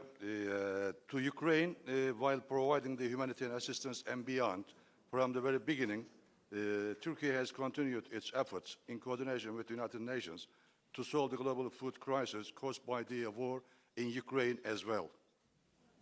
With the Black Sea Grain Initiative signed in 2022, fortunately, more than 32 million tons of the grain have already been delivered to those in need. Without violations of the Montreal Convention, we continue our negotiations for the resumption of the transportation. And the entire world seeking the solutions to these challenges. We consider the negotiate with the other parts, and we are ready to contribute to all aspects of the European security, including the food and energy security, and to all international efforts aimed at tackling these global changes and the threats. As for Azerbaijan, please remember, thousands of the Azerbaijani citizens have already, so far, from the 1992, being killed. And regarding the recent one-day operations, Azerbaijan was forced to take necessary steps within the framework of its sovereign rights to protect its citizens and the security and the stability of its own territories in Nagorno-Karabakh. Azerbaijan's just demands for the disarmament and the removal of illegal military elements and the illegal armed groups from the region were finally accepted. And President Aliyev and President Erdogan will meet the Prime Minister Pashinyan, will meet in Granada on October 5th. So we, like all international community, should work for peace in the region and avoid undermining these recent positive developments. Thank you. Thank you. Next, Mr. Stuart Wood from the UK. Thank you. A very quick point about the relationship between Britain and the EU on Ukraine. So Britain has obviously played a leading role in supporting Ukraine, but there is sadly little cooperation, I think, structurally between the EU and the UK. And the main reason for that, of course, is that in the Brexit deal, there was no chapter on foreign and security policy, which was largely a UK government choice. But the world has changed in the last 7 years. The EU has had extraordinary development in its, as today's discussion is showing, extraordinary development in a coordinated approach to foreign and security policy. And secondly, I think in Britain, across parties, there is now distance from the Brexit vote enough for there to be a generally accepted view that we need better structures of cooperation. So I just express the hope that in the huge cooperation we'll need to do on sanctions, on military support, on defense procurement, on the security aspects of energy, we can find new structures of cooperating in the future. Thank you. Thank you very much. And the next speaker is Mr. Mustafa Hakan Bey from Turkey. Teşekkür ediyorum. Ukrayna'da devam eden savaş, Avrupa güvenlik mimarisini ve küresel düzeni birçok boyutuyla derinden sarsmıştır. Savaş, insani kriz ve yıkımın yanı sıra bölgesel ve küresel düzeyde etkileri derinden hissedilen enerji krizini ve gıda krizini de derinleştirmiştir. Türkiye, Cumhurbaşkanımız Sayın Recep Tayyip Erdoğan'ın liderliğinde savaşın yarattığı krizlerin açılmasında, gıda ve enerji güvenliği, küresel tedarik zincirinin sürdürülmesi, göç, tahıl koridoru ile savunma ve güvenlik konuları başta olmak üzere birçok hususta stratejik bir rol üstlenirken, kalıcı bir barışın tesis edilmesine yönelik üst düzey çabalarını artırarak sürdürmektedir. Türkiye olarak uluslararası hukuka dayalı adil bir çözümün herkesin kazanacağı tek çıkış yolu olacağına dair görüşümüzü her platformda iletmeye devam ediyoruz. Türkiye bu çerçevede bir yandan Ukrayna'ya verdiği desteği sürdürürken diğer taraftan stratejik bir liderlik ve vizyon ortaya koyarak bölgede barışı tesis edecek bir başka kulvar olan müzakere masasının canlı tutulmasına yönelik gayretlerini de sürdürmektedir. Karşı karşıya olduğumuz sorunlar geniş bir perspektifle, bütüncül bir yaklaşımla ve çok taraflı bir anlayışla ilgili bütün taraflar sürece dahil edilerek ele alınmalı ve sürdürülebilir bir güvenlik yapısının inşası için gayret gösterilmelidir. Bugün karşı karşıya kaldığımız küresel jeopolitik sınamalar, terörizm ve çok boyutlu tehditler, Türkiye ve AB arasında çok daha güçlü ve derin bir stratejik işbirliğini gerektirmektedir. Teşekkür ediyorum. Thank you very much. And next, Mr. Henry Smith from the UK. Thank you very much to the Spanish presidency for the warm welcome here in beautiful Madrid. The UK is very familiar with the threat from Putin's Russia. It might have been in 2008 that the action of Russia against Georgia commenced, and in 2014 that Russia's aggression against Crimea. But it was in 2018 that on British soil the Putin regime launched a chemical attack.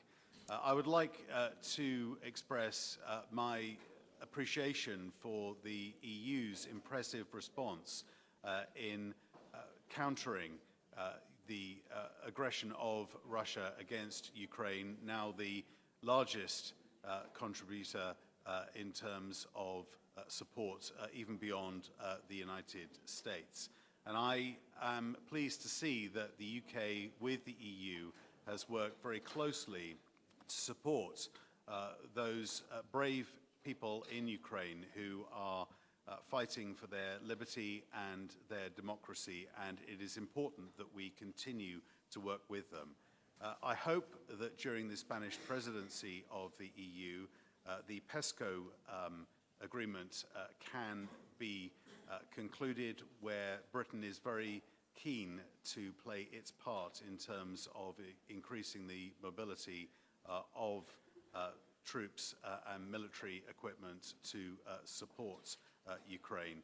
And just finally, I would like to conclude that with unity across NATO, across Europe, both EU members and those countries that are not EU members, we can achieve through that unitary victory so that we can see justice and recovery for our Ukrainian friends. Thank you. Thank you. And next, Mr. Irakli Berayev from Georgia. Thank you, Chair. Let me start with expressing strong support to Ukraine and its brave people defending their homeland from Russian aggressors. This war has made already dire environment in occupied regions of Georgia increasingly alarming. Through persistent breach of EU-mediated ceasefire agreement by Russia, intensified military drills, humanitarian crisis, de facto annexation steps, and hybrid warfare. Despite existential threats, my country pursues a peaceful conflict resolution policy, ambitious democratic security, as well as EU and NATO integration agenda, is experienced and ready to further contribute to European and global security. It also fully complies with sanctions imposed on Russia as confirmed by credible verification mechanisms. Dear friends, when talking about Ukraine, it's equally important that Georgia remains a priority on European agenda. Along with pressuring Russia to withdraw from Georgia, it's crucially important to step up support to Georgia in further strengthening defense and deterrence, resilience against full spectrum of hybrid threats, and increase EU-NATO engagement in the region given the latter's strategic importance for European security. Finally, as millions of Europeans in Georgia, a truly European country, await historic decision, let me stress that granting a well and long-deserved EU candidate status to my country will be a significant step towards further strengthening European security. Thank you. Thank you. And next, Ms. Dilja Mist Einarsdottir from Iceland. Thank you. Dear colleagues, the invasion was a long overdue wake-up call for us in terms of security.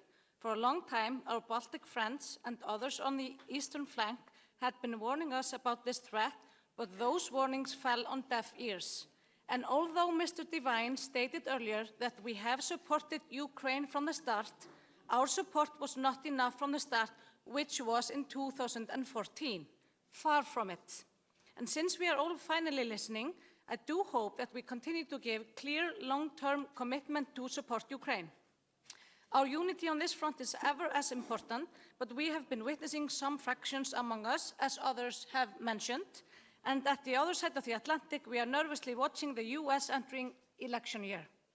Europe must maintain its unity and intensify its efforts for Ukraine. The days of neglect and naivety are hopefully over when it comes to security matters in the continent. Thank you.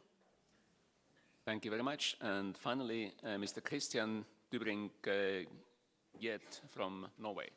Thank you, Mr. Chair. Since I'm the last speaker, I'll be very, very serious about what I'm saying, and I hope you take it seriously and you're patient to wait for me to finish the speech. Thank you. There's no excuse for not supporting Ukraine in the defense against the brutal Russia, not historically or factually. And anyone who's actively supporting Russia is just as guilty as Russia itself. Norway condemns Russia's attack on Ukraine in the strongest possible terms. Russia bears the full responsibility for having thrown Ukraine and Europe into this situation. The Norwegian Parliament has adopted a 5-year support program for Ukraine, amounting to 75 billion Norwegian kroner. The program is called the Nonsense Support Program. It includes military support, humanitarian aid, funding to maintain civilian infrastructure, and critical societal functions. The funding may also be used to provide civilian support to Moldova to alleviate the impacts of the war. As soon as this is possible, the funding will be used to support the reconstruction of Ukrainian society. And let me stress that when you think about this as a budget item, it's a budget item that was an investment in our future, so it should be a priority for all our nations to have this as on the budget and not look at it as a cost. It's an investment. During the Second World War, no one thought about what's going to happen after the war, not before the war is won. And we are defending now democracy and freedom and our values. So don't think about afterward. Don't talk about a ceasefire. There's no ceasefire now. We have to win this war first. It's our war also. And we should remind ourselves the wise word of U.S. founder Benjamin Franklin when he is signing the U.S. Declaration of Independence. We must all hang together, or most assuredly, we shall all hang separately. Thank you, Mr. Chair. Thank you very much. And now I'm happy to present Mr. Devinev with the impossible task of responding to all of those questions and comments in 4, maximum 5 minutes. Thank you. Thank you, Mr. Chairman. Thank you for these 40 interventions, so 40 answers in 4 minutes. No, just kidding, because I don't want to deprive you from the basic human right to food, which is waiting for us. But thanks very much for this very important contribution. Let me just touch upon a few topics that have been discussed. China, DPRK, yes, absolutely important that we remind them that, and particularly for China, that any support to Russia in this war is not going to be without consequences. And honestly speaking, I don't see the Chinese interest here. Because what Putin has started is basically adventurism. He probably thought he could take Kiev in 3 weeks, and here we are after 19 months, and no prospect for victory for him, quite the contrary.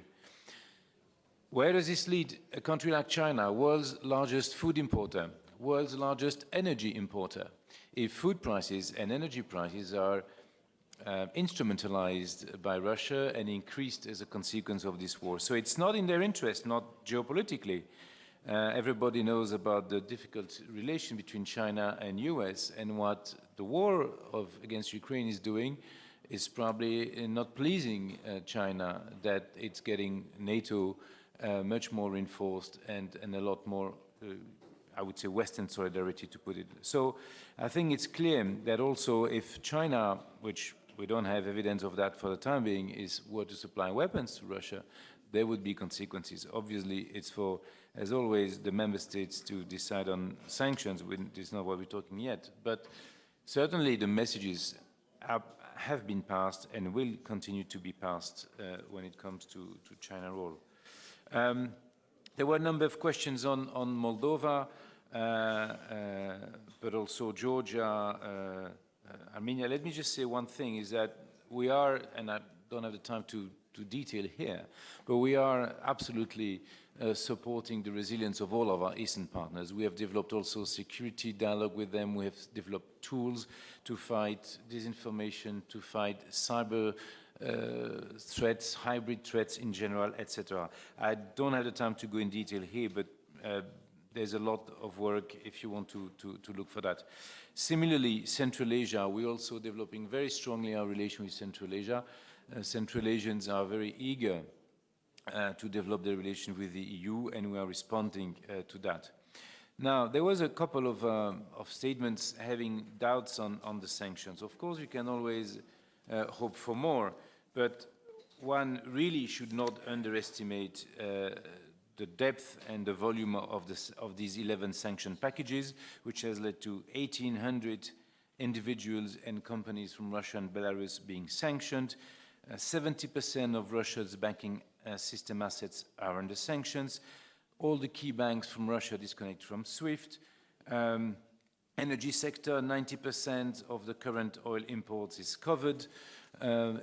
total import ban on coal, specific technologies exports, wholesale of aircraft, aircraft parts, access to technology, a number of other trade restrictions in the field of semiconductors, sensitive machinery, transportation, you name it, visa measures, disinformation, closing a number of Russian propaganda websites.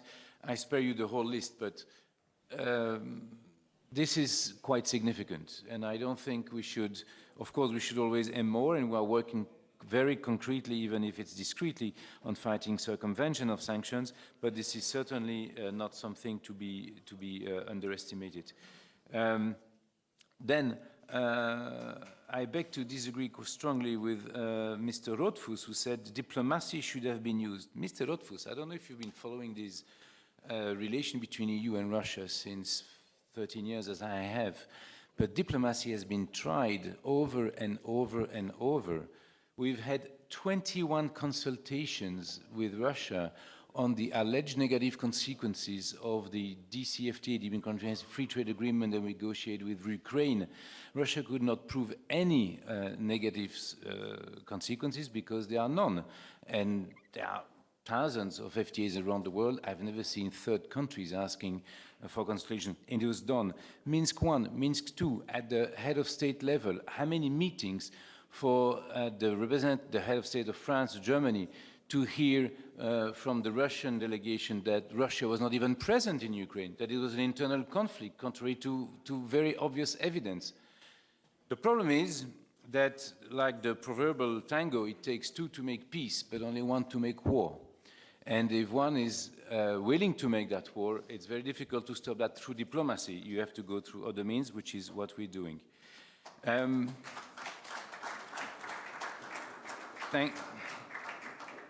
Thank you. And another word, that, I'll switch to French for a second, pour répondre à Madame Tilley. Vous avez tout à fait raison de dire que c'est le droit qui fait la différence. L'Union européenne, ce sont les institutions qui sont plus importantes que les hommes. Et dans d'autres pays, ce sont des hommes qui, par un fonctionnement clanique ou mafieux, décident à la place des institutions et piétinent les institutions.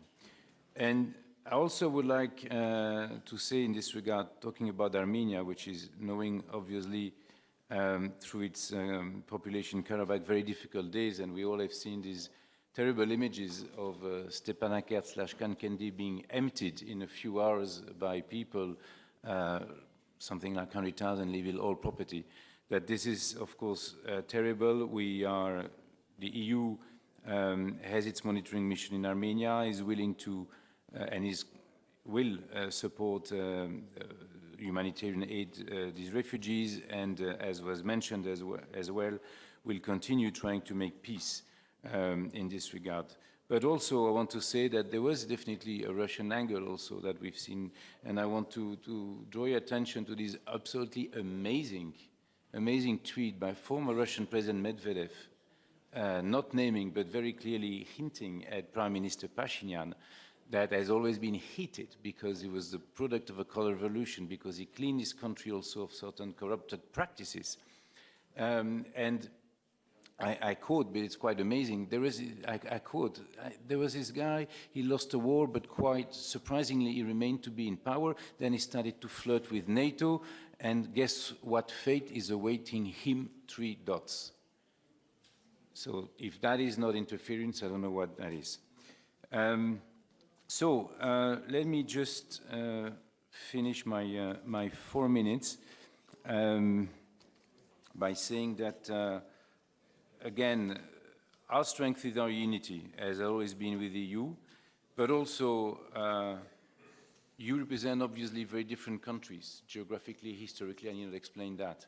There's a number of countries for whom explaining that the war that's going on in Ukraine, on the European continent, is concerning them. But there are other countries where it's less evident. These countries are more subject to Russian propaganda.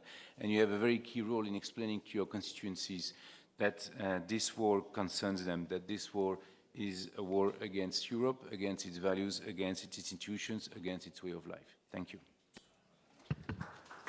Thank you very much. I would like to thank you all for a very constructive debate. Obviously, we would have needed much more time for that. I would especially like to thank Mr. Devinia for being with us and making those very enlightening comments, but we have been eating into our next agenda item, which is eating. So I think that we should go and have lunch in El Prado room on the lower floor, which is kindly offered by our hosts, the Spanish Parliament. Thank you so much.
Så du brukar säga, in med magen och knät kavajen. Ja.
Spanish infantry was invincible for 150 years until the Battle of Rocroi in 1643, where for the first time we managed to defeat the Tercios. You did it.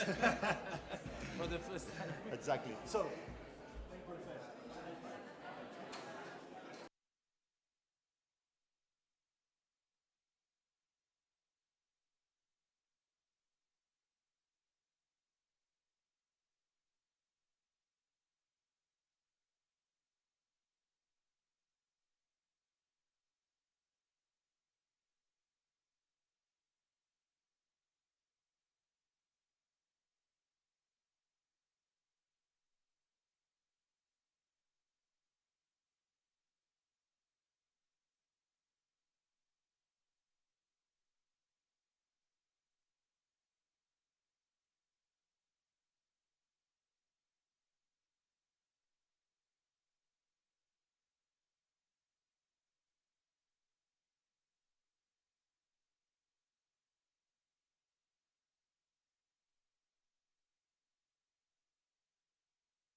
tardes.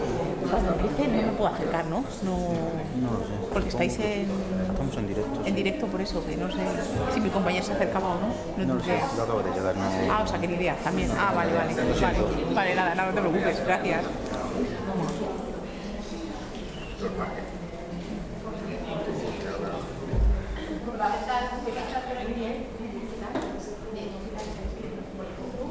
Sí.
Sí, buenas tardes, señoras, señores.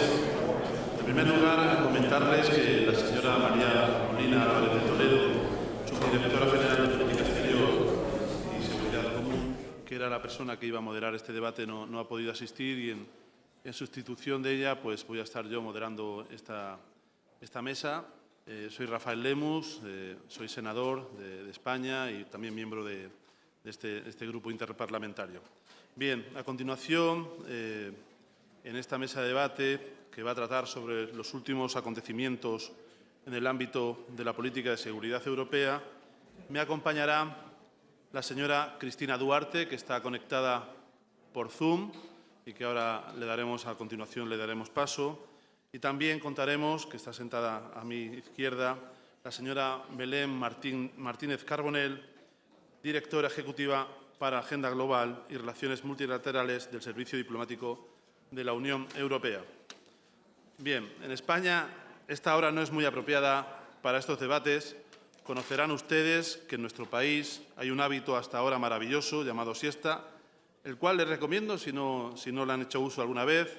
Y este hábito seguramente es una de las causas de la gran longevidad que tenemos los españoles y las españolas. A pesar de eso, por responsabilidad, pues vamos a tener esta reunión. El retorno de la guerra a Europa con la agresión injustificada de Rusia contra Ucrania y las profundas mutaciones geopolíticas a las que asistimos están comprometiendo nuestra capacidad de promover nuestra visión y defender nuestros intereses. Como indicaban en la brújula estratégica, vivimos en una era de competencia estratégica y de complejas amenazas para la seguridad. No es difícil observar que en el continente africano están aumentando los conflictos, los despliegues y agresiones militares y las fuentes de inestabilidad, con su estela de graves sufrimientos en el plano humanitario y los desplazamientos poblacionales. Se están intensificando la frecuencia y las repercusiones de las amenazas híbridas. La Unión Europea está hoy más unida que nunca y, por ello, estamos resueltos a defender la soberanía, la integridad territorial y la interdependencia dentro de las fronteras reconocidas internacionalmente para poder gozar de un pleno respeto. La guerra en Ucrania enmarca, desgraciadamente, el momento que vivimos en Europa. Pero es un momento también preocupante por la difícil situación que se vive en nuestra dirección sur, en África y el Sahel. Por ello, es muy importante para que fijemos nuestra mirada de manera directa sobre el continente africano y los acontecimientos violentos que se están produciendo en algunos países con la tutela indirecta de países alejados de la Unión Europea. La relación transatlántica y la cooperación de la Unión Europea con la OTAN en el pleno respeto de los principios establecidos en los tratados y los acordados por el Consejo Europeo, incluidos principios de inclusividad, reciprocidad y autonomía decisoria de la Unión Europea, son fundamentales para nuestra seguridad general. Como bien he dicho, la Unión Europea reitera su intención de intensificar su apoyo al orden mundial basado en normas con las Naciones Unidas como eje central. También la Unión Europea ha mostrado su interés para reforzar una asociación estratégica con la OTAN y aumentando también su cooperación con socios regionales como la OSCE, la Unión Africana y la ASEAN. Este entorno de seguridad más hostil nos obliga a dar un salto decisivo y exige que aumentemos nuestra capacidad y nuestra voluntad de actuar. Reforcemos, por tanto, nuestra resiliencia y garanticemos la solidaridad y la asistencia mutua. Sin más, le voy a pasar la palabra a la señora Cristina Duarte, asesora especial, como he dicho anteriormente, para África de las Naciones Unidas. Muchas gracias.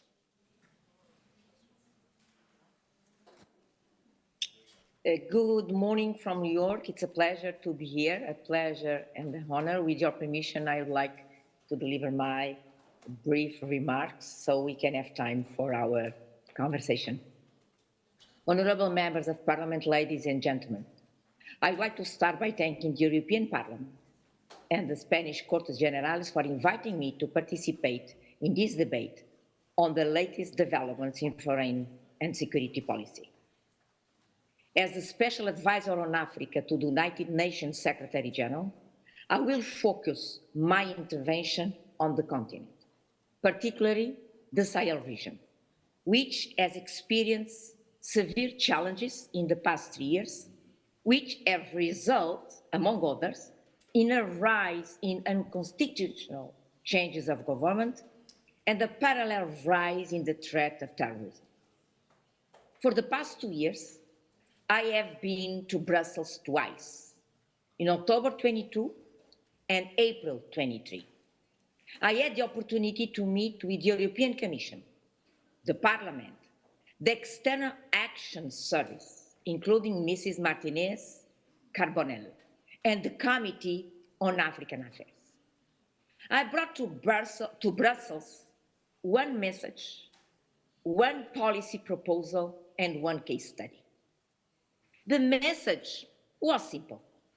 Please support African countries in building strong country systems. Invest in institutions, because these intangible assets have become survival matters for the implementation of the SDGs in Africa. They are essential to deliver sustainable development and durable peace. The policy proposal was a pen for a gun, an initiative that my office has launched to leverage school feeding programs as tools for peace and stability in the continent, a sort of low-hanging fruit that can generate quick wins. The case study was Niger. President Bazoum had requested support for expanding school feeding to the whole primary school population, and that provided an opportunity to enhance the presence of the state as a service provider across the territory of the country, contributing to strengthening the legitimacy of state institutions and the trust of the population in them. The response that I got, almost unanimously, was that feeding children sounded nice, but that Niger and the Sahel needed military, that hard security was the only way to solve the problem. I'm not so naive as to believe that if the EU has started investing in school feeding back in April, the situation would be any different now in the country. Perhaps it was already too late, but I trust that it is clear to everyone now that military responses and military support alone do not bring durable peace. The Sahel and the Horn of Africa are hostage of terrorist groups, not because they have more military power, but because they offer public services in exchange for enrollment. Something that happened before in other conflict areas, such as the Middle East and Amazon. Non-state armed actors thrive in areas where the state is not present because they are able to earn the allegiance of the population by providing basic service. Consequently, the best way to undermine that power in the short, medium, and long term is to prevent them from playing that role. It is support the state being present all over the territory as a service provider. Hard security needs to be the complement of sound policies aimed at establishing effective institutions that can deliver sustainable development outcomes, not the other way around. You are the best example. The European Union was not the result of hard security. Two worlds result from that. The EU was built on soft power, institutions, development, shared prosperity, intangible assets that, duly applied, can be far more powerful than any harm. If your success resided in that, why not support your partners the same way? Some might say that African countries don't want that institutional support, that they want infrastructures. As an African policymaker for over 20 years and a Minister of Finance and Planning for over 10, allow me to use this opportunity to tell you what we want and what we don't. We don't want conditionality. We don't want a foreign power to tell us how to structure our government and our institutions, to import centralized forms of government that disregard our cultural wealth and diversity. We want a partner that supports us in delivering our own form of democracy, a partner that shares their experience and good practice, but does not judge, does not impose. We want yes. We want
First priority was building global partnerships with all the countries, all the different countries in the world.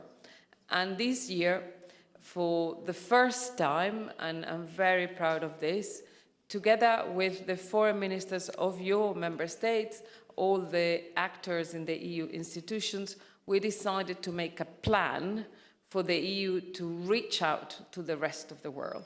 And that plan that was organized by the European External Action Service included a mapping of countries around the world to make sure that among the EU leaders, all of them will be met and heard.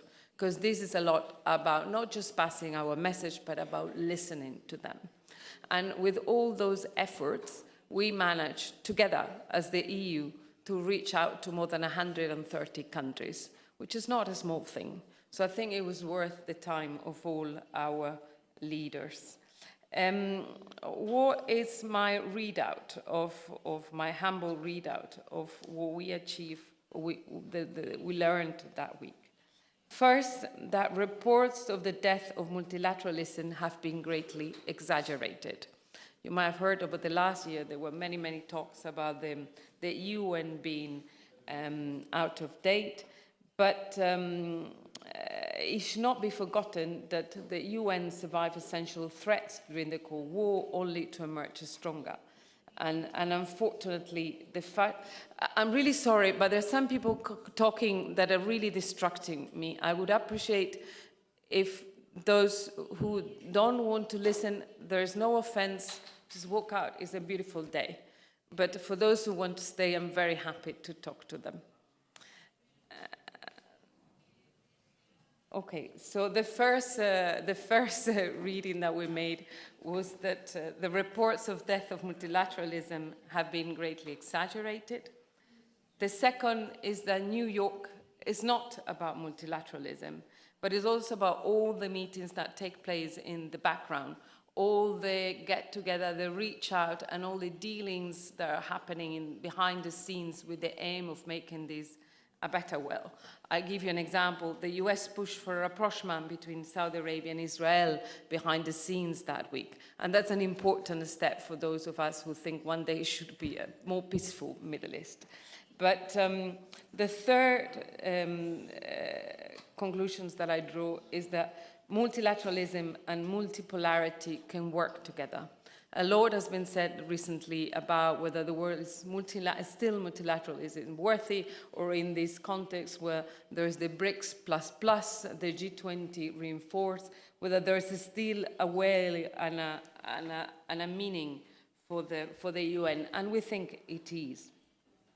Because even if countries like India and Brazil become increasingly assertive, we see them playing cooperatively in the UN and these middle powers trying to build bridges between the so-called global south and some that we could call the west of the like-minded. We also came back with the feeling that reform is in the air.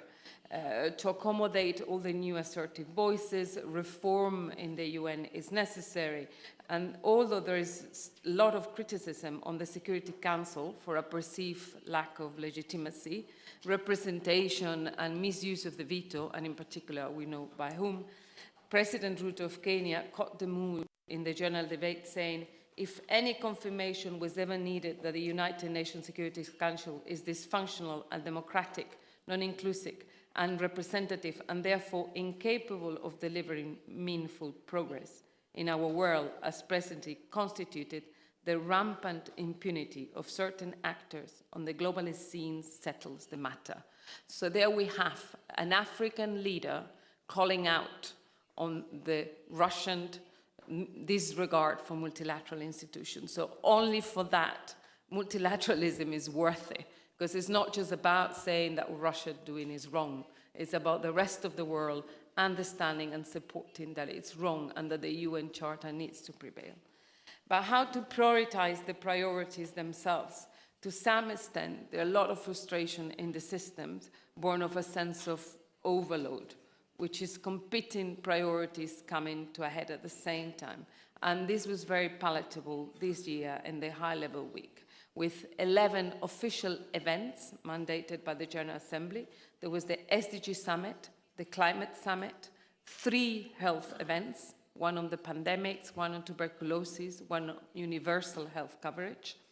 There was a big event on financing for development and many others. It gives you a sense of how many problems there are there to be tackled, and that might be the root causes of many of the crises that we're seeing around the world, as Christina was just mentioning. The SDGs remain in focus, but it's still not enough.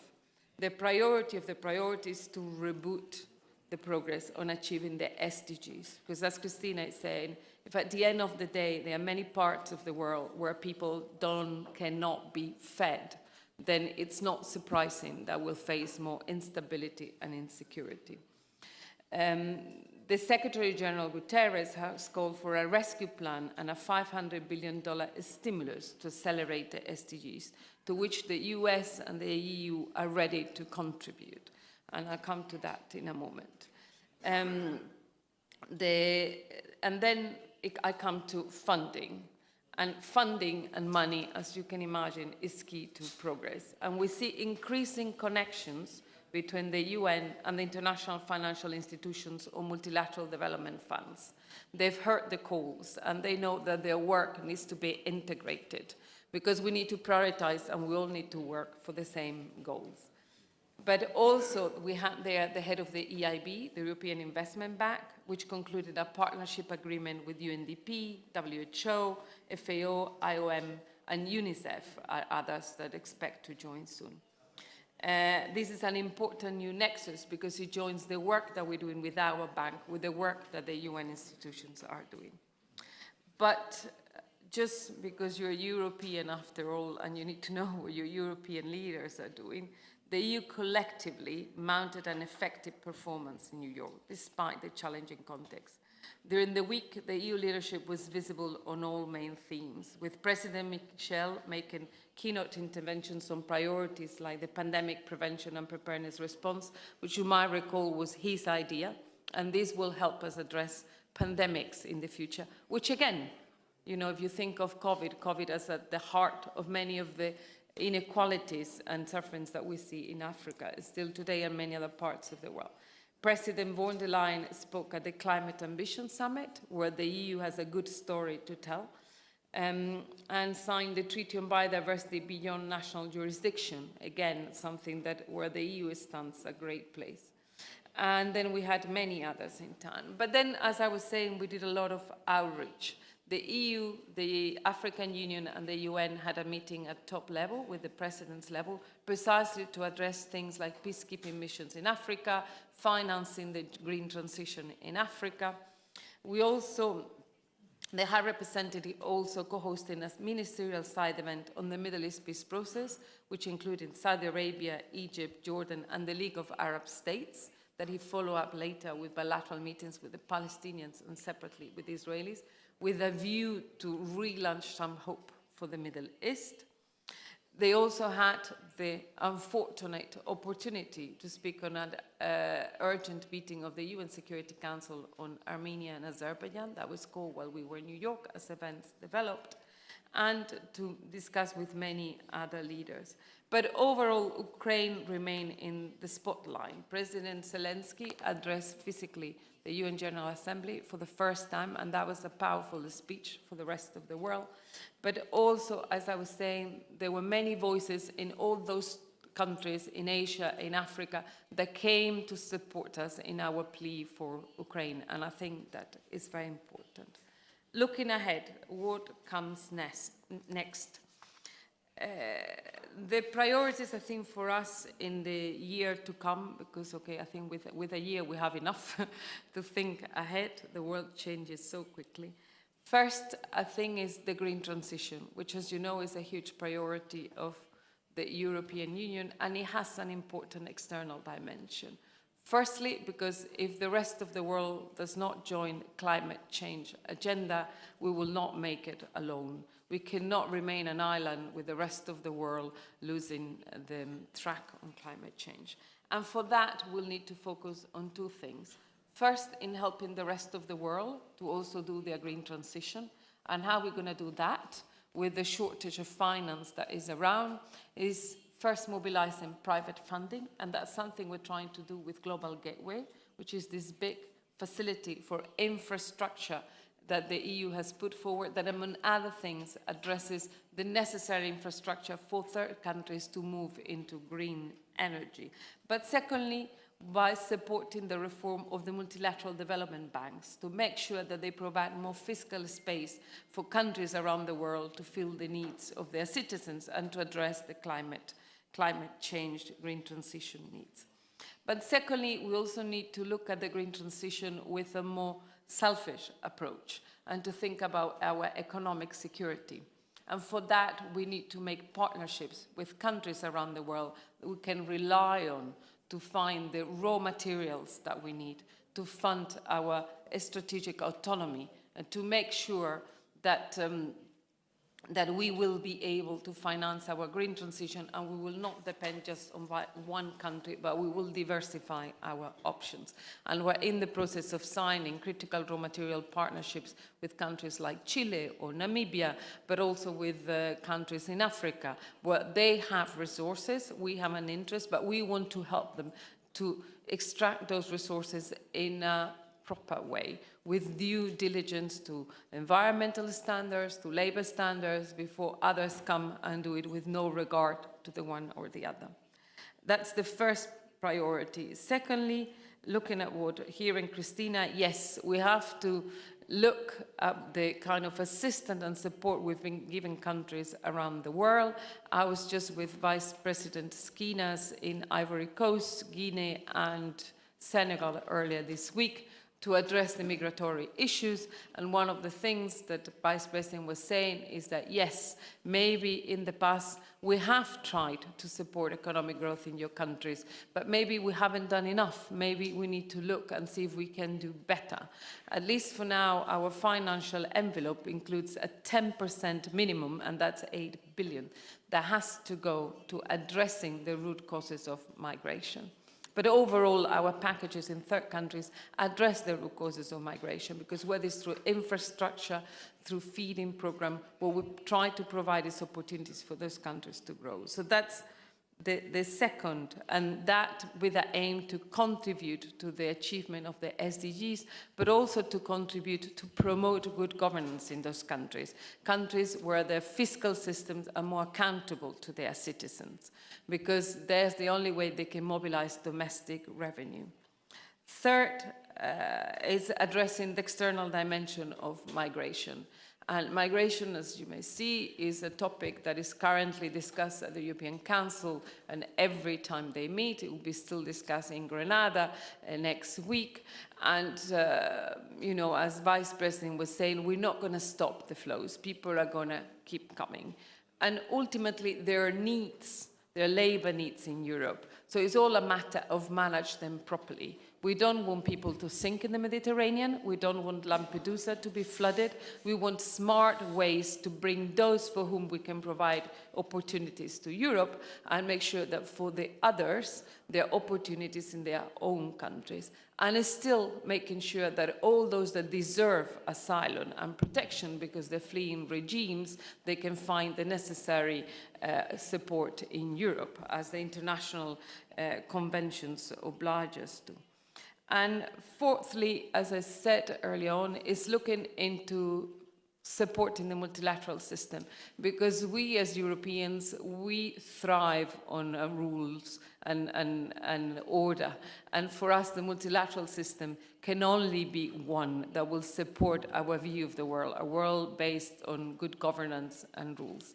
And part of those rules that we will need to look into and the challenges ahead in the year to come is everything that has to do with artificial intelligence, which was a topic very much discussed in New York last week. And the Secretary General of the UN is going to appoint in the coming weeks a high-level panel of experts that will do possibly something similar to what the IHCCP does for climate, expert that will do analysis of the threats and the risks of artificial intelligence with a view that maybe by next summer, when we meet in the Summit of the Future, there will be some proposals of how to govern AI. Because what is clear is that AI can be of benefit for all. It can help us achieve the SDGs, but it can also be a threat, as even the top managers of Meta, X, and others have said. That, I don't know if you saw it, but there was recently a paper signed up for the 100 top stakeholders of the big AI companies and experts in the world, saying that together with pandemics and nuclear, artificial intelligence is the biggest threat to humanity. So again, within the context of what we're going to do in the external dimension, that's something we would like to support the UN into fixing some multilateral governance rule for artificial intelligence. A final maybe point of information, as Christina was talking about the importance of feeding a country like Niger. Just a small figure, in 2023, and this was before the coup, the EU had provided almost 37 million of humanitarian assistance to Niger, including some specific envelopes through the WFP, which obviously were addressing the food assistance. It is unfortunate that those events took place, and yes, it is unfortunate what is happening in the Sahel. I think I'll leave it there.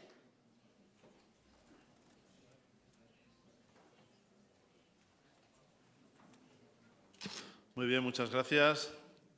Señora Martínez Carbonell, vamos a comenzar a dar la palabra.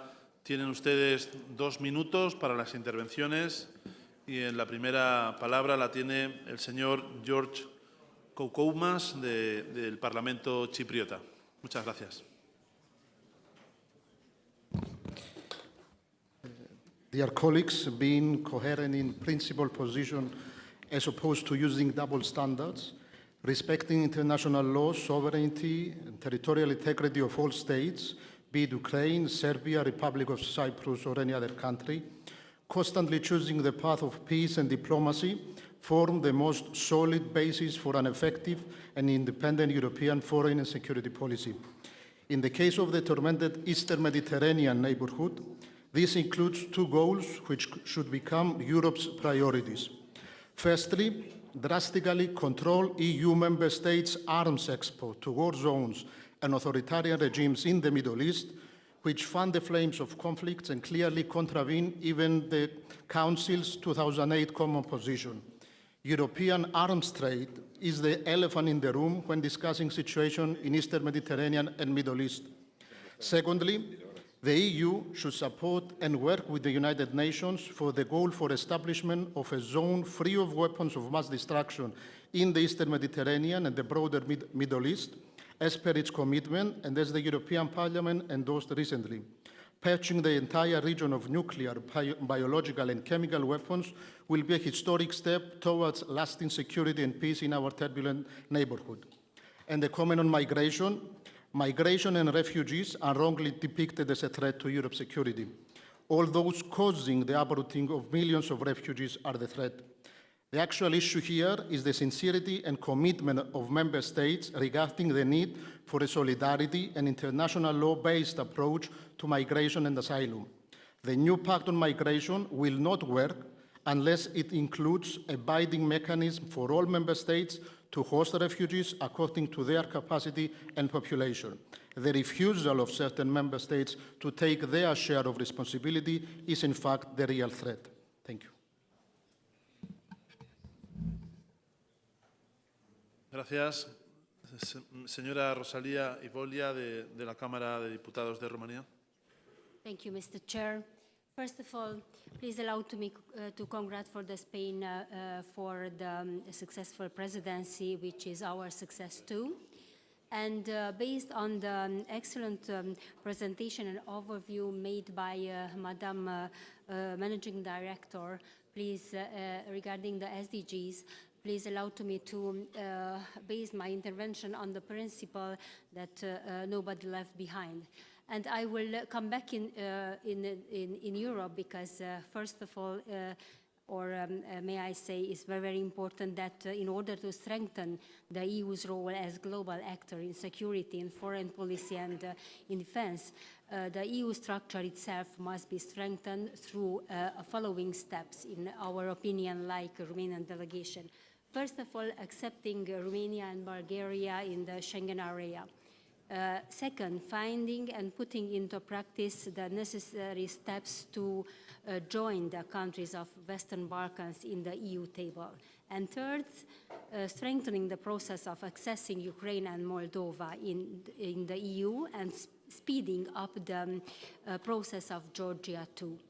The role of the parliamentarian dimension and thus our role as the leaders of the committees within the national parliaments is to have a clear voice and to act very, very quickly for a united Europe, for a strong Europe, and for a solidar Europe with Ukraine. Thank you. Muchas gracias. A continuación, el señor Herman Tertsch, del Parlamento Europeo. Tiene la palabra. Bien, no se encuentra. Bien, le damos la palabra al señor Pavel Fischer, del Senado de la República Checa. Thank you so much, Mr. Chair. I have a reaction to the very inspiring introductory remarks by Cristina Duarte, because in your remarks you spoke about the logic of terrorism taking Sahel population as hostage, providing them at the same time public services and providing basic service to the population. You also mentioned the number of non-constitutional changes of regime in this region. As you know, for instance, my country, Czech Republic, doesn't have a colonial past in Africa. And we try to be engaged there. We have a number of embassies and consular services. We even sent our military, very first time ever, to Africa, in order to provide security and to stabilize the situation in which the challenge of so-called Islamic State structures was very high. Nevertheless, we have our soldiers back because the situation on the ground was really impossible for us to continue the mission. And we, as members of parliaments, provide the approval to our militaries to be sent there. And at the same time, we are supposed to control public spending that our countries deliver for humanitarian and development aid. So my question is, if you would like for us to be partner without any conditionality for cooperation with Africa and with African nations where we see such a huge potential of cooperation, how to do this? Because we have a limited amount of resources and we see the huge needs on the ground. We see that in terms of infrastructure build-up, of new jobs, for instance, to provide to all these populations, we simply lack of time, and if we do not respond quickly, the people will move to Europe or to countries that provide them a hope for the better future. What is your recommendation if you see the time so short and resources so short as well, and our responsibility at stake? Thank you. Muchas gracias. Tiene la palabra el señor Sebastian Tinkinen, del Parlamento finlandés. Thank you, Chair. Dear colleagues, escalation of the Russian war of aggression involves risks, but so does its prolongation. In practice, Russia is already living in a war economy when it spends more than 30% of its budget on its army and attacking Ukraine. Russia also has a completely different ability to produce goods from the assembly line for this war of attrition while we in the naive West have only just woken up to erecting new production lines. In addition to funding military supplies, humanitarian and training aid, we must support Ukraine by taking a tougher stance in foreign policy as well. We have to make sure that Russia has fewer and fewer supporters. We, the EU countries, are major powers when it comes to providing development aid. How can we at the same time support Ukraine and support countries that accept or stand by when innocent people are slaughtered in Europe? Like a few other countries already, the Finnish government has made a decision to stop giving development aid to countries that support Russia's war of aggression. Aid money is a huge political incentive, and at the end the question is, are we willing to give all the pressure we can to stop the dangerous imperialistic march of our time? I would like to see us all on the same front. We in the EU must stop being naive, childish and stupid. Thank you.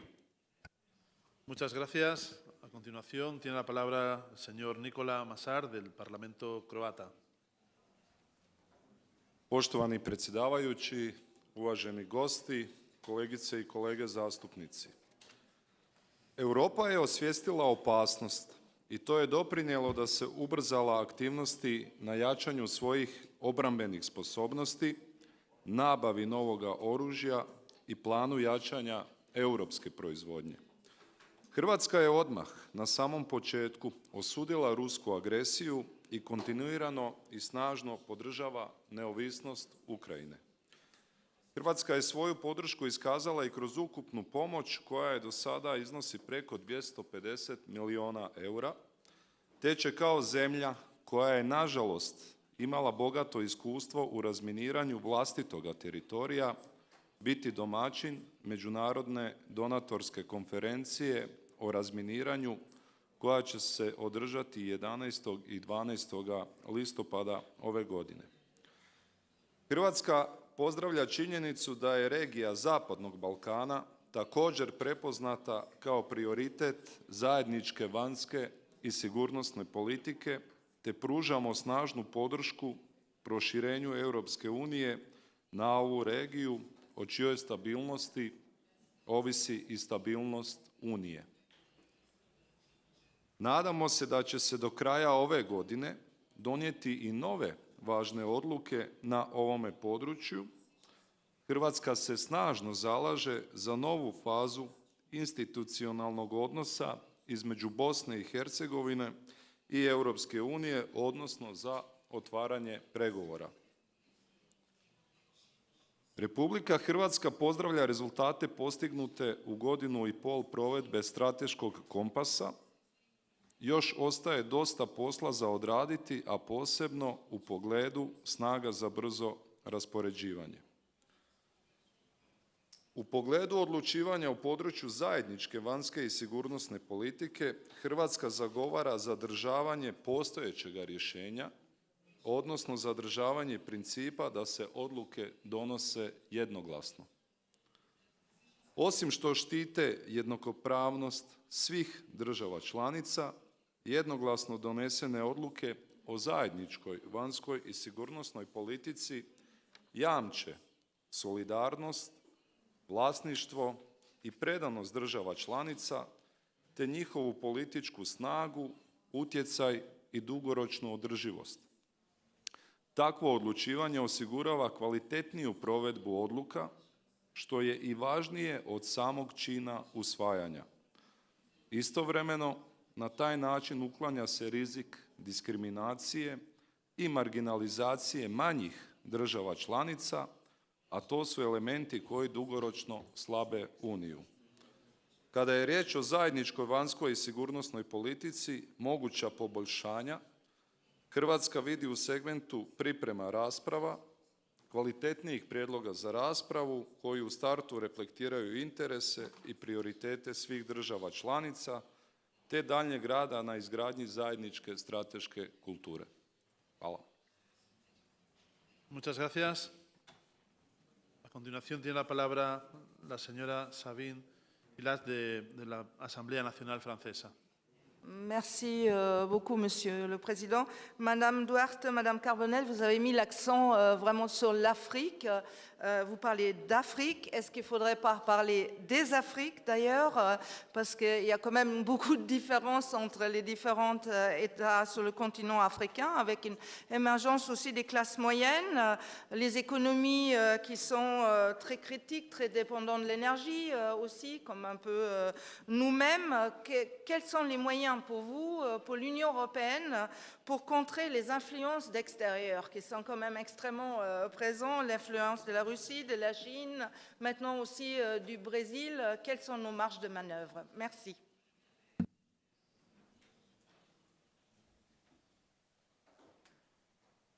Gracias. A continuación tiene la palabra el señor Lorin Naksa del Parlamento húngaro.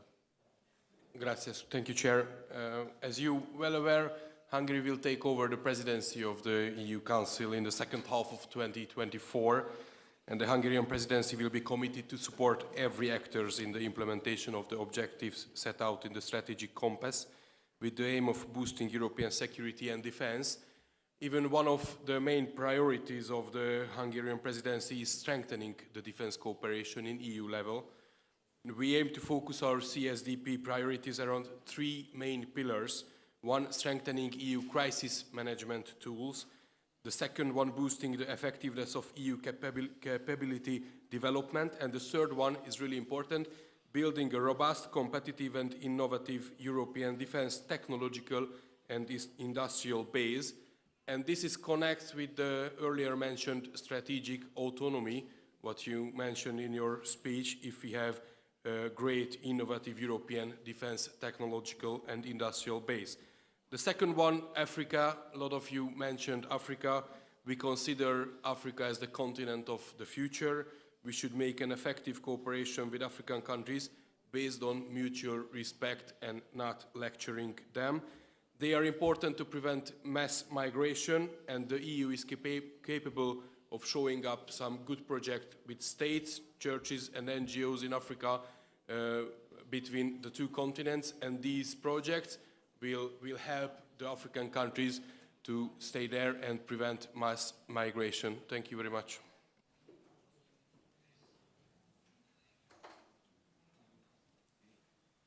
Gracias. A continuación tiene la palabra el señor Marc Desmesmaeker del Senado belga. Gracias. Yes, thank you. And I was a bit intrigued by the remarks of Ms. Martinez on artificial intelligence and calling it a possible threat. And can it be a threat? I think so. Can it be an opportunity? For sure as well. But I'm sure it's becoming a reality as we speak. And I'd like to refer to what we are seeing in Ukraine for the moment, which is really a laboratory in which the next form of warfare is being created as we speak. Some call it mosaic warfare, which is a more tactical term that combines conventional platforms with uncrewed systems to achieve advantages on the battlefield. Some will say it's software-defined warfare. In fact, what we are seeing now is most widespread use of AI in the war against Ukraine is geospatial intelligence, used to analyze satellite images, combine it with open source data from social media. Neural networks are used, for example, to combine ground-level photo, drone video footage and satellite imagery to enhance intelligence in unique ways, to produce strategic and tactical intelligence advantages. And what makes this conflict unique is the willingness of private companies, intelligence companies, to assist Ukraine by using artificial intelligence-enhanced systems. And in fact, it's a bit of a paradox for me that each day that we see this conflict continue, with people losing their lives in a horrible way, that AI systems are being trained with real data. It's not a game. It's real data from real battleground to become more effective in the fighting of the next war, the artificial intelligence war, and not necessarily to end the war in a rapid way. And the question that I have is the use of algorithmics in warfare. It raises it raises ethical questions, not the least the use of autonomous systems, about the extent of human control over lethal force.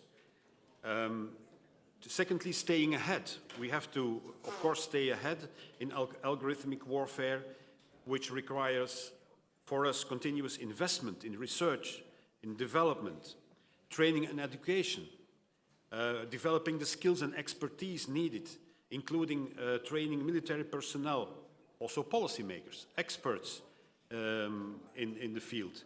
And last but not least, adaptive strategy and policy formulation, because these rapidly developing technologies, they require us to maintain an adaptive and forward-looking, to have a forward-looking approach in formulating our own defense and security policies. And my question is this all on the radar?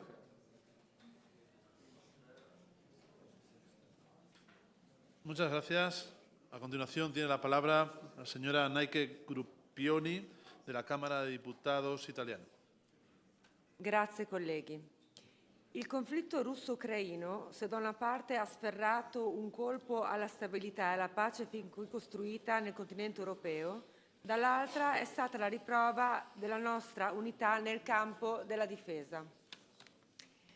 L'attacco all'Ucraina non ci ha colti impreparati, ma anzi ci ha indotti, senza alcuna esitazione, a dare convintamente una risposta a livello di Unione, denunciando la barbara invasione e attivando tutti gli strumenti di solidarietà e difesa necessari per arrestare la sua avanzata, a cominciare dal regolamento ASAP sulla fornitura di munizioni a Kiev. Tale attacco ha dimostrato con forza l'unità del Corpo Europeo di Difesa e delle sue politiche di sicurezza, che, congiuntamente agli sforzi della NATO, testimoniano l'efficacia del coordinamento europeo nel rispondere in maniera convinta.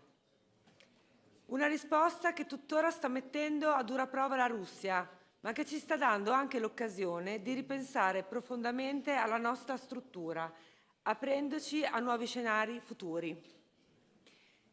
Acceleriamo su cooperazione strutturata permanente nella difesa, sulla capacità di spiegamento rapido dell'Unione Europea, sul Fondo Europeo per la Difesa e sul programma di mobilità militare, ma dobbiamo essere più coraggiosi e consapevoli che l'Europa non potrà dirsi completa senza la dotazione effettiva di un corpo di difesa proprio, capace non solo di rispondere alle minacce future, ma di fare anche da deterrente nei confronti delle stesse. Grazie.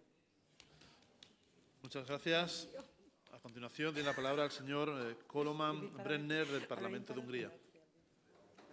Dankeschön, Herr Präsident.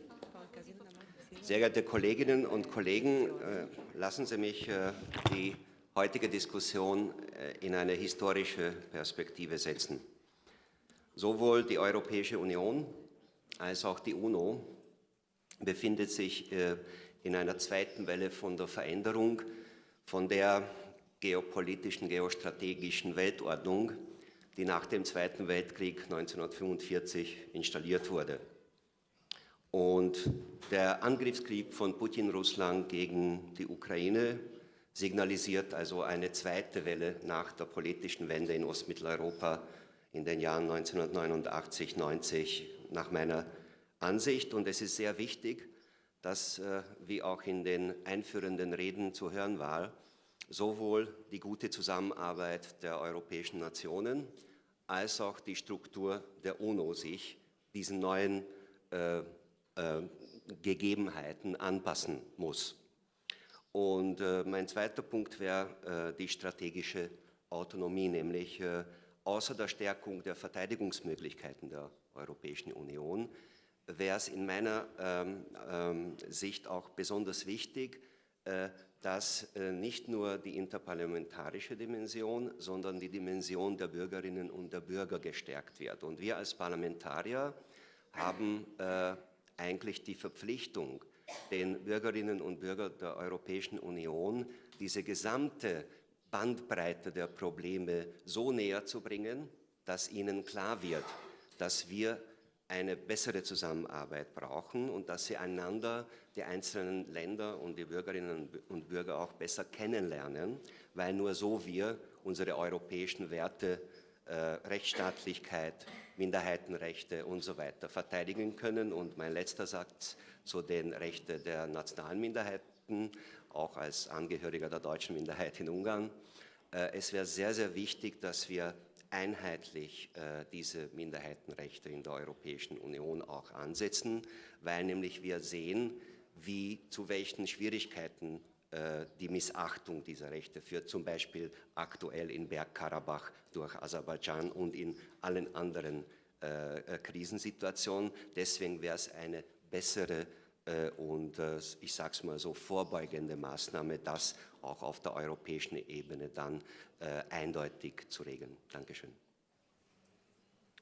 Gracias, señor Koloman-Brenner. A continuación tiene la palabra el señor Giedrius Suplis del Parlamento de Lituania. Thank you.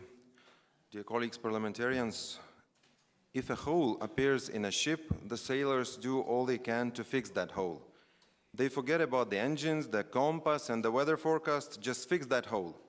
Just the same way, we should primarily focus on Ukraine's victory now. Why? Because we like to repeat that we should deal with causes rather than consequences.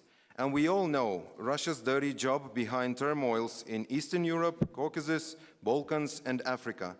When we speak of the causes of energy price shocks, migration, instrumentalized or not, or bloody conflicts, Russia's influence is hard to overestimate. Hence, if Russia does not get stopped in Ukraine, if Ukraine is forced to a bad, unsustainable truce, Moldova, Georgia, Belarus, Armenia, Montenegro, Bosnia and Herzegovina, and many African countries will never be a safe neighborhood. Let's explain it to our neighbors. I dare say, so far we've been hasty to finance, but ignorant of public relations. And that is my question to you, Madam Martinez. What possibilities do you see for improving our communication, our public relations in countries of Africa and elsewhere in the world when, you know, we do a lot in the continent, but they still support Russia? So that's my question. And let us concentrate on supporting Ukraine. Let's convince our voters that it is more important now than cheap gas or some historic disagreements. Let's pave way for Ukraine's EU and NATO membership, as she has become a security donor rather than recipient in Europe.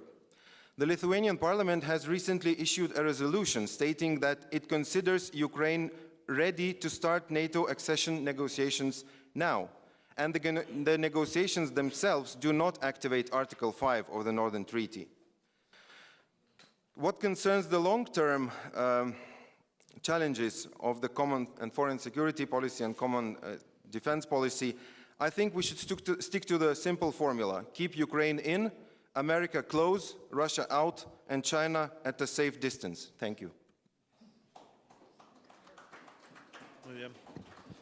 Gracias. A continuación tiene la palabra el señor Richard Coles del Parlamento de Letonia.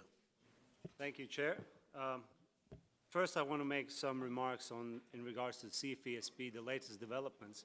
And I wanted to shed a light on not that very nice thing, is that it's been the last time, it was 5 years ago, when the High Representative of the External Action Service of the EU has honored in person this gathering, this conference. 2018, that was the last year when the High Representative of EU talked to the national Parliament representatives on the matters that relates to common security, defense policy, and foreign policy. I think that also is food for thought. On top of that, when I look at the list of participants, I see at the candidate status area 2 countries, Serbia and Turkey. Interesting, especially the latest developments in the Balkans. But no representatives from Ukraine, no representative from Moldova. What is that? I don't think that is something that on Ukrainian side they didn't want it to come. Is that intentional? Or there is an error of those who are organizing this gathering? For Ukraine not being present, that says a lot, especially knowing who are present from the candidate countries. So now on the practicalities for the latest developments on the CFSP, I would suggest that we have developed the strategic compass. We have looked during the Sweden presidency on the high north. Now we're looking with Spanish on the global south. And what we are lacking is that we enshrine our principles with the third countries. So if we have the development assistance with the African continent and the countries, it has to be reviewed. Because what we are witnessing right now, the great exodus from Africa in Italy, that is no coincidence. That is modus operandi of Russia in Sahel, and that is not because of EU presence in Africa. So last but not least, of course, is the trade agreements. Do we enshrine our principles in the trade agreements as well? And we stick to those when it comes to dealing with the third countries in particular. And last but not least, if I may, Chair, just the last one. We should put, for the candidate countries, whatever round there are right now, the compliance with the CFSP and CSDP policy the next round. If that is not met, there is no talks for the future accession. Thank you. Gracias, señor Cols. A continuación, toma la palabra el señor George Karoulas del Parlamento Chipriota. Dear Chair, dear colleagues, everybody in this room is determined to work for peace, security, stability, for human rights, but we must have in mind that any country, a country who aspires to contribute to the solution of the Ukrainian crisis or any other crisis in the world through EU or the UN, must be primarily a rational model itself, especially when, before a week, Turkey refused to the Secretary General of the UN the appointment of a special representative of the UN for the Cyprus issue. Turkey has to solve, firstly, the Cyprus issue through the UN, especially when this country aspires to become a full member, as a member state of the European Union, and still trespasses human rights in Cyprus, other places, even in Turkey, and is responsible for war crimes and still threatening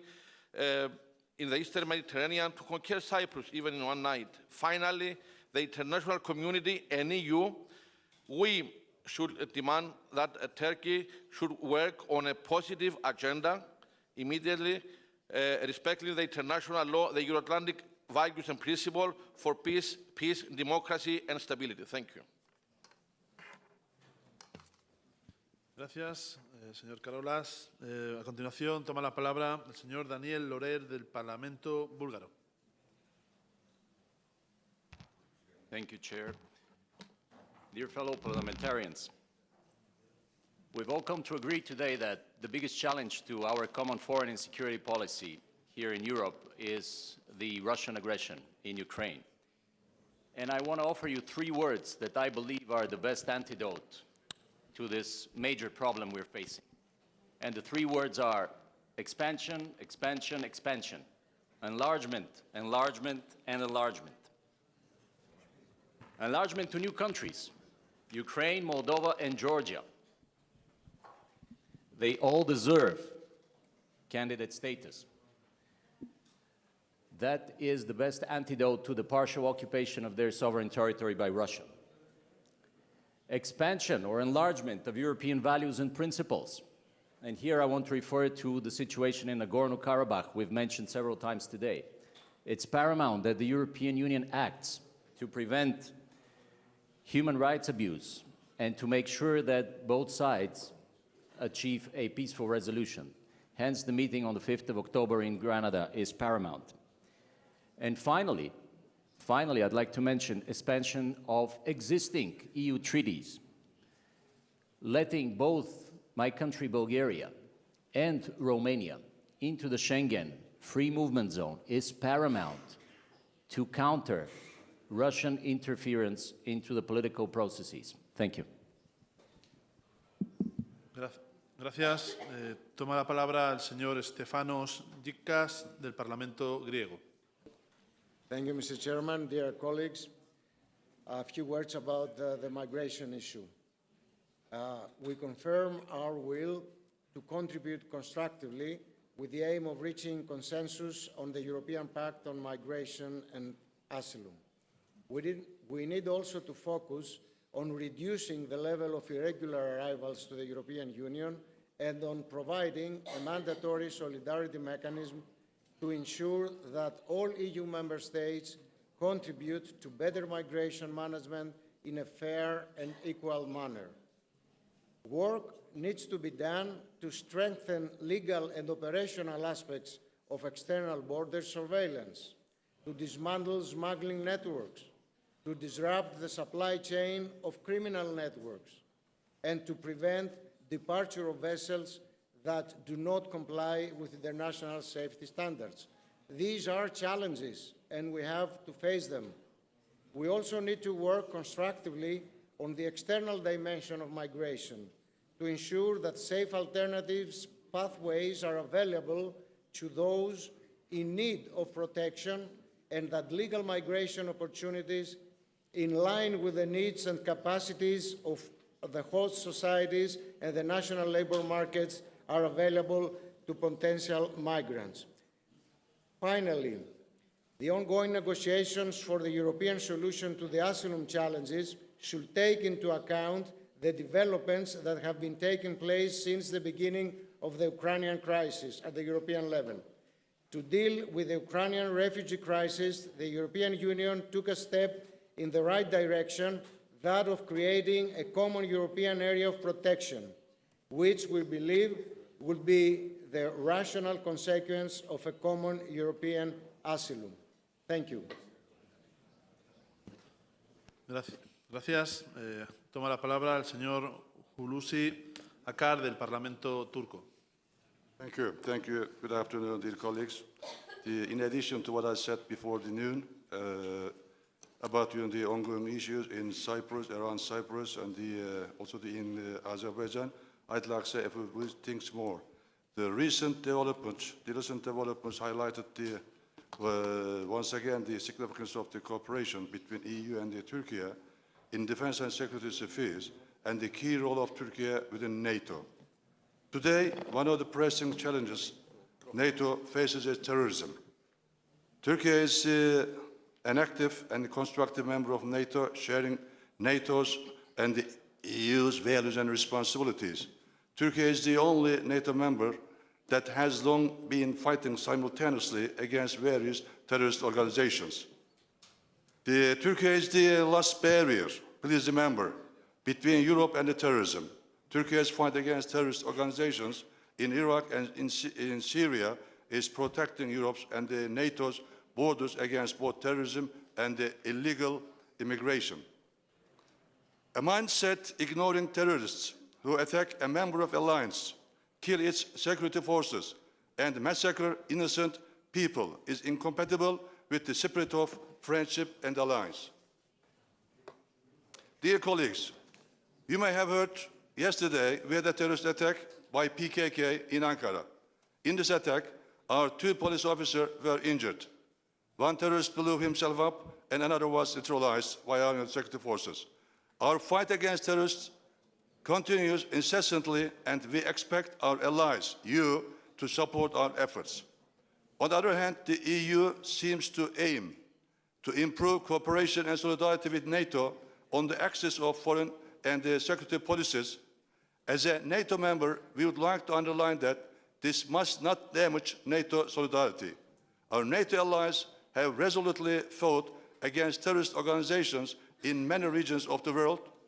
We expect them to show the same resolute attitude against the PKK, YPG, FETÖ terrorist organizations. In this regard, we have the right to expect our allies to behave in accordance with the spirit of alliance. Meanwhile, restrictions on the export licenses are against Turkey, and the support provided to terrorist organizations disrupt the solidarity among allies. As you know, Turkey has fulfilled all its responsibilities under NATO for 70 years, more than 70 years, and will continue to do so in the future. I would like to reiterate that Turkey is always in favor of peace and friendship and wants to solve all problems within the framework of good neighborly relations. This is Turkey's main policy. The defense strategy of Turkey is also based on the principles of maintaining respectful and friendly relations with its friends, allies, and neighbors, while protecting and safeguarding its vital national interests. Thank you. Gracias, señor Lucy. A continuación, el señor Borko Stefanovic, del Parlamento Serbio. Thank you so much, Mr. Chairman. We're really honored to be here in front of Serbia as a candidate country.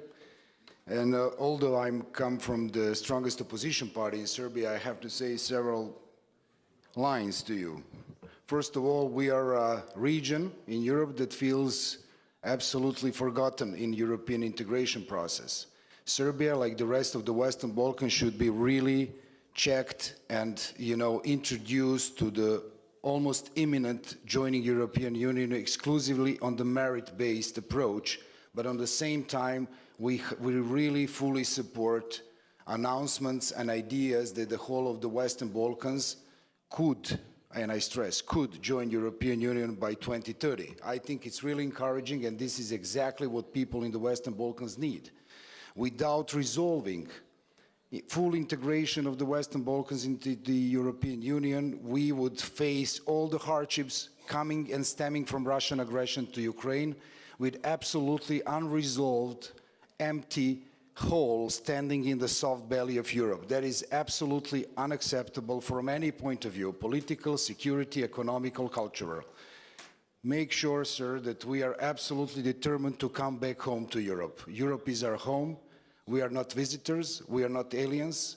We are equals, and we are coming back home, and we will bring all the rest from the Western Balkans, and at the same time resolving our own inner problems, including the dialogue with Pristina, which has to be based on equal results, concrete results, and the full respect for sovereignty and territorial integrity for all countries, like we do fully support Ukrainian territorial integrity and absolutely condemn Russian aggression on Ukraine.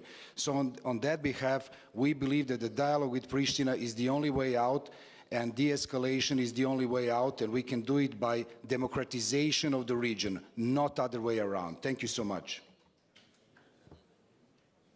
Gracias. Y ya para finalizar, la señora Süreyya Önenç del Parlamento turco. Thank you, Mr. Chair. Honorable colleagues, distinguished delegates, as Deputy of the Republican People's Party from Turkish delegation, I'm honored to stand before you today at this inter-parliamentary conference. And as we gather here to discuss the new geopolitical challenges and crises that have unfolded, I wish to emphasize Turkey's unwavering support for EU actors and its commitment to addressing these pressing challenges. As Turkey, one of the most important strategic collaborators of the EU countries, we emphasize the importance of solidarity and unity in the face of these challenges. We firmly believe that the interests of EU member states, as well as non-EU member states, are interlinked, and Turkey, as a NATO member and a key partner, stands committed and ready to engage constructively in shaping EU security and defense policy discussions. We obviously believe that the current CSDP operation sphere necessitates coordinated, united, and integrated responses. These responses should be inspired by democratic values with a strong emphasis on gender equality, the Women, Peace and Security Agenda, the Safe Schools Initiative, and support for the World Food Programme security. As the Republican People's Party, we would like to reaffirm our commitment to Turkey's working hand in hand with our EU partners and supporting the European Union in addressing the great challenges of our time. Together, we can build a safer, more secure, and prosperous future for all. Thank you for your attention. Gracias a todos por su brevedad y por su síntesis en sus exposiciones. Y a continuación, para cerrar el debate, le daré la palabra, en primer lugar, a la señora Cristina Duarte.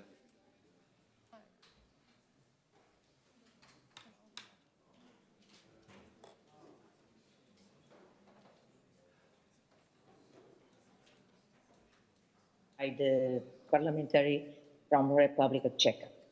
In his intervention, I register, I would say, three critical words.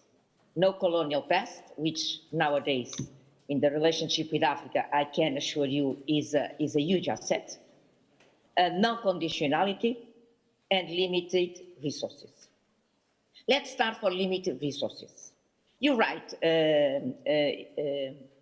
the parliamentary from Republic of Czech, limited resources. As we speak, Africa already finances more than 75% of its own development, and more than 75%. As we speak, ODA is around $57 billion, the way channeled to Africa. And this amount, in relative terms, will become smaller and smaller and smaller. So Europe reached a stage that it needs to approach ODA effectiveness essentially not from an amount standpoint, but from a quality standpoint. What to do with this money? Where to invest in Africa? And this is the question. And I believe that the new strategy EU partnership with Africa, I'm sure, address this issue. As we speak, Europe faces ODA effectiveness. So not only the amount in relative terms is getting smaller and smaller, which means marginal. We're talking about 57 billion, where Africa is already financing its own development with more than $900 billion. But it's also become smaller because on an annual basis, Africa loses $500 billion. On an annual basis, Africa loses $500 billion. ODA, being 57, is around 10% of the amount that Africa loses, which means that on an annual basis, $500 billion, Africa has the capacity to generate $500 billion. I cannot lose something that I don't have. I lose my mobile if I have a mobile. If I don't have, I cannot lose. So Africa has the capacity to generate economic flows and financial flows. Africa has no capacity to mobilize them. Let's connect these two dots. The fact that you face ODA effectiveness. Second, ODA in relative terms will become smaller. What to do to keep this flow meaningful? And this is the question.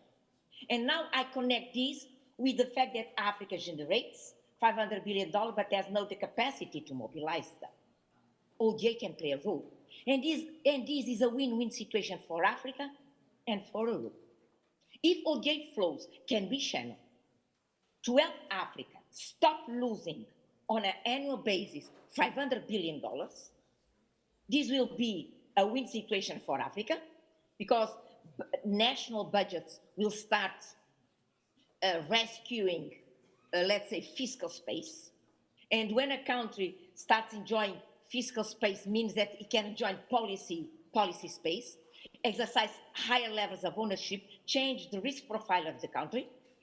Also is a win situation for Europe because I do believe that if ODA flows are used to support Africa, build strong country systems to help Africa avoid losing $500 billion, of course, ODA effectiveness will improve.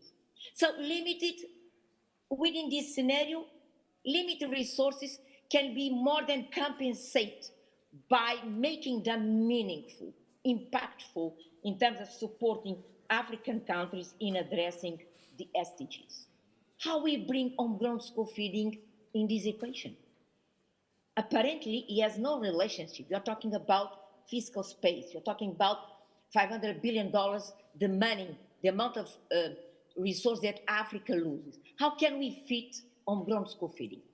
In this scenario, and take account the increasing instability in Africa, where Africa in the past 5 years has become the epicenter of terrorism worldwide, I do believe that homegrown school feeding, being a such simple and plain vanilla program, with a rate of return $1 to $9, can be reshaped, can be redesigned to be a multi-sector program, in the sense that, besides delivering scholarization, nutrition, gender parity, and health prevention, use homegrown school feeding to deliver social cohesion in Africa. Because when you feed a child, you feel the mother in Africa. When you feel the mother, you feel the family. When you feed the family, you feel the community.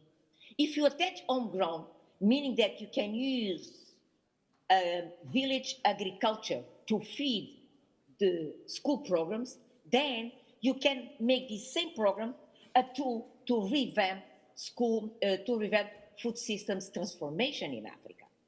But also you can use the homegrown school feeding to squeeze off-grid and mini-grid solutions, we'd say green solutions, and bring energy to this village. Because to deliver a school feeding program, WFP needs to undertake a co-creation process to create a structure to manage the school feeding, because the state is not there. The state is absent, and this is the root cause of conflict in Africa. If we can use the same structure to squeeze also off-grid and mini-grid solutions, bring energy. Once you bring energy, you open a door to bring climate adaptation solutions. So the potential of homegrown school feeding is huge, and maybe might be an opportunity to increase the effectiveness rate of European ODA flows. The driver is financing for development. Again, let's use ODA flows to, at the same time that we support the revamping of school feeding in Africa, at the same time, let's use ODA flows to help that same country start building strong domestic resource mobilization systems. So in 5-year times, the national budget takes over school feeding. I did that in Cape Verde as Minister of Finance. In 2010, WFP withdrew from school feeding in Cape Verde. And thanks to a process essentially institutional and policy-driven in Cape Verde, the national budget was ready to take over 100% of the school feeding program. So basically, my call under a pen for a gun, if we want to deliver durable peace in Africa, we do better deliver development. And that is impossible to deliver sustainable development if we don't put intangible assets at the right place on the right time. Thank you very much. Muy bien, muchas gracias, señora Duarte. A continuación tiene la palabra la señora Belén Martínez Carbonell, para finalizar. No, muchas gracias. Thanks a lot. Just 4 points quickly to come back to some of the issues that have been raised. But before I say so, there was a reference to the HRVP. The HRVP is today in Kiev, where for the first time the Council of Foreign Affairs is meeting outside Europe and is doing so in Kiev. So I think there is no question that his priorities are right. If I hear the room, this is the most important topic, and the fact that he's been in Kiev, he's visited Odessa, which is important for food and the rest of the world, and he's paying his honors to the Ukrainian authorities is more important, with all due respect, than them being here today. I think it's an optimal use of his time.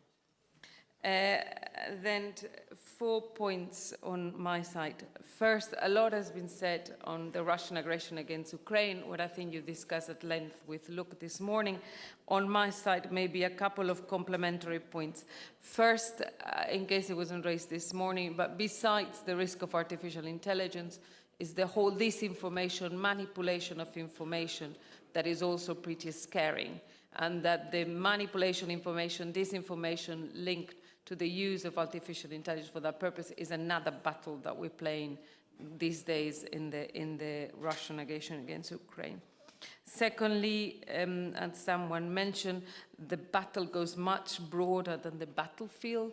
The energy disengagement from Russia is also part of that battle, and we are proud to say that we've won that battle and the European energy autonomy today compared to what it was at the time of started the Russian aggression is a proof of that and our capacity to become more autonomous. Thirdly, many references have been made to the support of third countries, including some general assessments that Africa supports Russia. And I think in the light of what the French representatives say, there's not one Africa, there are many Africas. There's not one global south, there are many global souths. And I think nothing is black or white. There are some countries for which it's totally black and we kind of given up.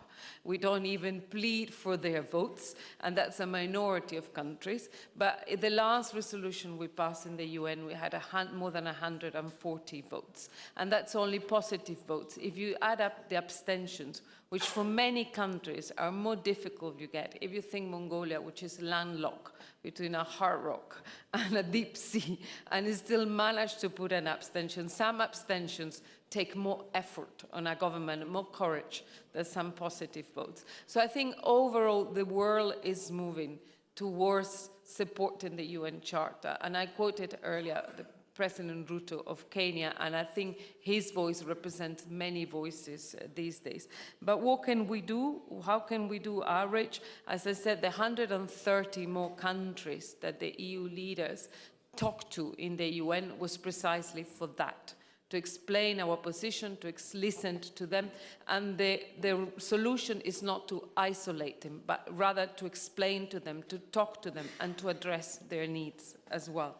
And the same could be said for many European citizens who might need also a bit of attention and explanation, and for that, who better placed than all of you. My second point is regarding comments on strategic autonomy, and in particular, 2 points. Generally, strategic autonomy, the Commission put forward a communication a few months ago on economic security, and this week is going to publish a list of technologies which transfer could be a risk for European security. And I can't disclose the list, it's still being discussed in the Commission, but among them will be artificial intelligence. And then a risk assessment will be done, and maybe some burdens and impediments could be put into the transfers of those technologies from Europe to third countries. The US government did something similar this summer and identified artificial intelligence, quantum, and a couple more which I can't recall. So that is very much on our radar screen. The EU is the only actor that has put a proposal on the table on regulating artificial intelligence. It's being discussed in the trilogue between the European Parliament and the Council, hopefully to be finalized before the end of the Spanish presidency. And the world is watching because they know we could be the model for others to be inspired. And that's quite interesting as well. And then a third point, enlargement, that has been mentioned by many of you. I think if I didn't mention it in my intervention, it's because it's not my file, but obviously enlargement remains the priority at short term and long term for the EU, and I think there's no question that that's in the leaders' agenda, and that's going to be very much in the Granada Declaration that will be put out next week. And finally, I couldn't leave this room without saying that human rights and gender equality, of course, remain in our radar screen. whether it's in multilateral level, bilateral level, in our daily work. It's really at the heart of my work, and I can tell you that I'm almost a nuisance to my team of the amount of effort and importance that I give to these files, because I do believe that for the world to be fairer, we need to bring in the 50% of the population which is not yet properly taken care of and respected, and we need to make sure that everybody's rights, universal individual rights, are respected by all. And with that, I leave it with you. Thanks. Muy bien.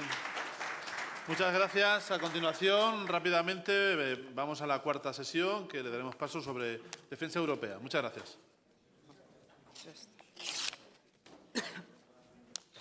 Gracias.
Good afternoon, dear colleagues. First of all, thank you so much for being here in Madrid in this important interparliamentary conference. Thank you so much for your contribution during this long working day. This is our last panel, but last but not least, my name is Antonio Gutierrez. I am the former president of the Committee on Foreign Affairs of the Spanish Senate, and then the vice president in the Parliamentary Assembly of the Council of Europe. As you know, this international organization was the first that expelled Russian Federation after the invasion of Ukraine. And now on, I would like to speak in Spanish, if you don't mind. Queridos colegas, yo creo que a lo largo de este día hay una idea central que todos hemos expuesto. La idea de que la guerra de Putin no es solamente una guerra contra Ucrania, sino que es una guerra contra el mundo libre. Es una guerra contra los valores y los principios que la Unión Europea ha ido construyendo juntos después de la Segunda Guerra Mundial. Es una guerra contra la democracia, el Estado de Derecho y los derechos humanos. Pero yo además pienso que no es suficiente con un tema declarativo. Yo creo que hay que actuar. Decía Napoleón a sus generales durante la guerra de Eylau, cuando la caballería rusa iba a empezar a atacar, decía a sus generales: tranquilos, caballeros, discutan sin prisa, pero cuando llegue el momento de actuar, dejen de hablar tanto y actúen. Después de 1 año y medio de guerra, eso es, creo que, lo que necesita la Unión Europea. Conseguir de una vez por todas una gran apuesta por su ampliación, por su integración, para poder convertirse en un actor global fiable y confiable. Y creo que tenemos que tomar algunas decisiones más. Tenemos que romper con la tiranía de la toma de decisiones por unanimidad. Es imposible poder avanzar en el mundo geopolítico con decisiones tomadas por unanimidad de todos los miembros que conformamos la Unión Europea. Y tenemos también que aumentar y fortalecer y coordinar la base industrial de nuestra defensa, incrementar y reorganizar el Fondo Europeo de Defensa y la Agencia Europea de Defensa y la PESCO. Esas son las grandes apuestas, las grandes decisiones, más allá también de los meros temas declarativos. Porque, queridos colegas, si la guerra de Ucrania se prolonga y se quiebra de nuevo la unidad europea, como ya pasó en la guerra de los Balcanes, la idea de una Europa como actor global ya no será posible en el futuro. Por lo tanto, es ahora o nunca, y esa es la gran apuesta que tiene la Unión Europea en los próximos tiempos. Y ya sin más, queridos colegas, voy a deciros que ahora tenemos la intervención de 2 oradores de primer nivel. Es un orgullo poder contar con la presencia del jefe de Estado Mayor de la Defensa, el almirante Teodoro López Calderón, y del secretario general de Política de Defensa, el almirante Juan Francisco Martínez Núñez. Muchísimas gracias por esta tarde aquí con nosotros. Es un honor teneros aquí en esta conferencia interparlamentaria.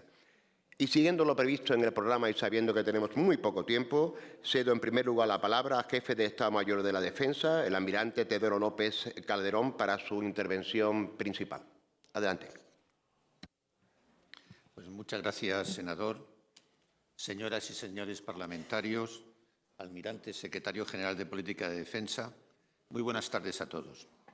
Bueno, en primer lugar, quiero agradecer a la presidenta del Congreso de los Diputados y al presidente del Senado español su invitación para participar en esta conferencia interparlamentaria y, en concreto, por la oportunidad de exponer una perspectiva de naturaleza puramente militar sobre la defensa europea y los desafíos de la política común de seguridad y defensa de la Unión Europea.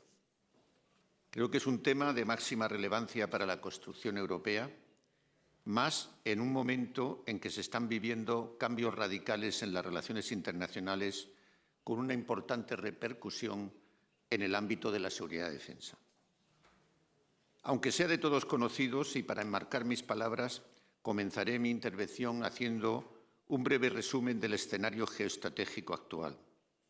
A continuación, mencionaré brevemente la contribución española a las misiones y operaciones militares de la Unión Europea y haré unas reflexiones sobre el futuro de estas misiones.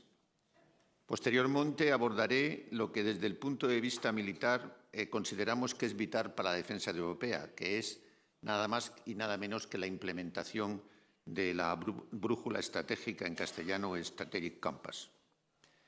Para finalizar, y después, por supuesto, y después de la intervención del Secretario General de Política de Defensa, por supuesto, estaré abierto a cualquier tipo de coloquio, comentario o pregunta que se quiera hacer y que creo que es lo más interesante de esta sesión. Bien, como he dicho, comenzando con el escenario geoestratégico actual, es indudable que la ilegítima e injustificada guerra de agresión de Rusia contra Ucrania ha venido a cambiar completamente el paradigma de seguridad y defensa. Lo ha hecho de forma radical y, en cierto modo, sorpresiva. Si bien las intenciones del presidente Putin se hicieron evidentes desde su intervención en la que ya es famosa Conferencia de Seguridad de Múnich del año 2007.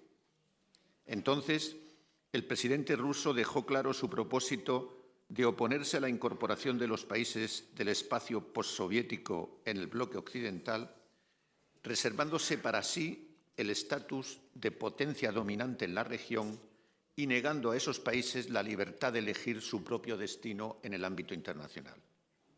Quizás en ese momento no evaluamos correctamente sus palabras y determinación, y por ello no se reaccionó adecuadamente a la invasión de Crimea y a los sucesos del Donbass del año 2014. Esta postura más asertiva de Rusia comenzó materializándose mediante acciones híbridas en la denominada zona gris, es decir, acciones que pretenden conseguir objetivos estratégicos sin traspasar el umbral del conflicto armado. Pero en febrero de 2022, Putin dio un paso más allá con la invasión de Ucrania a gran escala, violando la Carta de las Naciones Unidas sin ningún reparo. Esto ha devuelto la guerra convencional de alta intensidad a suelo europeo y supone un cuestionamiento a todo sistema de valores y derechos individuales del modelo democrático occidental. La guerra en Ucrania ha empujado a Rusia, a su vez, a estrechar su asociación estratégica y a depender económicamente de China, la otra potencia revisionista del orden mundial basado en reglas. Esta situación va a incrementar el poder del gigante asiático como actor global. Un actor que ya no solo está centrado en el crecimiento económico, sino que tiene una postura cada vez más asertiva en la consecución de sus propios intereses.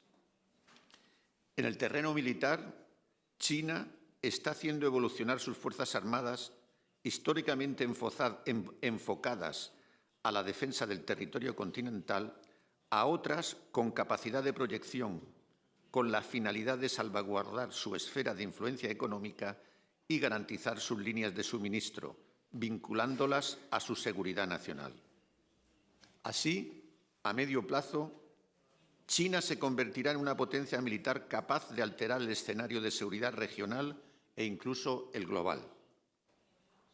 Con respecto a África, con independencia de que el foco de atención ahora se centre en Ucrania, es un continente que no podemos olvidar por lo que significará para Europa. El continuo auge del terrorismo yihadista se une una más que preocupante influencia por parte de Rusia y China, y que están ejerciendo principalmente sobre estados africanos frágiles, promoviendo un sentimiento antieuropeo que busca desplazarnos y ocupar el espacio que dejamos. Para ello, China se vale principalmente de su enorme capacidad económica, pero también se está posicionando militarmente, como demuestra la construcción de su base naval en Djibouti y su intento de construir otra en el Golfo de Guinea. Por su parte, Rusia se ofrece como un socio y proveedor alternativo de seguridad que no impone ninguna exigencia al Estado anfitrión, salvo la correspondiente compensación económica.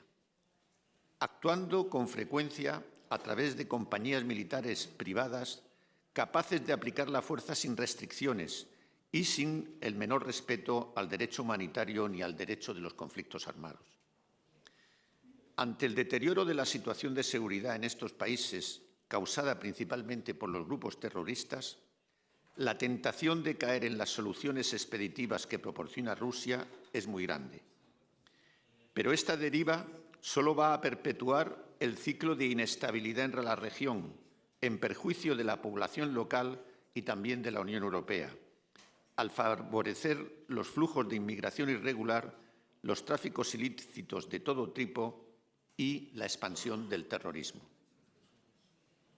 En este entorno geoestratégico, el futuro se torna complicado e incierto, más volátil, inestable y menos seguro. Ante ello, Europa tiene que dotarse de una capacidad de disuasión creíble e incrementar su alistamiento para una defensa efectiva para el caso que fallara la disuasión. Ello sin olvidar su compromiso de proyección de estabilidad en su entorno próximo, a lo que deben contribuir las misiones y operaciones de la Unión Europea. El camino hacia este objetivo es el que marca la brújula estratégica que abordaré más adelante.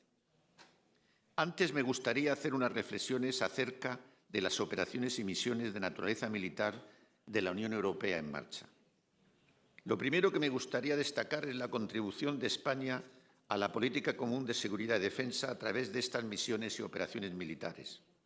Y es que España es en estos momentos el segundo país contribuyente, aportando más de un 15% de toda la fuerza desplegada.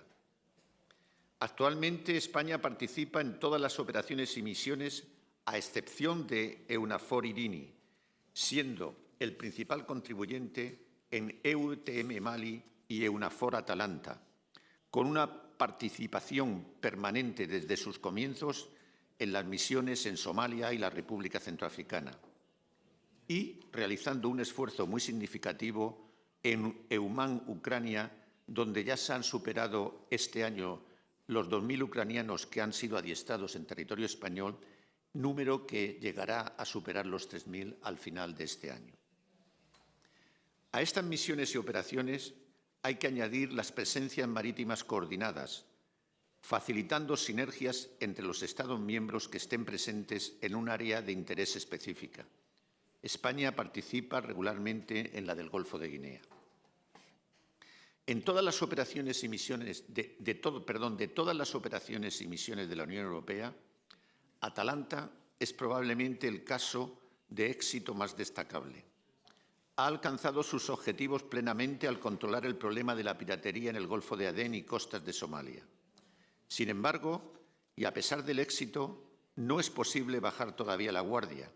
La presencia naval será necesaria hasta que Somalia sea un Estado funcional capaz de proporcionarse su propia seguridad. Por el contrario, las misiones de adiestramiento, las EUTM de la Unión Europea, han mostrado cierta incapacidad para lograr resultados significativos y duraderos. Aunque se podría atribuir a la desafección de los Estados africanos con los valores que trata de transmitir la Unión Europea, considero que para que Europa sea vista como el socio preferente y proveedor principal de seguridad en África, es necesario complementar las tareas de asesoramiento, formación y entrenamiento de las fuerzas locales que hemos hecho hasta ahora con las de equipamiento, acompañamiento en operaciones y, cuando sea necesario, con el apoyo de determinados capacitadores. No hay más que ver el modelo de la coalición en Irak, que funciona así y que, en efecto, está dando buenos resultados. Por otra parte, otro factor a tener en cuenta es la insuficiente coordinación de los esfuerzos y herramientas civiles y militares que propugna el concepto de enfoque integral o de comprehensive approach. La realidad ante esta ausencia de resultados tangibles es que algunos países africanos han buscado nuevos socios, como indicaba anteriormente al hablar del panorama geoestratégico actual. Así, se está produciendo una progresiva disminución de la presencia de la Unión Europea en África y una ocupación de este vacío por Rusia principalmente y, en menor medida, por China.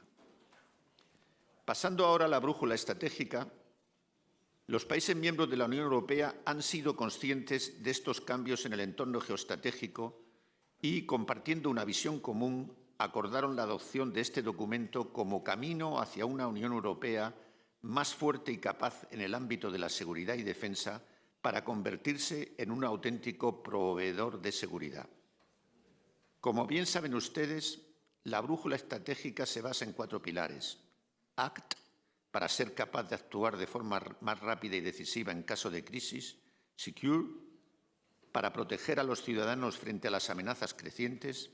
Invest, para obtener las capacidades y tecnologías necesarias. Y Partner, para actuar junto a otros socios con los que se comparten objetivos comunes. Es un documento cargado de buenas ideas y traza una ruta muy concreta. Sin embargo, debe superar desafíos internos de la propia Unión Europea para el éxito de su implementación. La falta de procedimientos y herramientas adecuadas, los múltiples obstáculos administrativos, el complejo entramado de la propia Unión y los intereses dispares de diferentes actores y de los Estados miembros se están convirtiendo en el talón de Aquiles de la propia brújula y sería una gran oportunidad perdida si finalmente el documento no llega a implementarse plenamente. Desde luego hay avances, por ejemplo, en el desarrollo del European Union Rapid Deployment Capacity, principal apuesta de la Unión Europea para dotarse de esa capacidad militar creíble para responder de forma rápida. En el camino hacia su capacidad operativa plena en 2025, este año España acoge y proporciona la mayor parte de la fuerza para su ejercicio principal, que es el primer ejercicio con fuerza sobre el terreno, tipo LIBEX, que tendrá como audiencia principal de adiestramiento al MPCC, que actuará como cuartel general de operaciones y tendrá lugar este mismo mes de octubre en la provincia de Cádiz. Sin embargo, creo necesario llamar la atención sobre aspectos relacionados con la financiación, porque el sistema utilizado hasta la fecha con los European Union Battle Group hace que la mayor parte de los costes de participación en el alistamiento de capacidades o la participación en las misiones y operaciones recaigan sobre los países que aportan fuerzas, lo que ha conducido a que nunca se hayan empleado. La brújula estratégica, cuando desarrolla el camino para alcanzar la capacidad de actuar conjuntamente, establece como propósito ampliar las posibilidades de financiación de los costes comunes de despliegues y ejercicios de la RDC. No materializarlo supondría seguir en una situación en la que se desincentiva una mayor implicación de los países y se cuestiona el principio de solidaridad entre Estados miembros. Afortunadamente, aunque solo haya sido para el ejercicio de este año y de forma provisional, ya se han dado algunos pasos en esta dirección. Por el contrario, hay otros aspectos que todavía requieren encontrar una solución específica de financiación común que permitan a la Unión Europea ejercer de forma efectiva la capacidad militar de planeamiento y conducción. Evidentemente, la fuerza no es empleable si no existe alguien que la pueda mandar. Por ello, mientras no se cuente con los sistemas de información y comunicaciones para que el MPCC pueda actuar como cuartel general estratégico, tanto para mandar operaciones como misiones de la Unión Europea, ejecutivas y no ejecutivas, no podrá ser posible hacer el uso de esta fuerza, tal y como señala la brújula estratégica. En resumen, aunque la generación de la RDC progresa, si bien con un grado de avance dispar en las diferentes líneas de trabajo que la desarrollan, hay cuestiones que requieren una mayor atención. A continuación, me gustaría referirme a otros aspectos que también considero fundamentales para la plena y efectiva implementación de la brújula estratégica. El primero de ellos es la necesidad de considerar en profundidad los aspectos militares en la estrategia espacial de la Unión Europea para la seguridad y la defensa. Es un hecho que el espacio es ya un dominio operativo, donde se desarrollan operaciones militares. La guerra de Ucrania demuestra claramente que nuestros competidores estratégicos ya lo han comprendido y, aunque no nos guste admitirlo, sería cerrar los ojos a la realidad pensar que el espacio no está ya militarizado. Por ello, la seguridad en el espacio no será completa si no se tiene esto en cuenta. Así, creo conveniente que el nivel político, también esto es otro cambio que creo que podemos avanzar, que el nivel político de la Unión Europea sea asesorado de una manera mucho más eficiente y efectiva por el Comité Militar de la Unión Europea. Por ello, estamos promoviendo varias iniciativas al amparo de nuestra presidencia de turno con el objetivo de que las conclusiones del Consejo a la Estrategia Espacial de Seguridad y Defensa aborden adecuadamente la dimensión de seguridad, no solo de su acepción en inglés de safety, también de security, y también la dimensión de la defensa de manera que se asegure la capacidad de la Unión Europea para operar militarmente en todos los dominios y estar preparados para actuar en caso de crisis.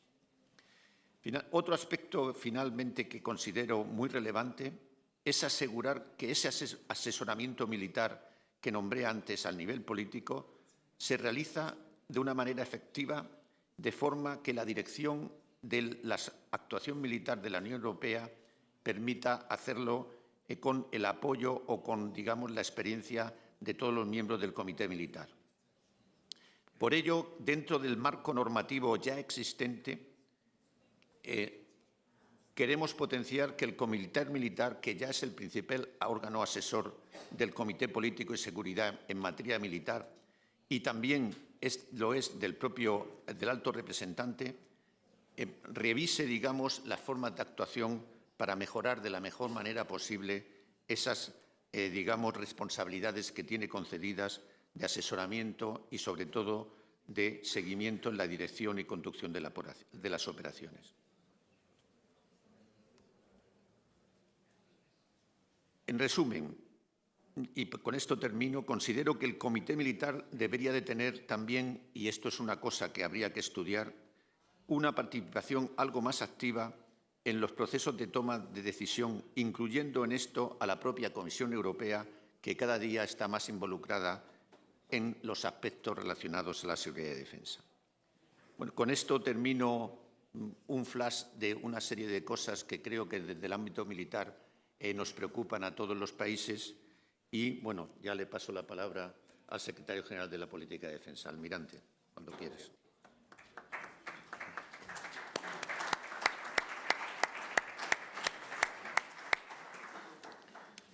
Almirante, senador Antonio Gutiérrez, señorías, señoras y señores, buenas tardes.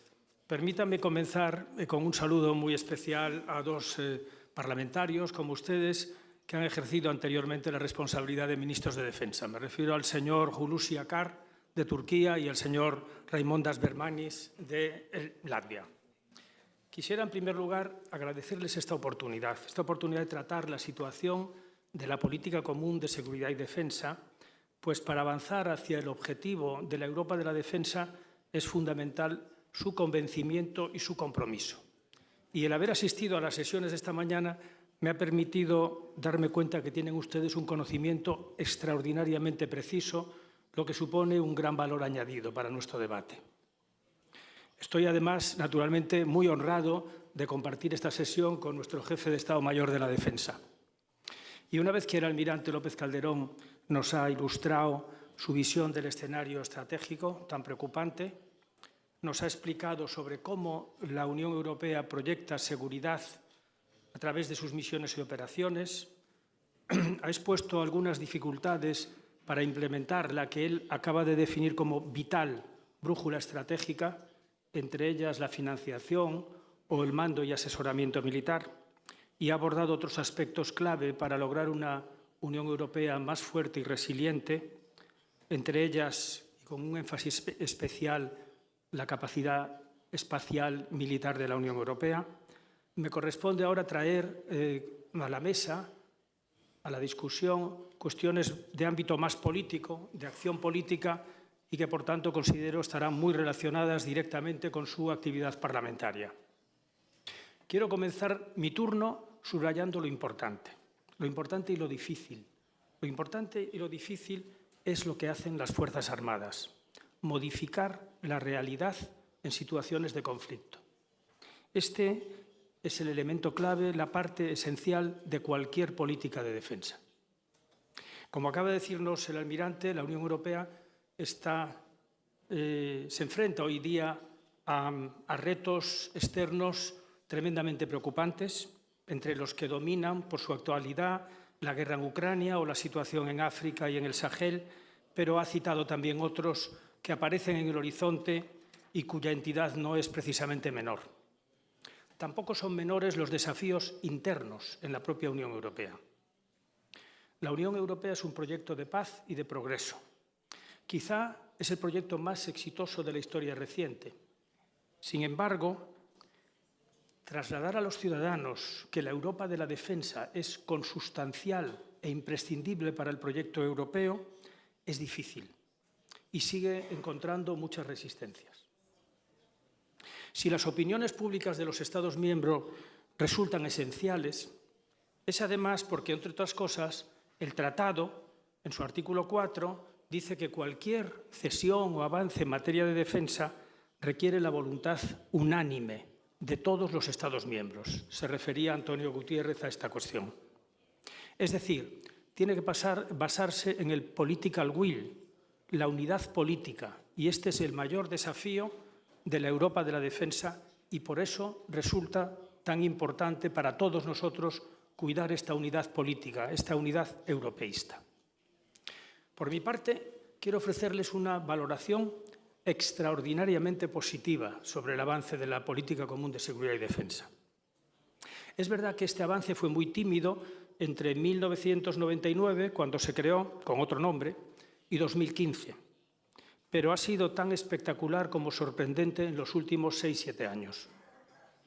Esto es algo increíble si lo ponemos en el difícil contexto en el que la Unión ha debido afrontar esta política. En primer lugar, por el colapso del Tratado Constitucional, del proyecto de Tratado Constitucional en 2004 y 2005, y su sustitución por los Tratados de Lisboa, en los que la referencia a la defensa resultaron claramente insuficientes. De hecho, aunque los tratados impulsan instituciones muy valiosas, como la Agencia Europea de Defensa, o mecanismos tan serios y prometedores como las cláusulas de solidaridad o de asistencia mutua, no contemplan obligaciones concretas ninguna en materia de defensa y ni siquiera mencionan órganos tan básicos para la acción militar como el Comité Militar o los cuarteles generales. Por eso sorprende lo mucho que esta política ha avanzado. En primer lugar, ha avanzado a través de las misiones y operaciones, con algunas tan exitosas, no me voy a detener en ella, ya la ha descrito el almirante, como la misión Atalanta de lucha contra la piratería, que también proporciona ayuda al Programa Mundial de Alimentos y hace frente a muchos retos de las dificultades de gobernanza regional. También ha aprobado mecanismos o instrumentos como la revisión anual coordinada, la CARD, la cooperación estructurada permanente o los fondos de defensa. La revisión anual coordinada nos alerta sobre nuestras carencias colectivas y por ello facilita la búsqueda sistemática de soluciones y de sinergias en nuestras capacidades militares a nivel europeo. La PESCO aporta un enorme valor añadido. Ya sé que los 36 hasta hace poco, 74 ahora programas, hay algunos importantes, movilidad militar, el mando militar europeo, el EUMILCOM, pero lo importante de la PESCO es que por primera vez establece compromisos y obligaciones a los Estados miembros. Ese es su valor añadido. ¿Y qué decir del Fondo Europeo de la Defensa? Pues el Fondo Europeo de Defensa, con sus inicialmente 2 ventanas, nos ha permitido cambiar un techo que nos impedía crecer, porque los tratados, no lo olvidemos, prohíben las inversiones en capacidades militares, prohíben las inversiones en capacidades militares, un techo que nos impide crecer gracias a estos fondos por un suelo en el que apoyar la construcción de las capacidades europeas. Y en este sentido es muy de agradecer el liderazgo de la Comisión Europea y el liderazgo del Parlamento Europeo. No solo han puesto en vigor las dos ventanas iniciales del fondo o la facilidad africana de paz, así llamada inicialmente, sino tantas siglas que hoy ya empiezan a ocupar un espacio, como la EDIRPA, la EDIP, el ASAP o dentro de poco el Acta para la Producción EDPA. Es verdad que detrás de estas siglas hay unos áridos reglamentos, pero lo que es significativo es que permiten a la Unión Europea ayudar a otros, sobre todo ayudar a Ucrania y ayudarse a sí misma. Posiblemente el mayor mérito de la política común de seguridad y defensa en estos años esté siendo soslayar los recelos, soslayar, evitar la desconfianza. La desconfianza que ha venido suscitando en la OTAN y en los Estados Unidos. Los europeos, razonablemente, no queremos el menor riesgo de que Norteamérica encuentre ninguna razón para disminuir su compromiso militar y político con la defensa de Europa. No queremos ningún riesgo, pero habitualmente las explicaciones de que una Unión Europea más fuerte es útil a la defensa europea, es útil a la OTAN, a la que favorece y ayuda, no hacían mega en los estrategas norteamericanos. No encontraban en ellos un terreno abonado. Y esta percepción, afortunadamente, parece haber cambiado. De hecho, ha cambiado, lo notamos. Ha cambiado gracias, sobre todo, a la determinación de la Unión Europea en su apoyo a Ucrania y la firmeza de sus sanciones a Rusia. Sanciones que funcionan y que a la vez suponen importantes sacrificios también para nosotros, para los ciudadanos europeos. Pues ha sido esta firmeza, esta utilidad, esta responsabilidad y esta eficacia de la Unión Europea lo que ha cambiado esa visión de falta de utilidad o esa desconfianza. Pero no obstante, aún quedan recelos en la OTAN que debemos terminar de superar. Para ello, un aspecto especialmente sensible, que también se ha mencionado, especialmente en la apertura de Antonio Gutiérrez, es potenciar las inversiones en defensa. Tenemos que continuar potenciándolas. Inversiones que, no olvidemos, proporcionan capacidades también a disposición de la OTAN. Y además es importante que en el diseño de nuestra base industrial y tecnológica europea resulte suficientemente abierto a la colaboración con los Estados Unidos de América en aquellos proyectos concretos en los que esa participación resulte mutuamente beneficiosa para los Estados Unidos y Europa. Cerrar por sistema los grandes proyectos industriales a los Estados Unidos no solo nos restaría potencial de innovación, algo que es imprescindible en el ámbito militar, sino que quizá fomentaría de nuevo esa desconfianza tan nociva. El tiempo corre y puede que solo tengamos un año por delante de plazo para lograr este hito. El logro de la base industrial de defensa europea es precisamente uno de los retos más difíciles. No sabemos muy bien cómo acometerlo. La industria resulta fundamental para que los ciudadanos perciban los beneficios tangibles de la Europa de defensa.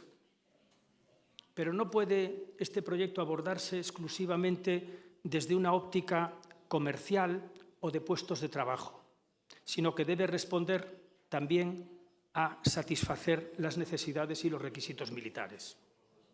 Desde luego, una mejora de las capacidades europeas será beneficiosa tanto para la Unión Europea como para la OTAN, pues las capacidades que las Fuerzas Armadas se doten como consecuencia de estos proyectos, incluida la movilidad militar, se utilizarán también en las operaciones de la OTAN.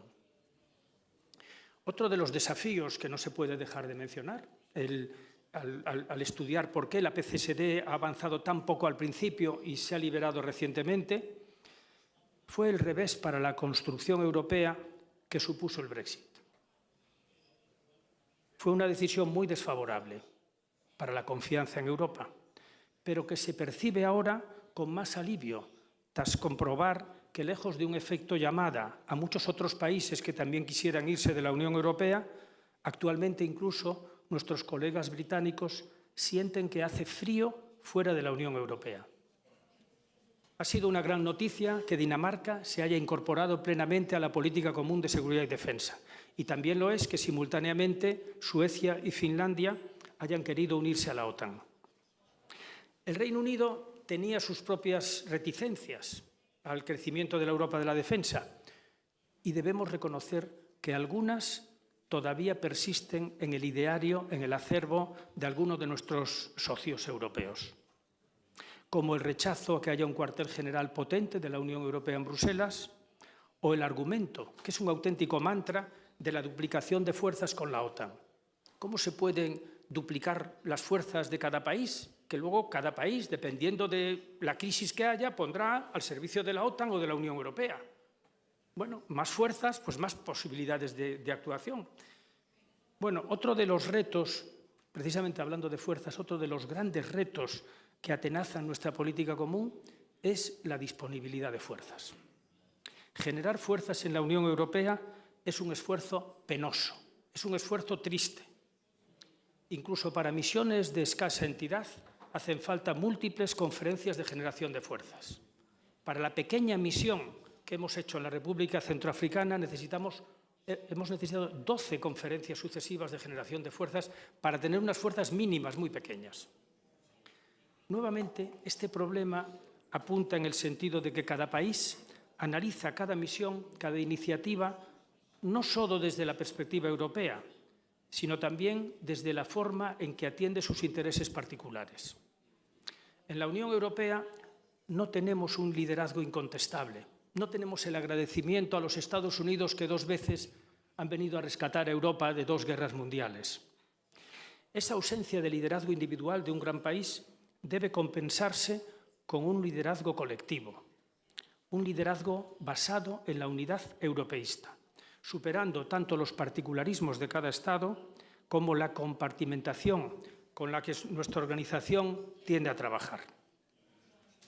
No puedo dejar de reiterar, ni me cansaré de reiterar, el peligro de los particularismos. Los seres humanos siempre hemos progresado saliendo a interactuar con otros, no quedándonos en casa. Pero en época de crisis es verdad que tenemos a replegarnos sobre lo conocido y lo seguro, nuestro propio país, solo para comprobar que los retos son de tal naturaleza que no se detienen en ninguna frontera y que necesitamos a los demás para salir del atolladero. No podemos afrontarlo en solitario. Por último, me gustaría señalar que Europa debe encontrar todavía su sitio en el nuevo orden mundial. Se ha hablado hoy mucho de autonomía estratégica, un término que está bien, pero que no siempre se entiende bien fuera de nosotros. No siempre es empático con la percepción de autonomía estratégica que puede tener otros países, sea el Reino Unido, Noruega, Canadá, Estados Unidos, etc. Quizá deberíamos hablar de un término mucho más feo, pero más acertado, capacidad europea para aportar.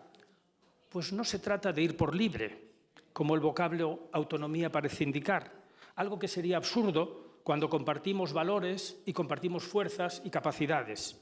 Se trata de reducir dependencias, se trata de que Europa tiene que ser resiliente, como nos ha enseñado la pandemia.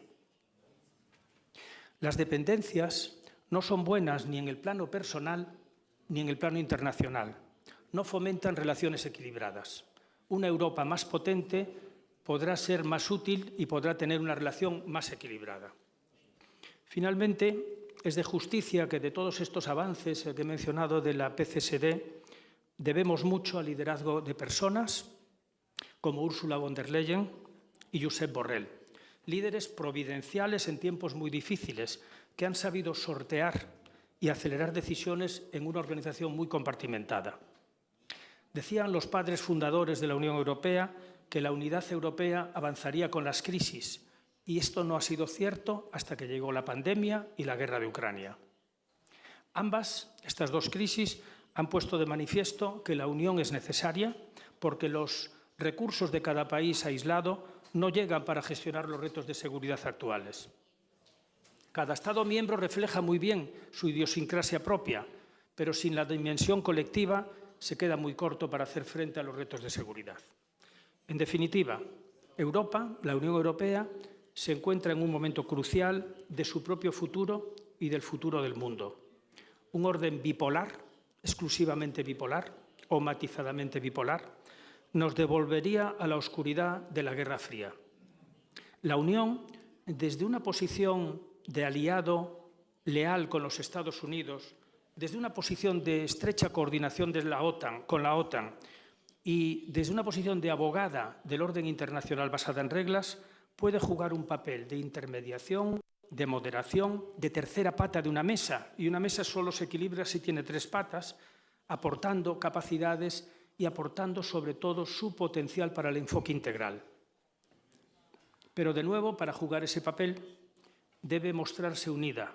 Si cede a los particularismos, es muy probable que el resultado final de la Unión Europea sea la irrelevancia. Si por el contrario, aunque ello exija sacrificios y una visión entusiasta europeísta de todos, si refuerza su unidad y solidaridad, será ese puente con este entorno que es imprescindible y que hará que el futuro sea diferente al que hoy se vislumbra y mucho más atractivo. Muchas gracias.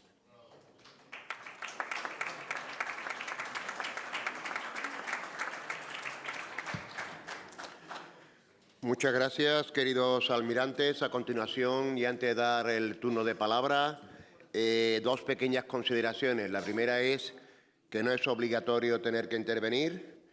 Y la segunda es que si lo que queréis o que pensáis decir ya ha sido dicho por otro colega antes, pensad que se corre el riesgo de decirlo aún peor. Aparte de estas bromas, vamos a intentar pasar la palabra y, por favor, vamos a tener un tiempo de 1 minuto, porque la idea final es que podamos tener el acto de clausura con el presidente del Senado a las 6 en punto. Así que, sin más, en primer lugar, le cedo la palabra a Mr. Lars Wisted de Sweden.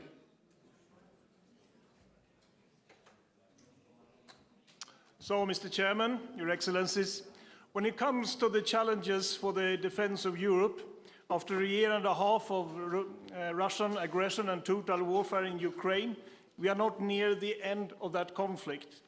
We are not near the beginning of the end, nor the end of the beginning, as Mr. Churchill would have put it. Rather, we are at the very beginning of an era of a new Cold War with Russia and China that could last for centuries to come.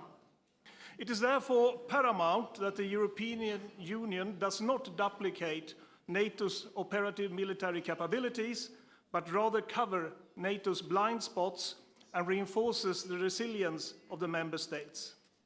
A strong transatlantic link when it comes to building European resilience cannot be underestimated, especially when it comes to ensuring a broad base for production, thus avoiding single-source dependencies.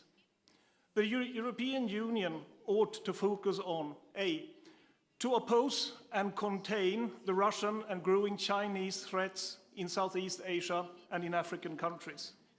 B, to remove administrative barriers to military and relief support mobility within Europe, as well as to strengthen the resilience of the member states. C, to secure a continuous and substantial support to Ukraine with the means they need.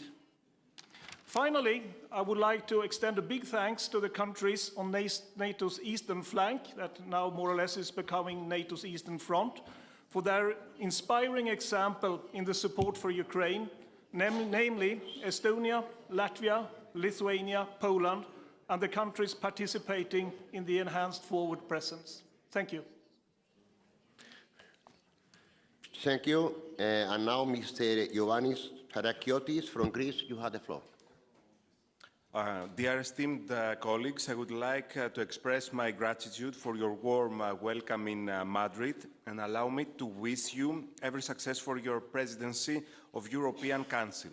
At this moment, the Russian invasion of Ukraine has brought new challenges with regard to the whole security architect of Eastern Europe. Azerbaijan has abandoned dialogue and proceeded to a military operation in Caucasus, causing many casualties. Under these circumstances, we need to call on Baku to respect the human rights and guarantee the safety and dignity of the civilian population of Nagorno-Karabakh. The Mediterranean is in turmoil with ongoing battles in Libya, Syria, the southern reaches of the Sahara Desert and elsewhere, while a refugee crisis has brought South Europe to the edge. Turkey keeps an active casus belli on Greece since 1995, while Ankara occupies about 36% of Cyprus, an EU member state, against 3 United Nations relations and any sense of international law. In this line of thought, the EU missions are crucial and become even more important on the eve of the increasing aggressiveness expressed by revisionist powers essentially within the European neighbourhood. Deterring such threats presupposes cohesion, threat co-perception, and collective will, and of course our countries could reinforce their long-standing relations on this basis. Thank you. Thank you. Mr. Francisco Cesar from Portugal, yours the floor. Okay, thank you very much, dear colleagues and distinguished speakers. In the last 2 years, the security environment has become even more complex and unstable, as we discussed here, and for reasons that we all know. The challenges are real, whether due to the consequences of the invasion of Ukraine by the Russian Federation, the conflict in Nagorno-Karabakh region, the China's position towards the West, or even in Africa, for example, in Mozambique or in the Central African Republic, where, together with the Portuguese military, a valuable work is made in a fight against jihadist insurgency and against Russian influence of the Wagner Group. We can be absolutely convinced of one thing. Facing this challenge means investing more heavily in a more integrated and more cooperative security and defense approach. It means more investment and advanced technologies. It means strengthening our cybersecurity capabilities and the need to reinforce multilateral and bilateral partnerships, especially with NATO, but also in the UN. And in this context, I would ask those present if and how they consider it important to deepen cooperation between the EU and the countries on the African continent, a place where Russian mercenaries have an increasing presence. Thank you, Mr. Cesar. And now, Mr. Michael Galler from the European Parliament.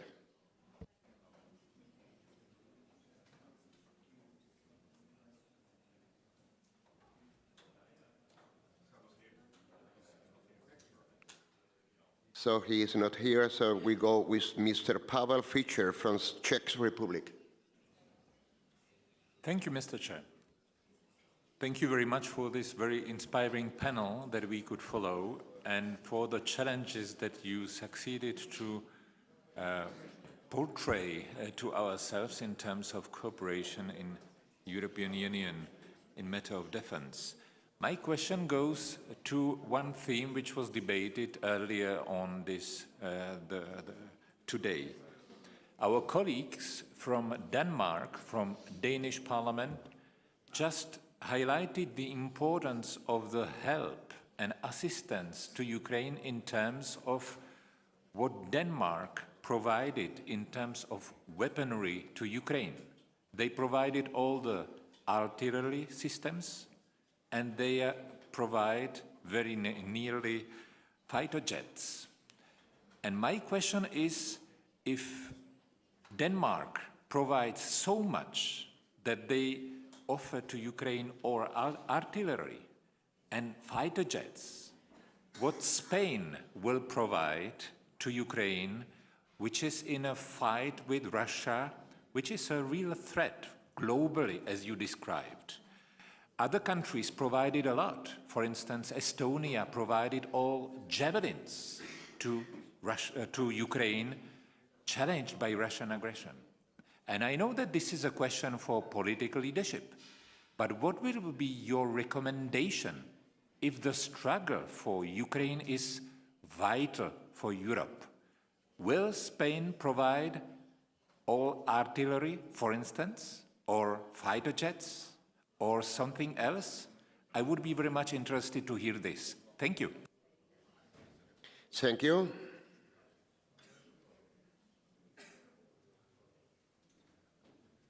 And now Mr. Michael Astrup Jensen from Denmark. You have the floor.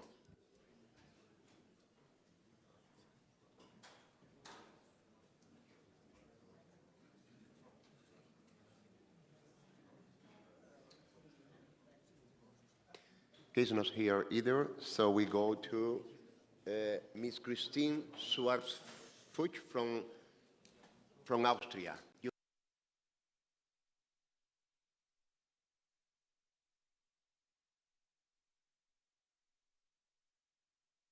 Short. I would like to address 4 important priorities for the further process from the Austrian point of view.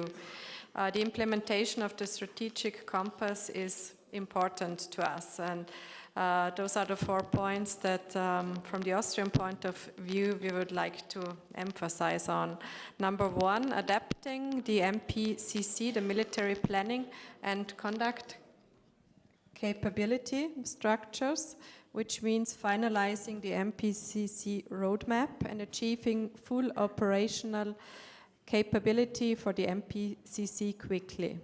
2, supporting the development of the MPCC into the EU Strategic Military Command, which means into strategic headquarters for military CSDP missions and operations.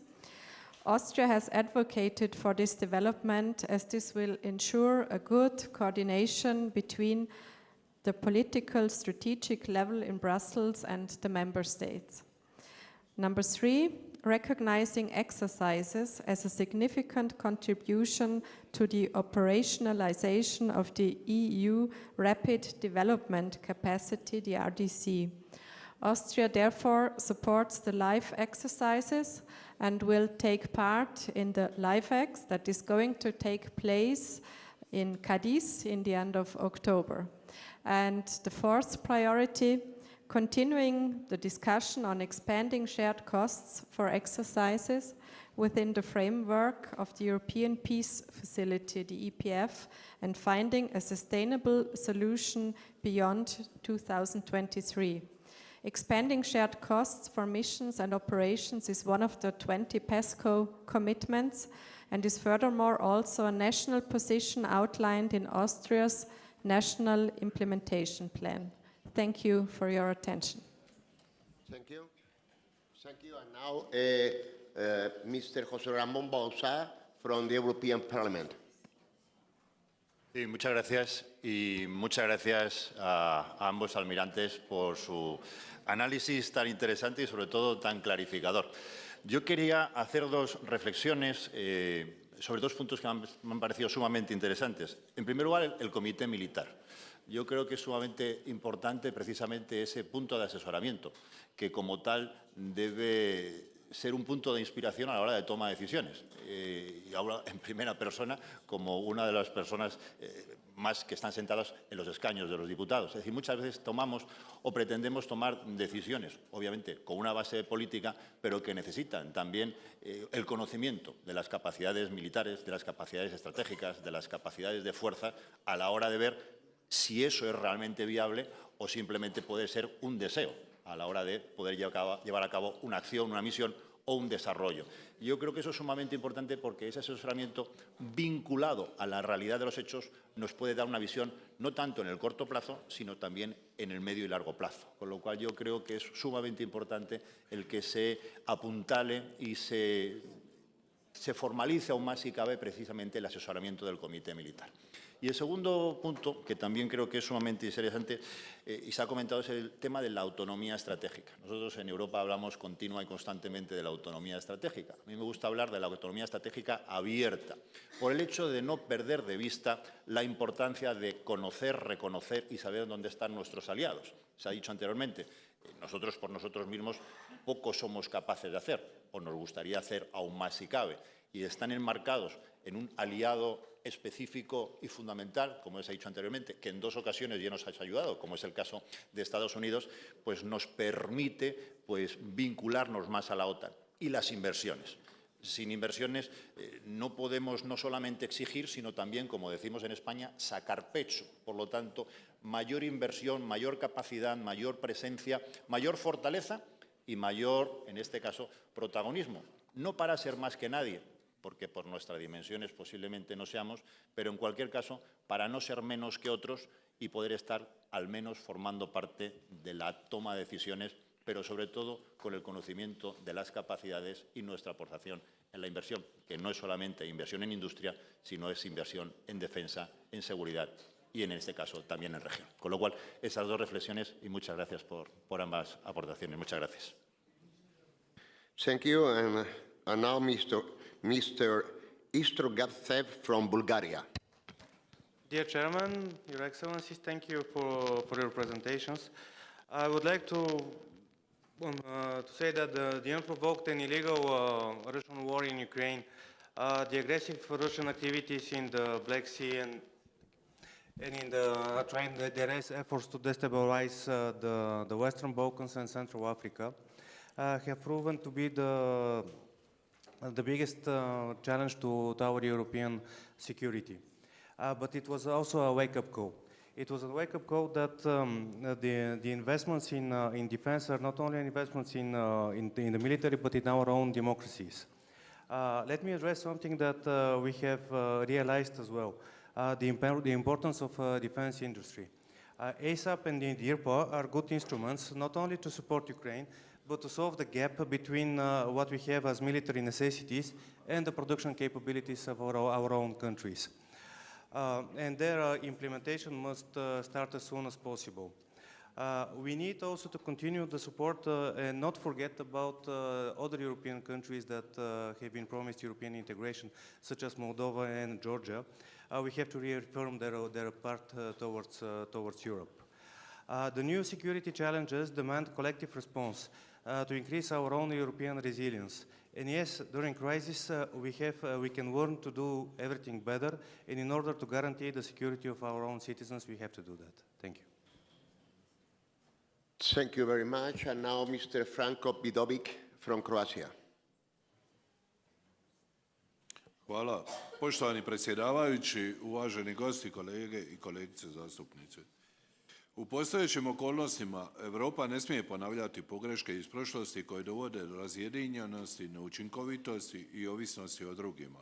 Ruska agresija na Ukrajinu primorala nas je da se ubrzaju procesi i pridonijela tome da države članice uvide kako se do određenih željenih rezultata puno učinkovitije dolazi zajedničkim pristupom. Važno je istaknuti da Europa sa osnaženim obrambenim kapacitetima ujedno predstavlja kvalitetnog partnera NATO savezu koji ostaje temelj kolektivne obrane. Republika Hrvatska pozdravlja nedavno usvajanje novog dogovora o civilnoj zajedničkoj sigurnosnoj i obrambenoj politici kao važan doprinos provedbi strateškog kompasa, jačanju Europske unije kao globalnog pružatelja sigurnosti te većoj političkoj vidljivosti civilnog SOP-a. U pogledu krhke političke i sigurnosne situacije na Kosovu, gdje je unutarnja politička situacija vrlo nestabilna i napeta, jer je izravno uvjetovana nepovoljnim međusobnim odnosom Srbije i Kosova, sigurnosna uloga misije EULEX Kosovo je posebno važna. Hrvatska daje punu podršku naporima misije u očuvanju sigurnosti na Kosovu. U kontekstu nestabilnosti i urušavanja sustava sigurnosti u Africi, posebno u regiji Sahela, smatramo da to pitanje predstavlja značajan sigurnosni izazov za Europsku uniju i njezin pristup kroz zajedničku sigurnosnu i obrambenu politiku. Podržavamo nastavak humanitarne pomoći stanovništvu Nigera, jer daljnje pogoršanje humanitarne situacije može potaknuti dijelove stanovništva na migracije ili terorizam.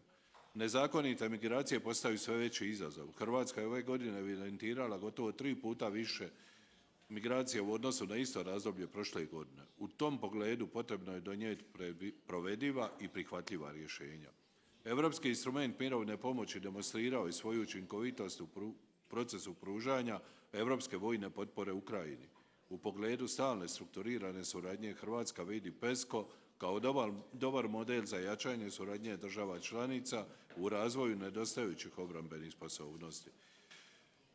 Dosadašnja iskustva sa sudjelovanjem u PESCO projektima u kojima Hrvatska trenutno sudjeluje u 7 projekata pokazuju kako to predstavlja i potencijal za jačanje europske obrambene, industrijske i tehnološke baze, jer razvoj novih sposobnosti traži ovladavanje novim tehnologijama i proizvodnim procesima. Hvala lijepo. Thank you. And now Mr. Alekos Trifonidis from Cyprus, you have the floor.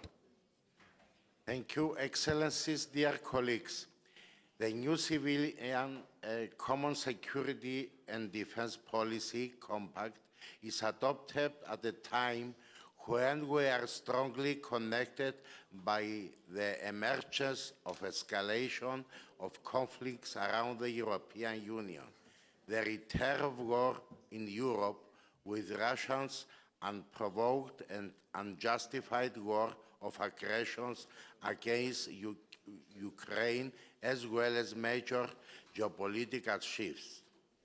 For this reason, we highlight once again the importance of strengthening civilian CSDP and enhancing the civilian CSDP missions' effectiveness, impact, flexibility, and robustness, while emphasizing the continued need to strengthen the U.S. role and capacity to act as a security provider through the CSDP and recalling the high level of admission in security and defense as determined in the strategic compass. Dear colleagues, we would like to repeat once again the commitment of the Republic of Cyprus to the implementation for the provisions of the strategic compass, noting at the same time that Cyprus is a member state of which is under constant threat from Turkey, and for this reason it is obliged to protect its sovereignty as well as EU external borders. Thus, it's time for the Union to demonstrate practical solidarity towards Cyprus. Only if we demonstrate solidarity, we can meet the challenge ahead. Thank you. Thank you. Ms. Sabine Tilayet from French.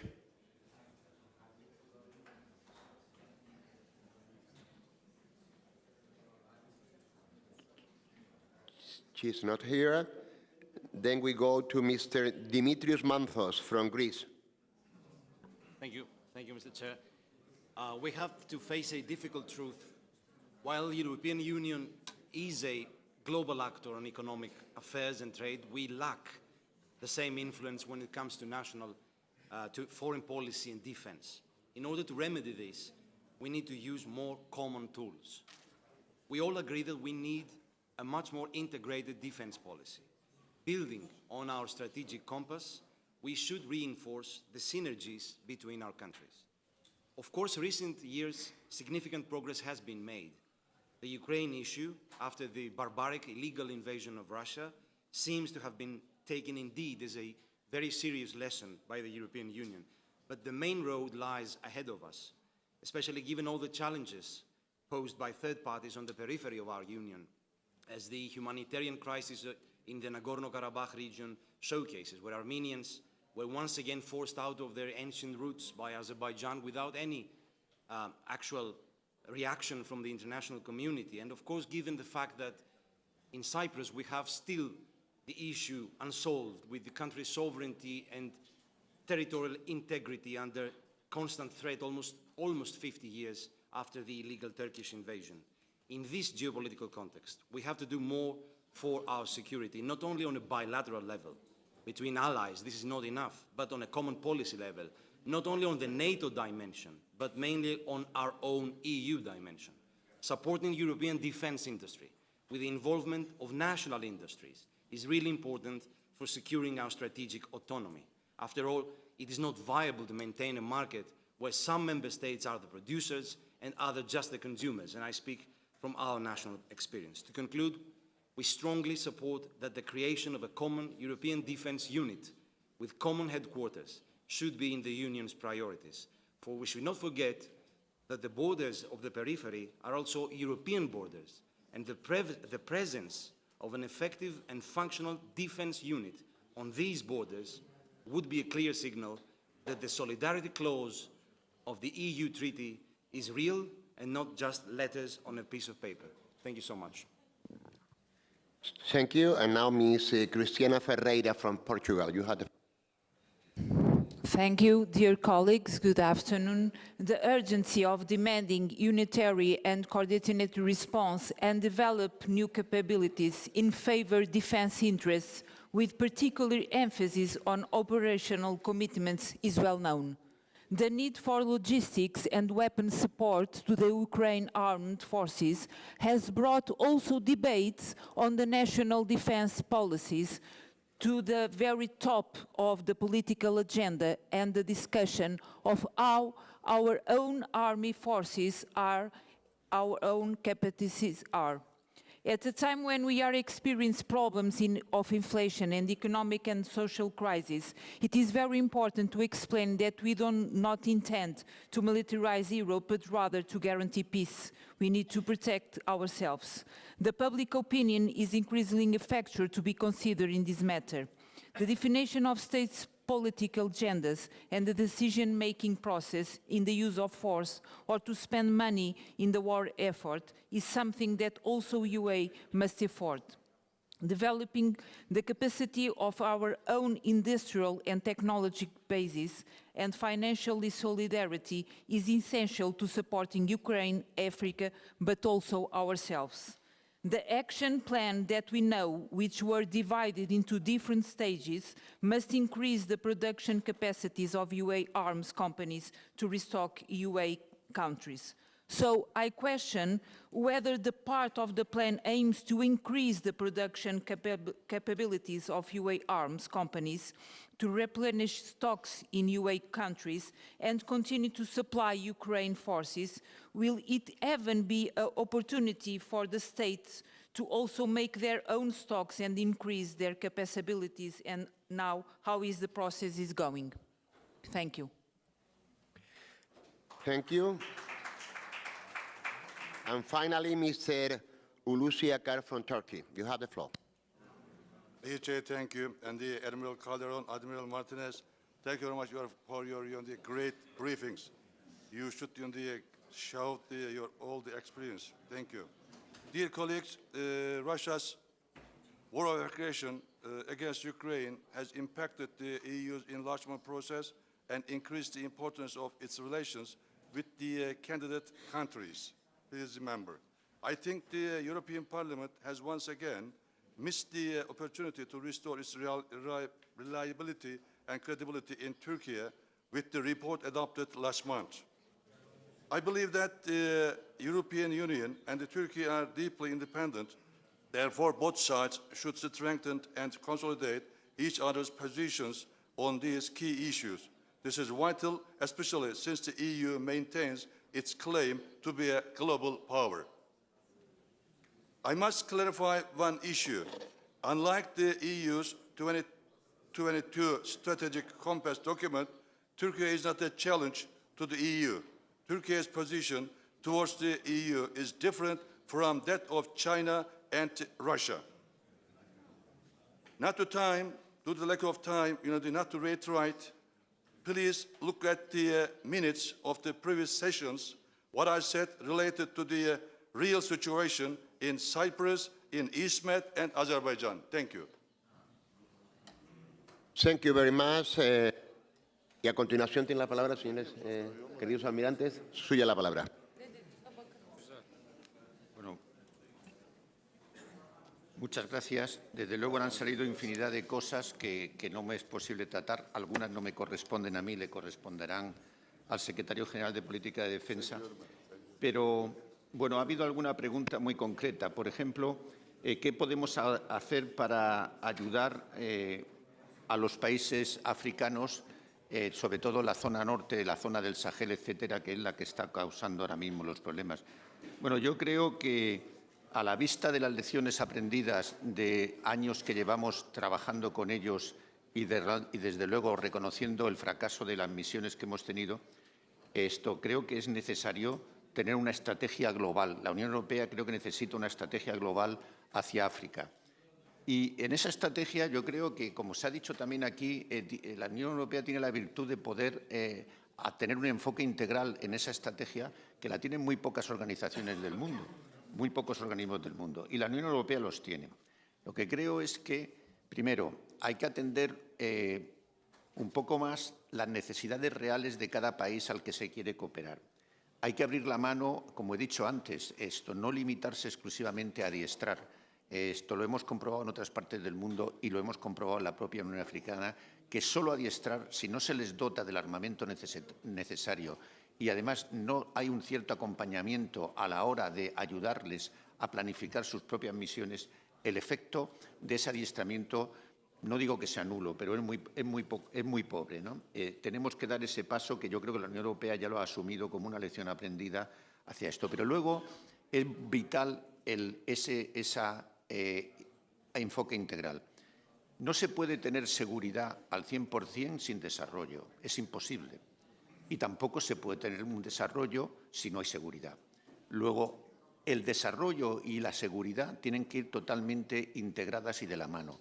Y la actuación tiene que ser coordinada a alto nivel para que los efectos se vean en el mismo sitio. Es decir, hay que integrar y coordinar, sincronizar lo que se hace en áreas de carácter social, de desarrollo, de inversión y, por supuesto, de seguridad con la parte militar. Creo que esto es una lección que ya hemos aprendido y ya sabemos qué es lo que tenemos que hacer y entonces habría que generar esa estrategia. Luego, evidentemente, y es una opinión de España, también puedo decirlo así, tenemos que tener la ambición de no dejar huecos. Yo viví una experiencia en la República Centroafricana, hice una visita, porque tenemos, como he dicho desde el principio, ahora lo está mandando Portugal, una aportación importante a la EUTM de la República Centroafricana, en una visita justo después de la llegada de Wagner, y tuve una reunión con la ministra de Defensa de aquellos momentos en la República Centroafricana, y me lo dijo clarísimo. Me dijeron, miren ustedes, aquí hubo un momento que las milicias del norte estaban progresando hacia Bangui, hacia la capital, y eran cuestión de días en que nosotros perdiéramos la capital y el control del país. Y solamente hubo uno que dijo, yo le ayudo a usted para evitar esto, y fue Rusia a través de Wagner. ¿Qué quiere que le diga? Que no y que tomen la capital. Dice, si ustedes me hubieran ayudado en este momento, yo no habría admitido de Wagner. Bueno, no me atrevo a decir si esto es totalmente correcto, pero lo que sí que es cierto es que recibieron una ayuda y por parte nuestra no la recibieron. Y eso es una realidad. Luego, por eso digo, respecto a esa pregunta, yo creo atender las necesidades de cada uno en cada momento y tener la capacidad de reaccionar rápido cuando es necesario. Luego se ha hablado aquí de la ayuda de España a Ucrania. Bueno, vamos a ver. Por un lado me sorprende, pero por otro lado no, porque realmente una de las premisas de mi Gobierno y del Ministerio de Defensa es ser discretos en el material que se le da a Ucrania, entre otras cosas, porque eso es un beneficio para el propio desarrollo del conflicto. Pero quiero decir que en cosas que sí que han salido de la Unión Pública, creo que está abierto a todo el mundo. Se les han dado carros de combate Leopard, se les han dado artillería de 155, se les sigue dando munición de 155, se le ha dado artillería de 105, se les han dado y se les siguen dando estos días vehículos de combate de infantería, ambulancias blindadas, misiles, se les han dado misiles, esto salió público, incluso misiles superficie navales, es decir, se les ha dado medios antiaéreos. O sea, la primera reacción que hubo con las necesidades de las baterías Hawk fue España las que los dio, se les ha seguido dando misiles y medios de defensa aérea de otro tipo, es decir, que creo que el que no sabe lo que estamos dando es porque, sinceramente, no lo ha mirado. Y hablando del asunto de la aviación, sobre la aviación de combate española, bueno, vamos a ver, esto es un tema que está muy trabajado últimamente, y la propia Dinamarca, Noruega, etcétera, conocen el asunto, Holanda. Es decir, se les está dando un solo modelo de avión, porque incluso pilotos de combate bien formados en el uso de los, digamos, de los cazabombarderos de origen ruso que tiene Ucrania, pasarlos a un avión occidental en la gente bien formada y partiendo de la base que sabe hablar en inglés, necesita 6 meses. Entonces, diversificar el número o el tipo de caza que se le da ya sería una locura, una auténtica locura. Entonces, por eso se ha centrado todo en un solo modelo, actualmente es el F-16. Y España no los da porque no los tiene, no tiene ninguno, no los ha tenido nunca. Entonces, no podemos meternos en algo que no disponemos de lo necesario para poder darlo. Pero luego con el material, aquí hay otro debate que ha salido parcialmente en alguna exposición que es muy importante tener en cuenta. En todo esto llevamos más de año y medio de guerra y todos los países occidentales están dando, de acuerdo con sus capacidades, todo lo que pueden a Ucrania. Pero a su vez hay un compromiso y además hay una demanda de las grandes organizaciones de carácter defensivo que tiene Europa, tanto la Unión Europea, que tenemos que mantener nuestro nivel de disuasión. Para mantener nuestro nivel de disuasión hay unas capacidades mínimas que tenemos que mantener. Evidentemente se puede asumir un cierto riesgo, pero ese cierto riesgo tiene un límite, porque o nos desarmamos nosotros y entonces ya esa disuasión que nos piden las propias organizaciones y nuestros propios países no las podemos tener. Y aquí es donde viene el gran problema que nos estamos enfrentando en la actualidad y que se va a hacer más crítico con el tiempo. Ahora ya, para poder dar, hay que construir, hay que fabricar. Y las industrias tienen una demanda tan descomunal porque se ha conjuntado el momento de incrementar nuestros stocks de munición, incrementar nuestras capacidades para tener un potencial de disuasión aceptable o por lo menos mínimo dentro de Europa o incluso dentro de la Alianza Atlántica, en un momento donde hay que fabricar también para sostener la guerra en Ucrania. Y la realidad es que hay dudas serias de que la industria pueda reaccionar a esa velocidad y dar abasto para la demanda que se están teniendo. Ese es el gran riesgo que vemos hacia el futuro. Bueno, totalmente de acuerdo sobre la hoja de ruta que se ha hablado aquí para que el MPCC llegue a ser el mando estratégico y pueda dirigir operaciones. Yo creo que la brújula estratégica es un documento muy sensato que demuestra que está hecho con los pies en el suelo, porque las ambiciones no son inalcanzables. Son todo lo que ha escrito, creo que son ambiciones que podemos alcanzar si se ponen los medios para ello. La ambición de una fuerza como la RDC de alrededor de 5.000 soldados, bueno, pues es algo que la Unión Europea evidentemente se lo puede permitir. Pero claro, también dice que tiene que ser capaz de mandar y al MPCC le establece que sea capaz de, además de todas las misiones no ejecutivas, tener 2 ejecutivas de tipo moderado o una un poco más fuerte. Si no tiene el Estado Mayor necesario en personal y un sistema de mando y control que le permita ejercer el mando, esa fuerza, ¿quién la va a mandar? Entonces, en esto, pues, por ejemplo, es a lo que yo me refería. Hay que acelerar los procedimientos internos para facilitar lo que la brújula estratégica quiere conseguir para el año 2025, que hoy en día, desde el punto de vista militar, lo vemos complejo precisamente por la falta de procedimiento. Voy a poner un ejemplo sencillo. Aquí ha sacado el tema del sistema de mando y control. Hay un proyecto PESCO, EUMILCOM, que está dirigido por España y en la cual participa Alemania, Francia, Italia, Portugal, Luxemburgo. Y también se ha metido y Portugal. Irlanda está como observador. Ese proyecto PESCO lleva años desarrollando un sistema de mando y control específico, exclusivo y de acuerdo con las necesidades que ha marcado el MPCC para ejercer su función de mando y control. Pero no existe una fórmula en donde la Unión Europea lo pueda adquirir. Entonces, no está incluido en los presupuestos del año que viene tampoco.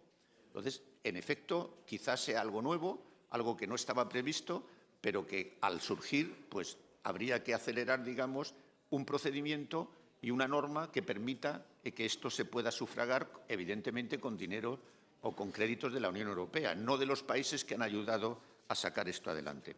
Y eso es solo un ejemplo. creo que, sinceramente, bueno, respecto al comité militar, evidentemente, vuelve a ser algo parecido. Es curioso, la normativa y las competencias que se le dan a esa normativa europea al comité militar son correctas. El problema es que luego hay dificultades procedimentales para ejercerlo.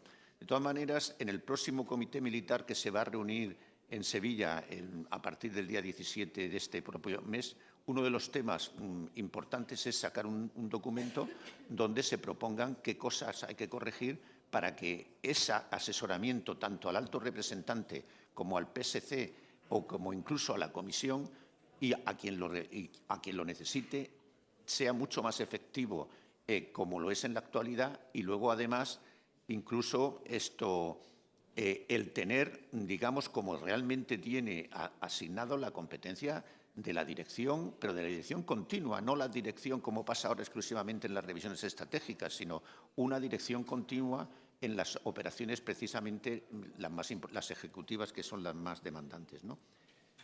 Creo, en cuestiones de inversiones, no es un tema mío, pero lo sufro no.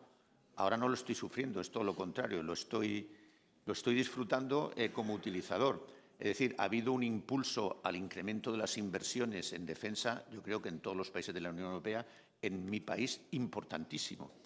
El problema es que la industria tiene que ser capaz de absorber toda la demanda que les está llegando. Y también creo que la Unión Europea tiene las herramientas adecuadas para impulsar todo esto, y yo creo que son correctas y de una manera inteligente, como es el PESCO y el EDF. Luego, y bueno, quizás esto sea lo más interesante o lo que puedo aportar de las muchas cosas que he ido tomando nota que han salido. Y si no tengo nada más por mi parte, almirante. Bueno, creo que ya estamos casi fuera de hora. No tengo mucho más que añadir a lo que dice el GEMAZ. Se ha mencionado por bastantes intervenciones la situación de Nagorno-Karabaj, y todos esperamos y todos confiamos y todos pensamos que la Unión Europea sabrá encontrar el punto de qué debe hacer, muy posiblemente sin una dimensión militar, sino más bien con misiones civiles, para tanto aliviar el sufrimiento de los que se han quedado como de los que han salido de Nagorno-Karabaj. Simplemente era compartir esa preocupación con ustedes. Sobre África, ya lo ha explicado GEMAZ, el acuerdo que se ha obtenido durante la reunión ministerial en Toledo hace poco tiempo es que no vamos a particularizar lo que vamos a hacer en cada misión concreta, sino antes vamos a lograr un acuerdo amplio en la Unión Europea de cuál es nuestra política amplia en África ante esta situación sobrevenida de golpes de Estado, sobre todo en el ámbito del Sahel, también ahora en Gabón. O sea, no entrar en lo particular, sino primero hacer el acuerdo general. Luego, hay una cosa que lo ha explicado muy bien el GEMAZ, pero me gustaría abundar en ella, ¿no? Sobre el compromiso español con Ucrania. Al que tenga alguna duda, le enseño en mi móvil los mensajes que 3 o 4 días cada semana recibo de mis colegas ucranianos, de Ineko, Kucherenko, etcétera, etcétera. La mayor parte del liderazgo del Ministerio de Defensa ha sido reiteradamente condecorado. Ya no sabemos dónde colocarnos las condecoraciones de Ucrania, o que cada semana nos llegue un diploma por tal. El esfuerzo español con Ucrania es, en primer lugar, ágil. Les voy a poner un ejemplo. Hubo una reunión del grupo de Ramstein en el que se dijo: hace falta este material antiaéreo urgentísimamente para Ucrania. A las 2 horas, España habíamos salido de la reunión y lo habíamos ofrecido, y ya estaba en marcha saliendo para allá. Pero el compromiso inicial del apoyo a Ucrania era discreto, no hacer de esto un concurso de belleza, y seguimos siendo fieles a esa discreción y no hacer de esto una competición. Sabemos que cada uno da lo que puede, pero España está dando mucho, muy amplio, en las cosas que ha dicho el GEMAZ, muchas cosas humanitarias, hospital de campaña, sostener heridos, 77 heridos con altas, en fin, con tratamientos muy complicados ya en Zaragoza, y en todos los ámbitos terrestres, de operaciones especiales, de inserción marítima, de seguridad. Bueno, al que quiera de ustedes le puedo enseñar mi móvil para ver que cada día recibimos, no solo yo, en el ámbito del EMAZ, en otros ámbitos del Ministerio, agradecimientos, y me resulta particularmente importante subrayar que España está muy comprometida con Ucrania y que las autoridades ucranianas así nos lo reconocen todos los días. Y finalmente quiero decir simplemente que me ha encantado escuchar el acervo común europeísta de estas sesiones. Realmente nos transmite mucha esperanza y mucha ilusión. Creo que en todo lo importante estamos muy de acuerdo, que la Europa de la Defensa es un gran proyecto y yo salgo pues con un subidón gracias a los comentarios de todos ustedes, que lo agradezco mucho. Muchas gracias.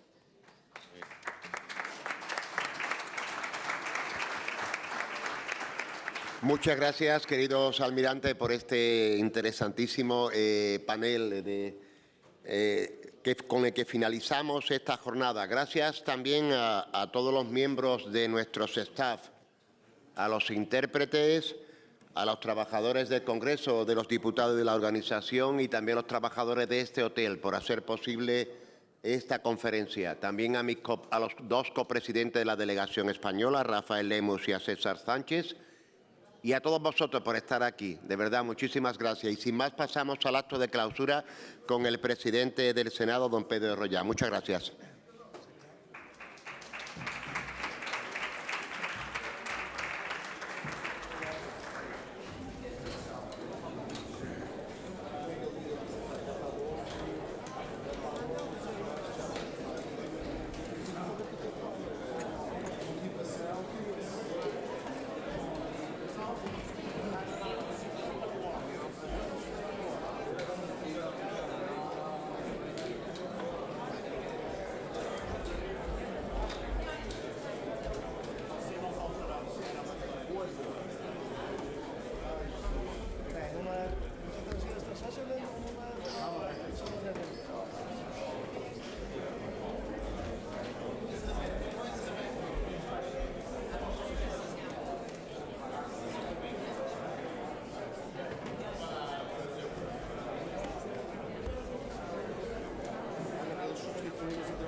Muy buenas tardes.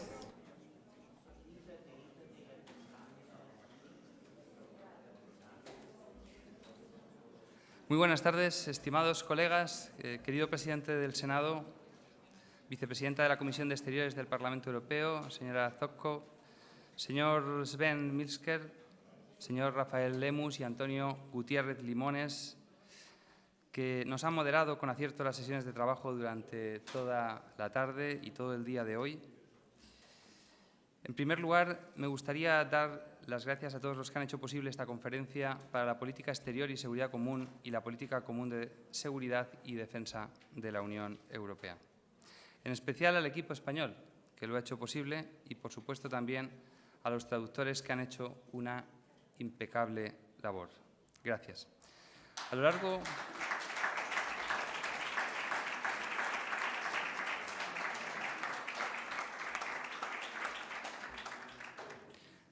lo largo de esta conferencia se han analizado asuntos de enorme trascendencia para nuestro futuro como Unión Europea. Desde las prioridades de la PESC y sus retos en su 30 aniversario, las amenazas planteadas por Rusia,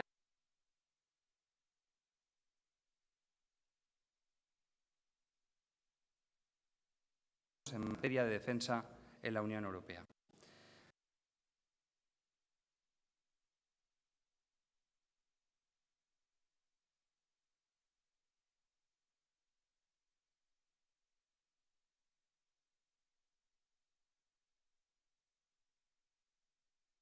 Como el auge de sentimientos antieuropeos en algunas regiones de África influyen notablemente en nuestra estabilidad y futuro. A lo largo de toda la jornada, como hemos podido escuchar, la invasión ilegal e injusta de Ucrania por parte de Rusia ha sido el asunto capital de la conferencia, así como la importancia de saber qué estamos haciendo y qué debemos hacer en el futuro para garantizar la seguridad de la Unión. La invasión de Ucrania no solo está causando dramas humanos, además está agravando las fragilidades de la economía mundial, con especial incidencia en nuestros países, en el ámbito de la inflación, la crisis en el suministro de materias primas, la inseguridad energética y alimentaria y los riesgos para la estabilidad financiera, tan necesaria para una cooperación internacional sostenible en el tiempo. Uno de los mayores riesgos a los que nos enfrentamos es acostumbrarnos a lo inevitable y que nuestra posición de apoyo al pueblo ucraniano entre en un punto de inflexión. Por eso es tan importante defender a Ucrania y reivindicar la esencia de la Unión Europea. Nuestros valores democráticos en Occidente están siendo amenazados por Putin. Para ello, la Unión Europea debe seguir apoyando a Ucrania militar, humanitaria y económicamente. No se debe bajar la guardia en ningún momento. Debemos reforzar el vínculo con la OTAN.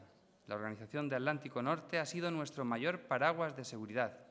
Es por ello que reforzar este vínculo es de vital importancia hoy y mañana.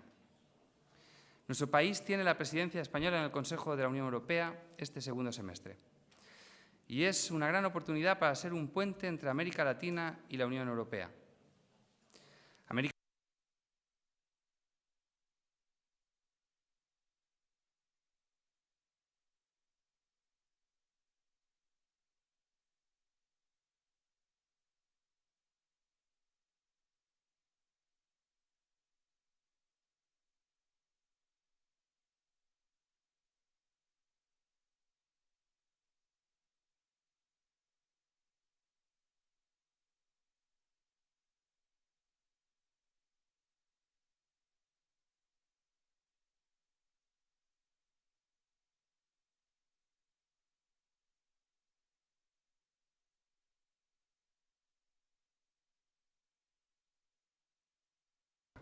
Y debe continuar así.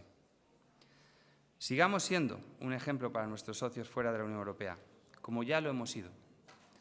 Claros ejemplos son la compra conjunta de vacunas durante la pandemia del COVID y ahora con la guerra de Ucrania, imponiendo sanciones a Rusia y comprando de manera conjunta armas para ayudar a Ucrania a defenderse.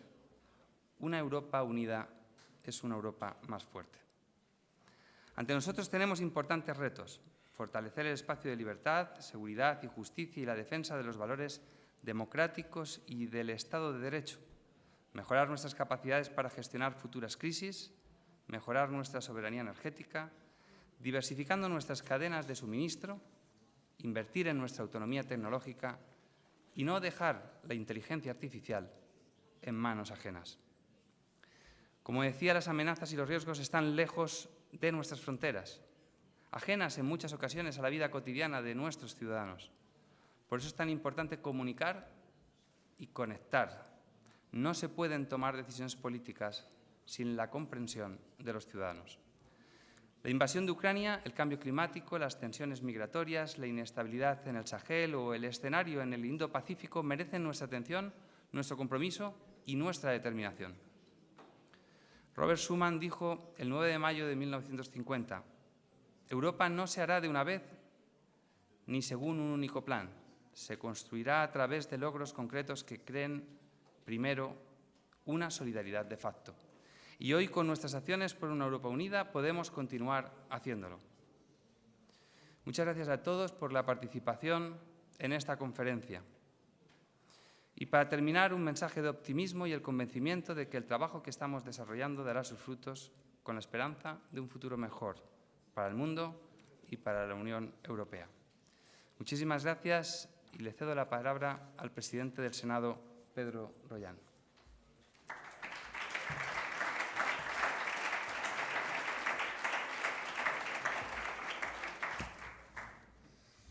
Muy buenas tardes.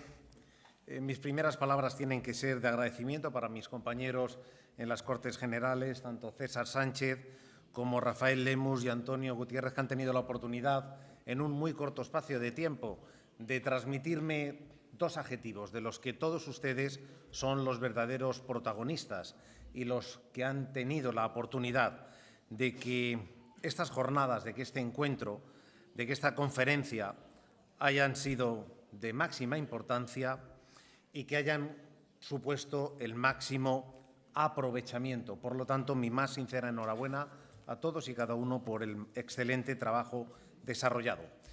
Unas breves palabras para proceder a la clausura de la Conferencia Interparlamentaria para la Política Exterior de Seguridad Común y la Política Común de Seguridad y Defensa de la Unión Europea, que ha sido organizado, como decía, por las Cortes Generales en el marco incomparable de la importancia que representa la presidencia de España del Consejo Europeo. Como se recordaba en la primera sesión de esta mañana, este año, hemos celebrado el 30º aniversario de la entrada en vigor del Tratado de Maastricht. Fue en su texto, en efecto, donde por primera vez se incorporó el acervo comunitario en la política exterior y de seguridad común, que había empezado ya a funcionar, eso sí, aunque de manera embrionaria, como mecanismo de coordinación de la acción exterior de los países de la Unión. Años después, el Tratado de Lisboa supuso un salto cuantitativo y cualitativo para la PES, sustanciado en la puesta en marcha del Servicio Europeo de Acción Exterior y, de manera más visible, en la creación del cargo de alto representante de la Unión en esta materia. Los grandes objetivos de la política exterior de seguridad común fijados en el Tratado de la Unión son, como todos sabemos, el mantenimiento de la paz y el refuerzo de la seguridad internacional, el fomento de la cooperación internacional y, por supuesto, el fomento de la democracia y el Estado de Derecho, así como del conjunto de derechos y libertades que estos llevan asociados. La herramienta imprescindible para llevar a cabo todos y cada uno de los efectos no es otra que nuestra política común de seguridad y defensa, que funciona en el marco intergubernamental y que, por lo tanto, resulta consustancial a la PES. La provisión de seguridad y defensa real no puede, por menos que ser, uno de los pilares esenciales de nuestra Unión. Debería ser así en toda circunstancia y mucho más, por tanto, en nuestra presente realidad de un mundo que está experimentando una agitada transformación con evidentes consecuencias en el incremento tanto de la inestabilidad como de la inseguridad en muchas áreas de nuestro planeta. En un mundo tan globalizado como lo es el nuestro, todo está interconectado, tanto como para que, por ejemplo, las amenazas híbridas y los ciberataques exijan nuestra mayor atención en el empeño de desarrollar los instrumentos defensivos necesarios para contrarrestarlos y que además se hagan de manera eficaz. Pero es que además muchos de estos preocupantes desafíos a nuestra seguridad se sitúan en las mismas fronteras de la Unión. Así lo estamos comprobando con las recurrentes crisis migratorias, en cuanto que en muchos casos son también una variante de guerra híbrida al estar provocadas o agravadas por una perversa instrumentalización política de los inmigrantes y los refugiados por parte de terceros países. Esta es una razón más para que una de nuestras máximas prioridades del momento sea culminar un pacto europeo de migración y asilo. En definitiva, un gran acuerdo que propicie una política migratoria eficaz y también solidaria entre todos los Estados miembros y que concilie equilibradamente la seguridad con la dimensión humanitaria que jamás puede ignorarse ni menospreciarse. Por otra parte, la guerra de Ucrania ha venido a poner crudamente de manifiesto las limitaciones y las carencias en materia de defensa europea y, por tanto, también la urgente necesidad de acometer reformas audaces para garantizar la seguridad de nuestros ciudadanos, dotándonos de los medios adecuados para, con la mayor autonomía posible, responder a las agresiones reales y oponer una disuasión creíble frente a adversarios potenciales. Las amenazas directas planteadas por Rusia con la invasión de Ucrania, así como sus nuevas consecuencias globales, ha sido uno de los temas en los que se ha centrado, como no podría ser de otro modo, esta conferencia interparlamentaria. Sin duda, desde febrero del pasado año, la Unión Europea, movida por la necesidad, ha adoptado importantes decisiones orientadas de manera inmediata al respaldo total de Ucrania en el ejercicio de su derecho de legítima defensa contra la ilegal agresión de Rusia. El apoyo absoluto de Europa a Ucrania se ha venido sustanciando en distintos planos complementarios: político, económico y financiero, humanitario y, claro está, militar. Pero además, la terrible realidad de una guerra que vuelve a asolar el territorio europeo ha servido de acicate para adoptar importantes decisiones con visión de alcance estratégico, decisiones enfocadas, por tanto, al refuerzo de la seguridad efectiva de nuestra política común de seguridad y defensa. Algunos de los instrumentos que hemos desarrollado en los últimos meses y en los que debemos seguir profundizando aparecen recogidos en el actual programa de 18 meses del Consejo. Así, el proceso de revisión estratégica de la coordinación estructurada permanente, la revisión del Fondo Europeo de Defensa o la revisión de la decisión del Consejo por la que se crea el Fondo Europeo de Ayuda para la Paz. En estrecha relación con todo esto, es también ineludible que Europa redoble sus esfuerzos para dar mayor solidez a la base tecnológica e industrial de su defensa, a fin de cubrir las carencias de su capacidad militar. Creo que existe un consenso político y también social cada vez más generalizado sobre la trascendencia de dar pasos decisivos en la construcción de una Unión Europea de Defensa, entendiendo que sin ella es del todo imposible el desarrollo de una política exterior y de seguridad efectiva y a la altura de los retos de nuestro tiempo. Es en este el contexto en el que, por ejemplo, debemos situar resoluciones como la adoptada el pasado año, mediante la que se instaba al Consejo Europeo a dar más poderes a la Unión en materia de defensa dentro del proceso de revisión de los tratados de la Unión. Y a este respecto, desde nuestro ámbito parlamentario, viene al caso reivindicar lo importante que resulta para nuestra identidad democrática como europeos que seamos capaces de mantener los estándares necesarios de control parlamentario, de información y de consulta en esta futura Europa de defensa.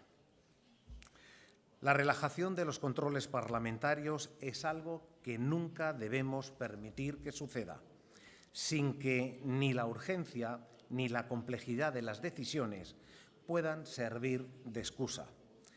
Y es algo que a todos los representantes políticos nos concierne, tanto en el Parlamento Europeo como en los distintos parlamentos nacionales en la relación con nuestros respectivos poderes ejecutivos.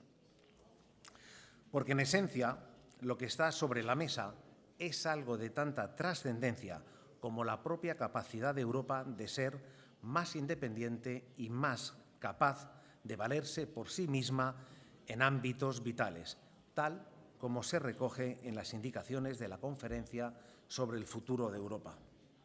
Y si hablamos de ámbitos vitales, es obvio que no podemos olvidarnos de todo lo que afecta a nuestra seguridad y también de todo lo que afecta a nuestra defensa. Así pues, nuestro gran desafío en los próximos años será, sin duda, dotarnos de los instrumentos necesarios para enfrentarnos a los asuntos geopolíticos de gran envergadura. Es decir, la pregunta es si seremos capaces de mantenernos como un actor global que no eclipsado por gigantes como Estados Unidos o China. Nos jugamos mucho en este envite, porque si no somos capaces de preservar nuestra autonomía estratégica, difícilmente podremos defender nuestros intereses comunes como europeos, así como la vigencia de los valores democráticos sobre los que se sustenta nuestra Unión. Como se ha puesto hoy aquí de manifiesto, nada de esto es posible si no seguimos dando pasos decisivos en el campo de nuestra seguridad y defensa común. A lo largo de las últimas 3 décadas, España ha mantenido siempre un firme compromiso con esta aspiración, y así lo hemos demostrado, por ejemplo, siendo uno de los Estados miembros que más ha contribuido a las operaciones militares y a las misiones civiles impulsadas por la Unión Europea. Esto, con independencia del signo político del Gobierno de cada momento, ha sido una constante, porque siempre hemos mantenido en el ámbito de las políticas de Estado y confío en que así seguirá siendo en el futuro. No me quiero extender más, solo me resta, como hacía al principio de mis palabras, agradecerles a todas las delegaciones y a todos los participantes en esta conferencia su presencia y sus aportaciones en el desarrollo de la misma. Además, por supuesto, quiero también dejar constancia de nuestra gratitud y de nuestro reconocimiento a la excelente profesionalidad de todos los funcionarios y, en general, de todo el personal que ha hecho posible el buen desarrollo de esta reunión. Muchas gracias y damos por clausurada esta conferencia interparlamentaria sobre política exterior y de seguridad en defensa de la Unión Europea, que, como decía al principio de las palabras que me han transmitido mis compañeros en las Cortes, ha sido de gran aprovechamiento y de importante acierto e impulso. Gracias y enhorabuena.